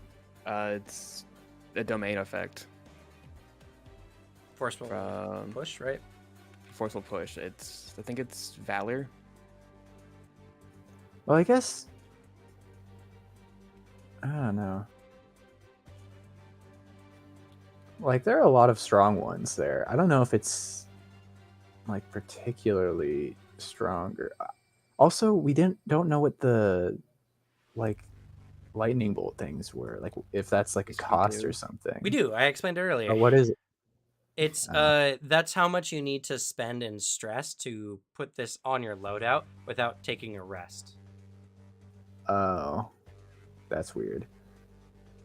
Yeah, So it this is seems like that ability requires. So it should require like a cost. Like I have my guardian class feature where I can become unstoppable, Mm-hmm. and then while I'm unstoppable, I gain resistance to physical, can add an additional d6 to all damage rolls I make, and can spend stress to reroll a single die I roll. Mm-hmm. And then like it counts down from 4 every time I use the damage, the extra damage, and once I hit 0, my unstoppable ends. So I feel like it could be something closer to that, where like there's at least a limit on the amount of times you can do it, or like you have to go into a special state to do it. so Yeah, or like a certain amount of times between rests or something like that. no. See, the thing is, I think it's fine. That ability scales terribly into the later game. A D6 I guess feels that's fair. a D6 yeah. feels good right now, but when every proficiency you guys get, which your proficiency gets up to what? 6? 6 dice for a weapon attack. 1d6 is not going to feel like a lot. But I think the strong part of it is the free push for everyone, because you don't have to hit hopeful to push. It's just you hit the attack and you push, Yeah. which is basically just like that enemy now has to use one of the actions to move up again, They don't. unless they have range. Enemies don't use actions to move anything within close range. And this Oh. forceful push only pushes them out of melee attack range. That's interesting. Then yeah, I guess that ability's fine. Yeah. I do think the D6 is very strong early game. Yeah. I think later game, though, the D6 would just fall off. But being able to spend a hope to make enemies vulnerable is strong, but that, I think, is worth the cost of spending hope. Yeah, I think it's not like it's not any stronger than a lot of my abilities. It just, like Cam said, it's just stronger right now. That's probably Yeah. what was. But like even right now, I think just me being able to do my armor and damage to people who hit me is stronger than that. That's true. And that's what ability is that? That's my subclass ability. That's just for your subclass. Yeah. And it gives me an extra armor slot for my subclass. Yeah, because I do have to admit 14 damage. I mean, to be fair, But you had to I load had to yourself give up a for lot it. for it. Yeah. I gave up all of my evasion for 14. And I could have raised it to 15 if I was a Galapa. But and that would keep increasing with proficiency too, which is crazy. Yeah. It was nice to see that enemy still had the potential to miss you. Yeah, because they Kind kept of. having negative bonuses. I will say it's only in enemies in melee range. So if you do deal with enemies that are like long distance, which we did see, or enemies with reach weapons, it is Yeah. something that you can't always benefit from. I do think it's very strong with your setup, but I think I did build my character literally entirely around this one ability. I do think, again, it's a similar scaling issue where I mean, I don't know if 14 damage is ever going to be not a lot. And it goes higher if you went with like a lot, but like you said, I'm sure there's some other stuff that can make your armor value go up. Yeah. Like there's just better armors Probably out better there. armor, yeah. I think it's a very strong ability. It is tied directly to your survivability though.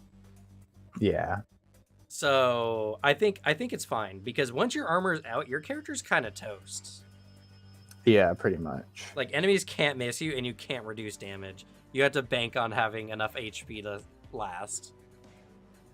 Yeah. Which your damage thresholds become fucking wild if you invest in them, by the way. Yeah, my damage thresholds are really good now. Because I I have believe that 6, 11, and 16.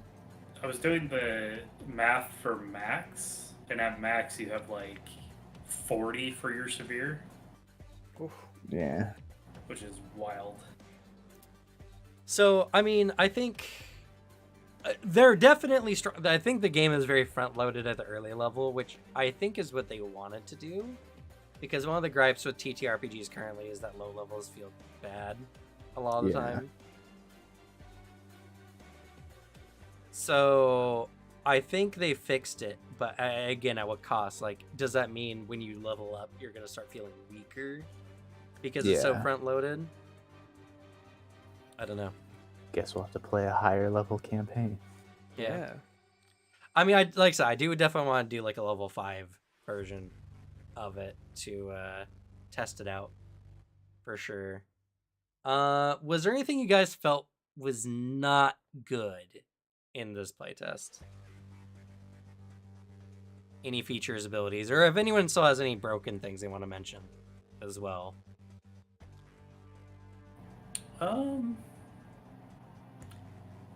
Honestly, one of them I was gonna use, but we had somebody else close the distance on the sniper, so I was like, I don't need to use that then. I think short rests are very strong. Like, I feel like coming into it, I had a lot of hesitation with things about my character where I was like, this is going to be hard. Like, I need to be careful about where I use my abilities, so I have to actually conserve resources. And then as soon as I learned what short rests do, I was like, I can use my resources like crazy with no negative repercussions. I want to say with no negative, because you can only refresh a couple points of armor or HP. 2 armor, 1d4 HP or stress, and then getting a hope. And now I can help you with armor too, which is nice. But I wouldn't say it allows you to like go Nova in every single fight. I'd say you'd still need to be like a little But it's way less. practical about it. Yeah, it's way less like frugal than I thought I would have to be. Yeah. I do wish we had a bard in the party though, because after I made my bard, I saw that they have an ability to add d6 to armor value of one of their allies. Oh, yeah. I mean, I could have buffed your armor too. I had that spell. And you chose not to.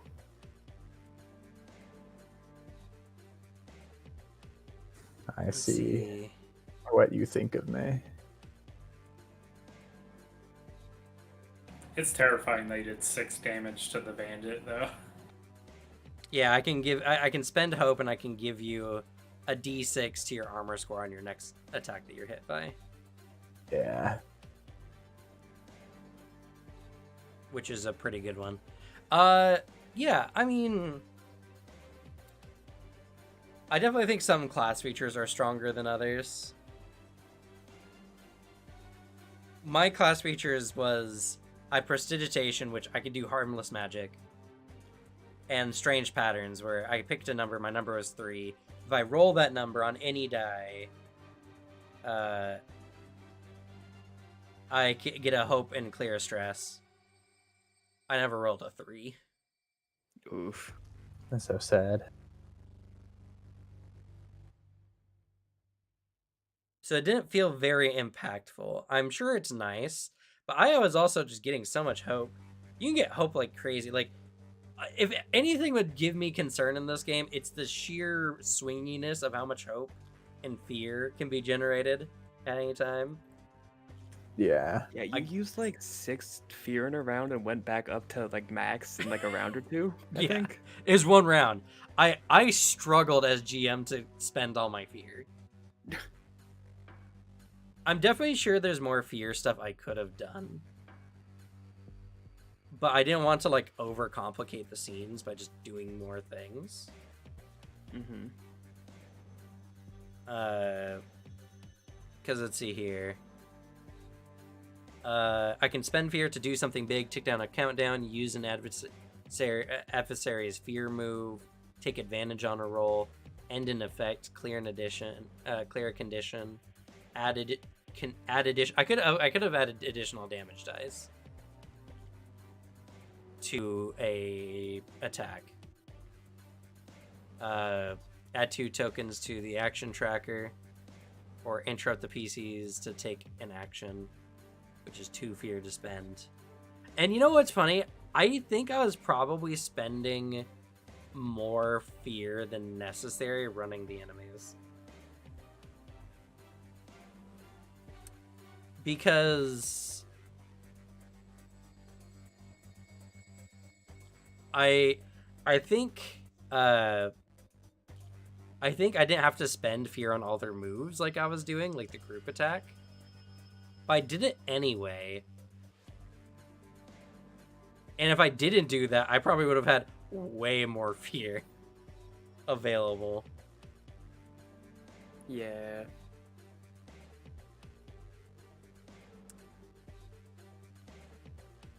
So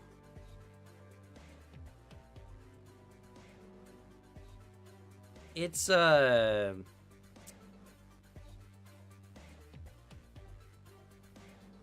might be better if it had a lower cap, because it's like 6 of us all going towards a one pool, while the Well- 6 of us have to go towards our individual pool. to be fair, it says 2 to 5 is like their recommended size.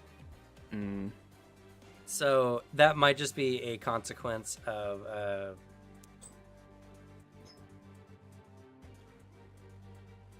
just having so many people. Mm-hmm.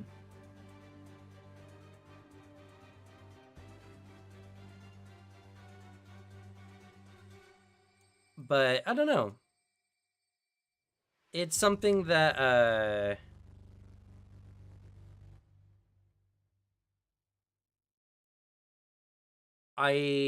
don't know. Like, I'd have to play more to understand. And I think that's a good thing in a sense. I don't feel like I can play this game once and absolutely run it flawlessly after that. There's still something to dig into. Mm-hmm. And I do feel like in the end, that might be one of the bigger detractors to the system, is if you gain full system mastery, which I feel like you could do pretty quick, what is there left to dig into, like as a GM or as a player?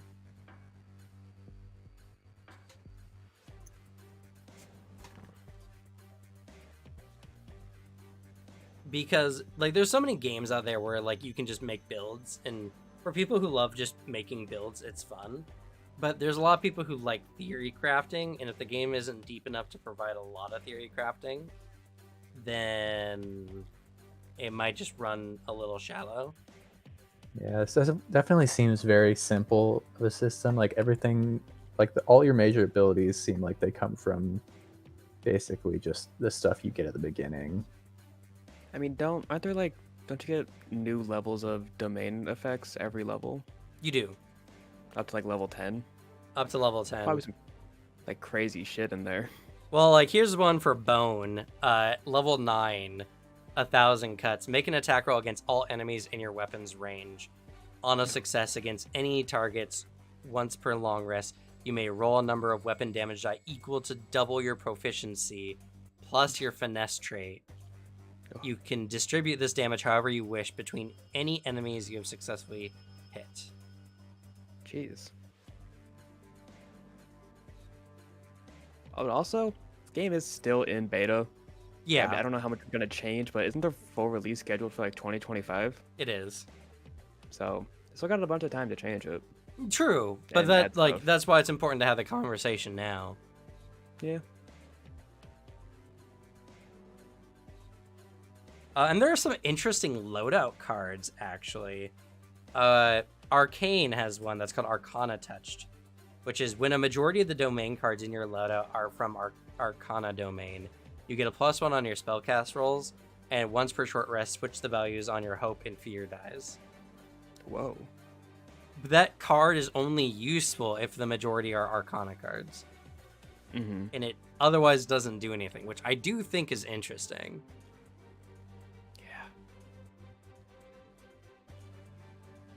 And I do think that with like bigger loadouts, like I said, if we play like a level 5 game, I would love to see what it does, and maybe we'll do if Alex can't get his shit together next week. Maybe we'll do level 5 versions of these characters.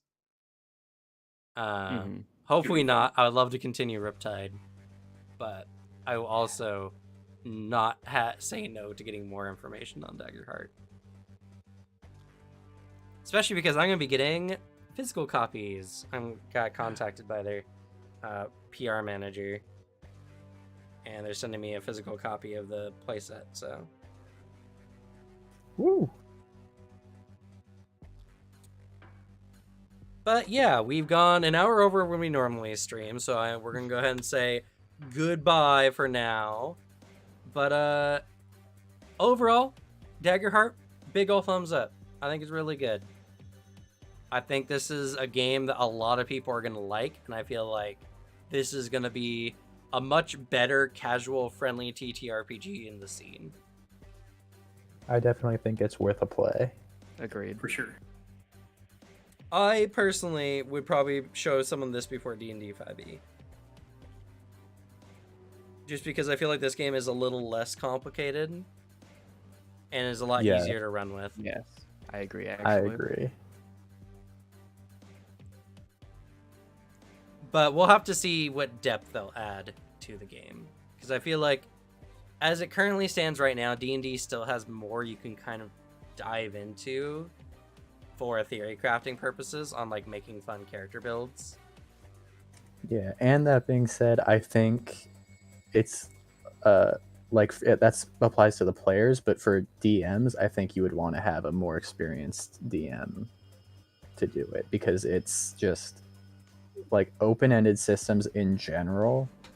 The like rules light systems are inherently just more work on the DM's part, and having them be confident enough to make decisions. Yeah, I think that's a very fair point. Yeah, so as long as you have someone who is versed in tabletop, you could have a party full of brand new people to tabletop, and I think this would be better than 5e for an introductory system. I think that's very fair to say. But all right, I guess we'll go ahead and say goodnight. Goodbye for now. Good night, everybody. 99. Good night.